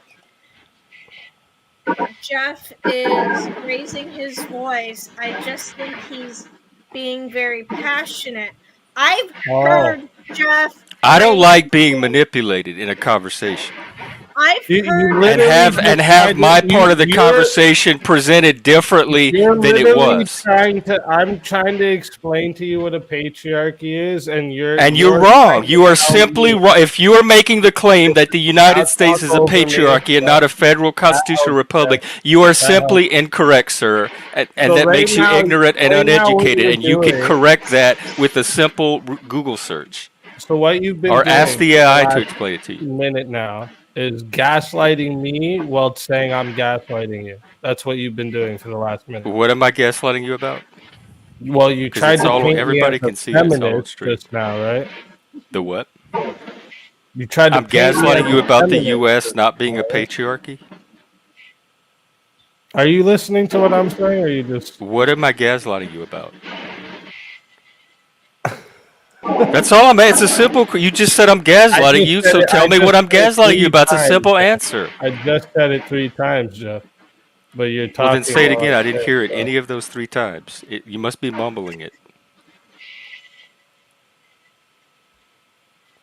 I'm not hearing. Are you saying I'm not hearing it now? I heard silence. Gaslighting me again. This is gaslight, making me think you're saying something when all I'm hearing is silence. Is gaslighting. I explained to you what the Brooke, are we in the same world or am I missing something? I think I'm. No, you just keep talking over each other.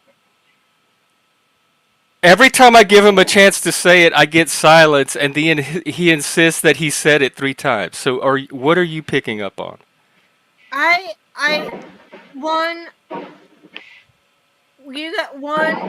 not hearing anything right now, but you guys are both talking over each other, so I don't know. I don't think it. In my opinion, I don't think either one of you guys are gaslighting each other. But I can see where Jeff thinks Speak Easy was gaslighting. Because he left off the end of my. You know how they edit the end of a video to make it look. That's what he tried to do with what I had said. He didn't present it as I said it. He tried to manipulate it a bit. Founded, Jeff. When America was founded, right, and it was first established, was it a patriarchy? No. Yeah, then you just don't understand what a patriarchy is. Well, you just don't understand what a patriarchy. I don't think you understand your systems of government. You need to just go refresh those and go look at an actual patriarchy. In fact, I could tell you. Let's see which country. The 1858 dictionary definition of patriarchy is there's 3 definitions. 1, the father and ruler of a family, one who governs by paternal right. It is usually applied to the progenitors of the Israelites, Abraham, Isaac, Jacob, and the sons of Jacob, or to the heads of families before the flood as the antediluvian patriarchs. The second definition, a learned and distinguished character among Jews. The third definition, in the Christian church, a dignitary superior to the order of archbishops as the patriarch of Constantinople, of Alexandria, or of Ephesus. So patriarch, like monarch or oligarch, is actually based in the church and the rulership of the El Papa, El Padre, the Pope, or any What I other said. Abrahamic faith. So technically, I don't know enough about American history to say that it was always Christian, Jewish, or Christian or Jewish. We have But the it is, Declaration of Independence and the yeah, there would have been the liberty Constitution. to not practice No, any of but that. the first definition applies though. It's always been a system that's been headed up by the father, comes from by the the Greek father word of the family. patriarch. If you are a religious person, yes, it does apply to you. But if you are not if you are not someone following in the Abrahamic faiths, then patriarchy does not apply to you, and it was not Nah, it don't necessarily matter. And none of government this matters because even if I grant you that up until the women got the vote that it was a patriarchy, none of that applies today. And I said today in the U.S. we are not a patriarchy. So all the feminists today in our lifetimes, and our parents' lifetimes, and our grandparents' lifetime complaining about the patriarchy, we don't have that today. If all the men today decided that women have no rights, could women do anything about it? That's not a patriarchy.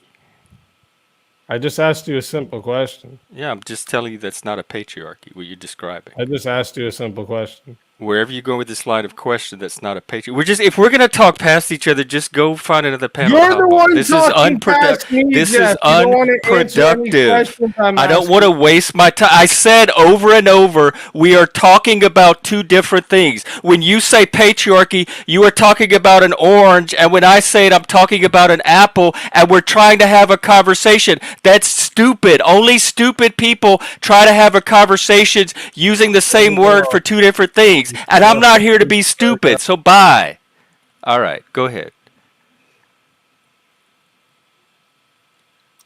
Bravo. I just Well done. wish people would realize that folks. Oh, hang on real quick, Brooke. Easy. We have our $5. You could buy a second chance for a do-over for $5. I forgot about that. That's the drama court fee. Otherwise, you're done for the night. So I'll let you sit there and think about it. Go ahead, Brooke. I just wish people would realize that folks who are neurodivergent, like the both of us, have a harder time seeing what other people are seeing because we take things literally. Like, is this the? Am I the Spurg alert she's talking about, or is she about to say that you were about to Spurg? I don't know what a Spurg alert is. Sorry. Yeah, but I don't think you can expect everybody to take into account your individual worldview whenever they're talking about something to you. You know what I mean? Like, No, I hear what you're saying, but I don't know what a Spurg alert is. Can someone explain? What is it? Does individual worldview mean autism? Is that what he? Is that what? I don't know. I don't expect them to. I don't expect people. I don't expect anything. I'm a Gen Xer. I expect very little from people. I don't expect anyone to take anything in account. I just wish people would try to understand once we let them know. But no, I Yeah, was but they responding to don't. what she said. I'm just saying, first of all, I mean, I don't think the average person is even going to understand the way you see things through They're through not. autism or whatever. So, I can understand you wanting them to understand a little bit more, but They're I don't not. think I learned you that a can long really time ago. expect it. That's why I don't leave it up to neurotypical. I don't depend on them understanding me as a solution. can someone please explain to me what a Spurg alert Do you know what is? Spurg? Spurg is autistic people. Oh, okay. Sorry. And I think she's talking about me. Like, they call my reactions when people irritate me, they call them me spurging out. It's actually me just getting really irritated that somebody's jerking me around and pretending not to. When it's obvious, like it's all recorded on the stream. Well, yeah, and that's where I would say, in this case, I think Jeff was understanding very clearly what Speakeasy was saying, and Speakeasy was not understanding Jeff. So it was actually the other way around in terms of Jeff can see both positions, and he was trying to show Speakeasy where he was Did, Yeah, I narrow-minded. didn't understand why there was such a disconnect. Well, from my did, point of view, I mean, I'm on the panel in the middle of it, but I didn't take it that Easy was trying to gaslight you or anything. I think you were just talking past each other. Well, he did at the end there when he tried to say I said a certain thing, and he left off the "if that's what you believe" part. I wasn't saying that about him only under the condition that he believed that the America was still a patriarchy, and he left that okay. part off and mischaracterized what I said about his beliefs. I And don't that seemed exactly agree with his manipulative, point. especially when he See, danced around the whole time after I pointed it out. if men do everything to keep the society running, I don't necessarily see that as a patriarchy because they can be directed by women. I mean, if women are the ones running everything, telling the men what to do, even though the men are doing 90% of the work, I wouldn't consider that a patriarchy. I think we've been steadily moving towards a matriarchy for a minute. Well, I I mean, think we women. are too, in the same sense that they use patriarchy. But I don't. I call it the Karenocracy. But I don't think our actual system of government is going to suddenly become ruled by women. Can I? Oh, hey, Alan, good to see you. I was thinking Well, about you the other day. what does Julie mean by Brooke is way too? And I don't know what that means. Nosy, nose Oh. E. And I don't know. Jilly's probably a troll because they've never been here before and they're typing in all caps. I figured that they were trolling. You're in Canada. You are in a matriarchy. What are you talking about?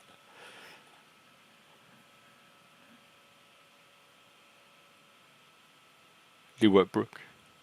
No, I figure that they were trolling if they are using all caps because to me that's a form of yelling. Well, But the trolls always pretend to not troll. Like, I've never had a troll yet say, "Oh yeah, you caught me. I'm a troll." They always pretend, "No, I'm not a troll."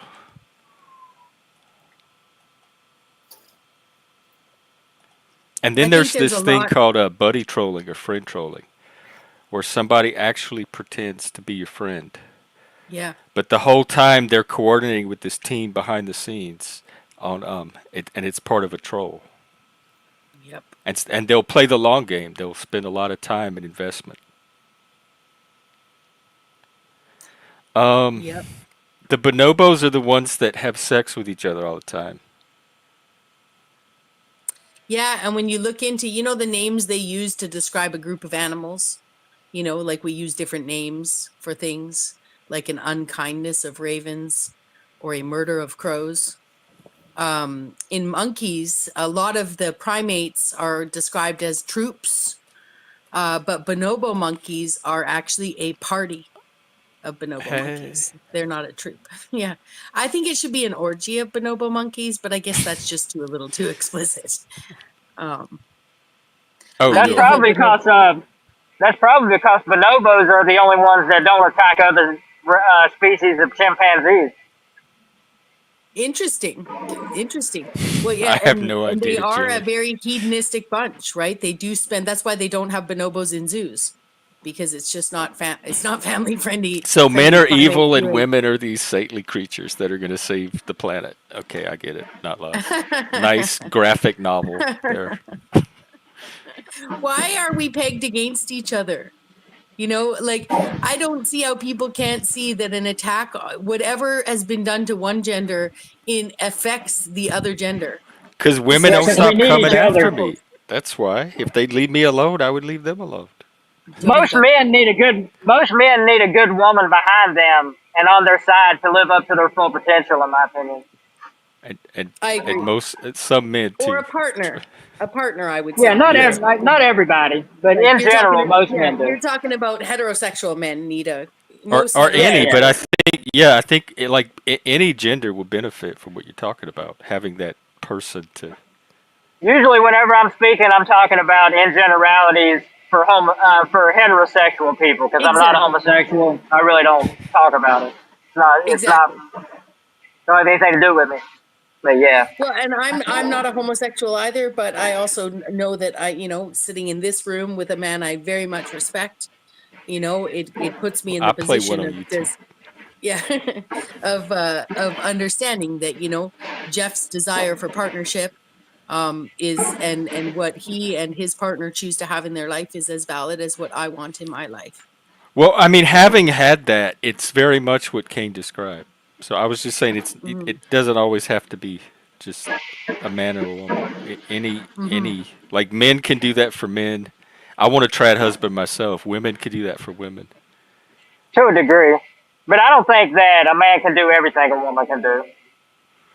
But maybe gay No, men but I can think do like some of the things that a typical man can't.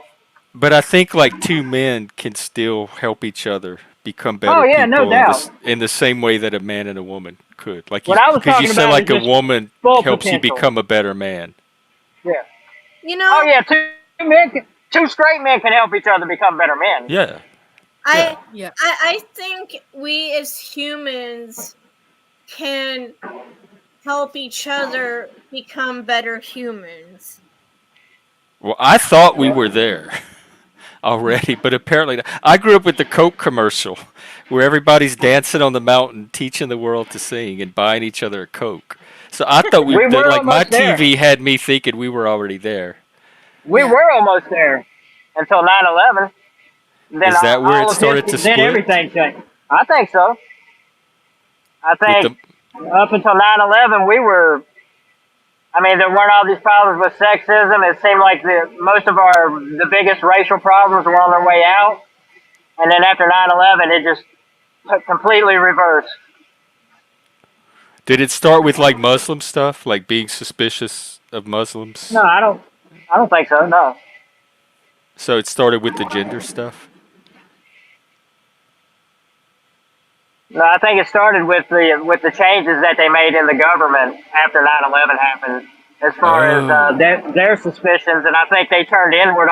What I think it was is I don't have any proof of this, but I think it's something along the lines of after the Soviet Union fell, basically America was the only superpower left, and China hadn't come up yet. Putin hadn't rebuilt Russia. So we're the only superpower, and so we took our advanced systems, militaries, and all these things, and we turned them inward onto the American people. So And once they've been we kept. started to like lose trust and get suspicious of that kind of set the tone for everybody else to start getting suspicious and lose I trust. think people are always suspicious, but we had a lot more social cohesion before 9/11, and we came That's together interesting. strong after that. But then within a year, that was gone, and all of these new practices came into place, enforced by the federal government, that just changed society. If you weren't born before 9/11, you have no clue how things used to be. And yeah, and I think being from on the other side of that generation, I didn't see as much of that because I it didn't have that kind of meaning for me. There wasn't that much of a difference between before and after. I remember the Patriot Act, I remember the Iraq War, but I didn't feel like the government had suddenly changed or it had cracked down in any kind of severe way in response. But I think maybe the younger generations might have been more attuned to that than I was, especially if they came after the Matrix. Hey, Alanis, what did your kid graduate? What was your kid's major when they graduated? Oh, cool. Yeah, congratulations, Alan. A proud papa.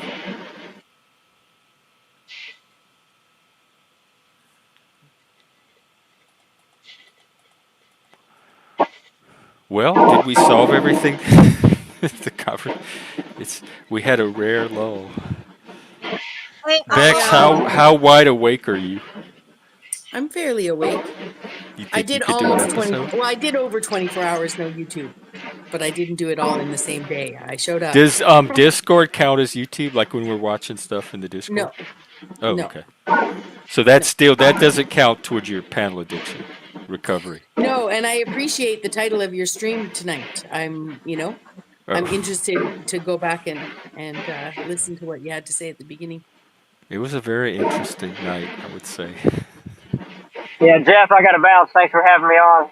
Oh, you too, Kane. Interesting Yeah, let me drop your conversation. channel too. Wait, Kane wait, does Nice to meet you streams guys. himself. So hey, if you're ever Kane, looking for a cool panel to go to, Kane, check Nice I to out meet you, Kane. Kane. I Okay. appreciate everything that you said, and that you said it very bluntly and very cool and very nice about it. Sure. That's how I always try to maintain. So So a lot of people find me abrasive, but Oh my God, no! Kane, You're a Southerner. You're wait.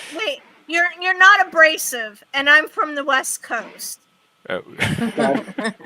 Well Yes. said. Well, I appreciate you saying that. Yeah. But yeah, Or at you least, guys can hit me up at Kane's Catharsis on YouTube. I'll Do probably you want stream it me in to the morning drop when I your get home. Discord? Yeah, that'll work.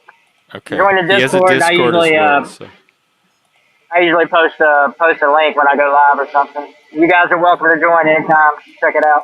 there you go. There's his Discord, Thank and you, I have Kane. one too. You can hit me up at All Gen right. X Jeff, and I'll give you the link.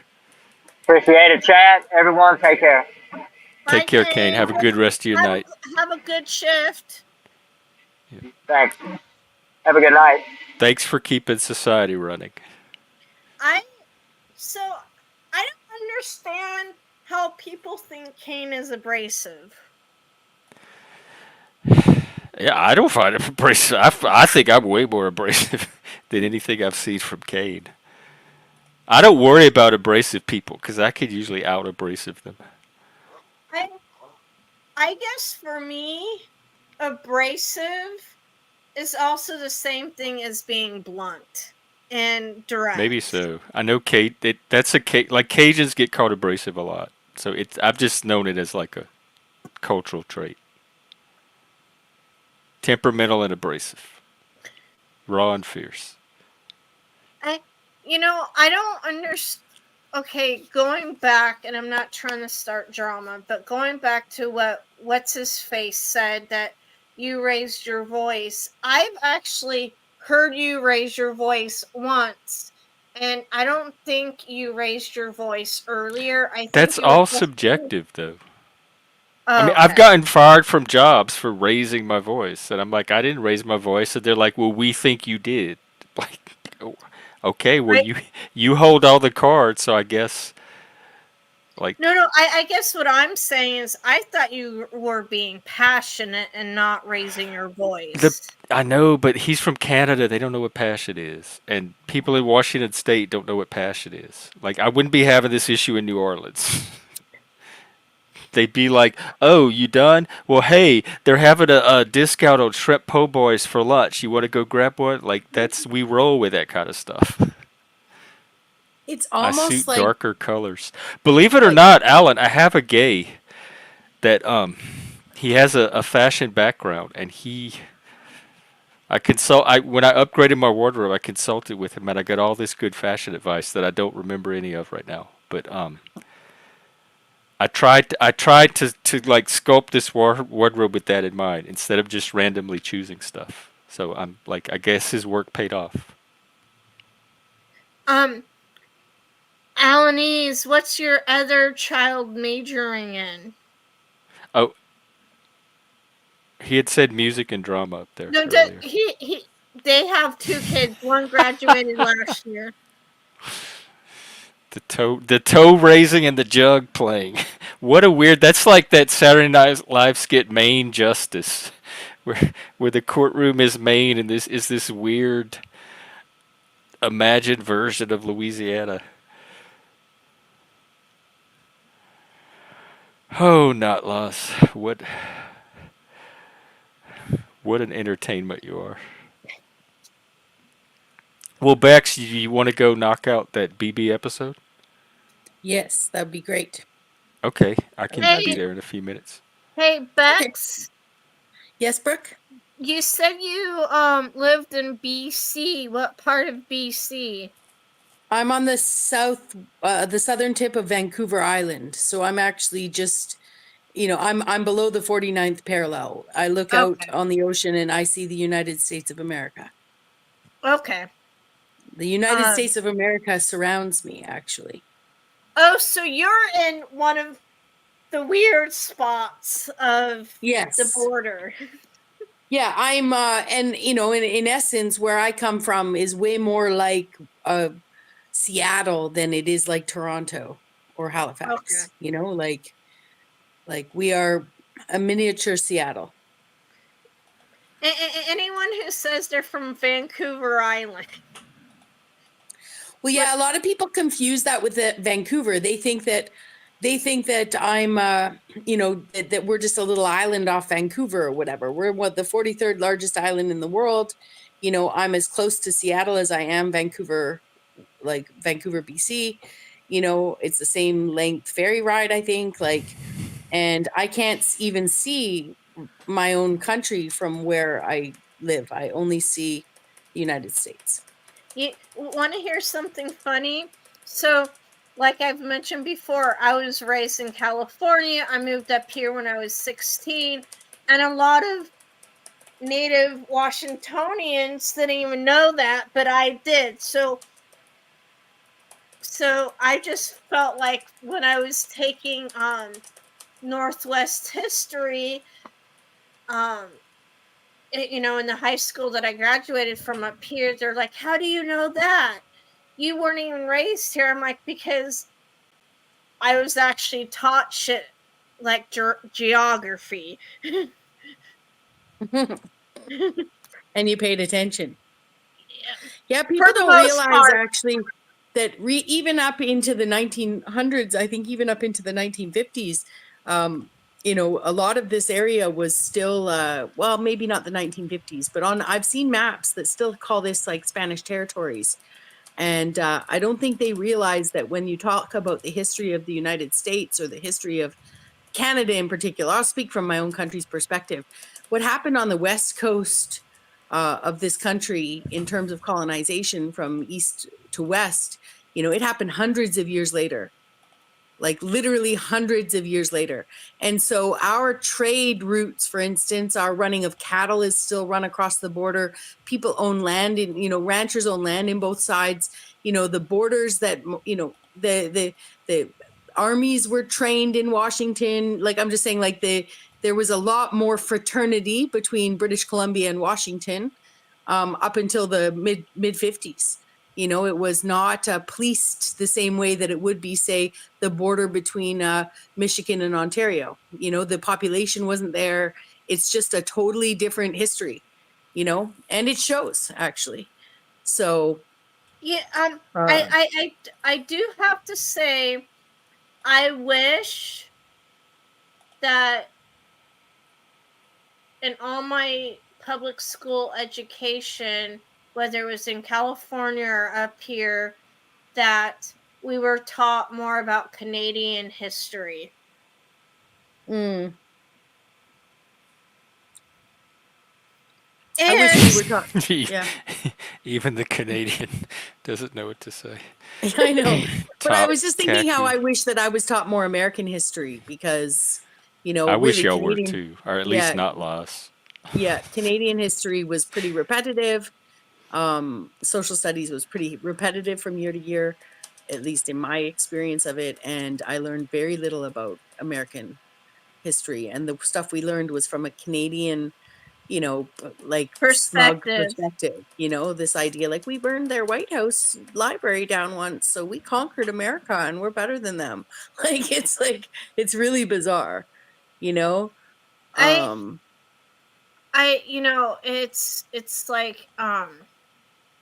like, so in California, and I know this is still true because I have friends who have kids in 4th and 5th and 6th grade, but in California, you learn about California. In 4th grade, you learn about California state history, which includes a lot of Mexican history. And then In fifth grade, you learn other state history, and you have to do a state report on a state that's not California. I did my state report on Washington, and how my fifth grade teacher was like, have somebody raise their hand, and if anybody else wanted that state, you had to state why. I, you know, I wanted Washington, and another person who hated me raised their hand saying they wanted Washington. It's like And panel drama. no, but I had the better reason. It's like, I'm like, my mom lives in Washington, and I'm the only one on both sides of my family who was not born and raised in the state of Washington. So I would like to know more about where my family came from. And then in Well, what was sixth the other person's reason? she thought it was Washington was pretty. Oh, so you won out with the Yeah. sympathy story? Yeah. And then in sixth grade, we did country reports, and we cannot do the United States. I wanted Canada, but someone else beat me out because they were, they had dual citizenship, so they got Canada, and I ended up with Germany. Ooh, that's a cool one though. That was the next in line from Canada. No, I just because Canada or Germany? Who wants it? No, I guess I wanted Canada because I wanted to learn more about, their government and stuff. So, but How I chose. exciting. Yeah. Sorry. I know that the conversation went from a bunch of drama to boring. Oh, I was just, it was more a statement on Canada than the conversation. Oh, okay. Bexx and I are going to go finish our show, so I guess we'll Okay. wrap up. Hey, Nice to see you again, Brooke. Bexx. Hey, nice to see you again, Bexx. Are you on Facebook? I am. Are you in Discord at all? No, I'm not. But I can I'm not- become in. I can become in Discord if you want me to, but it might be a couple of days. Okay, I'll figure out how to get you my Facebook link. And I'll Okay. find you next time here and get it to you. So, hey, I'm in the private chat. I'm sending you my Yeah. full name because that's how you can find me on Facebook. Okay, cool. I will find you. Excellent. Does I'm that taking help? a picture of that. Yeah, it does. Because I know ever since I came on YouTube, I've very privatized my Facebook. It's hard to find me. Okay.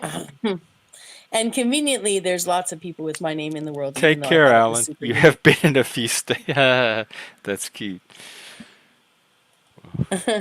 Okay. So Bye, nice to see you again, everybody. Brooke. Nice to see everyone in chat. I'll see you in Discord in a couple of minutes, Jeff. Bye for now. Okay, yep, about 2 or 3. Let's say 3 just to be safe. All right, now counting when I wrap up. It might take a minute to wind down. Okay, well, what a night. We'll do it again tomorrow. Take care. We're going to finish Big Brother. And tomorrow I'll try to finally do 12 Monkeys. All right, see you then.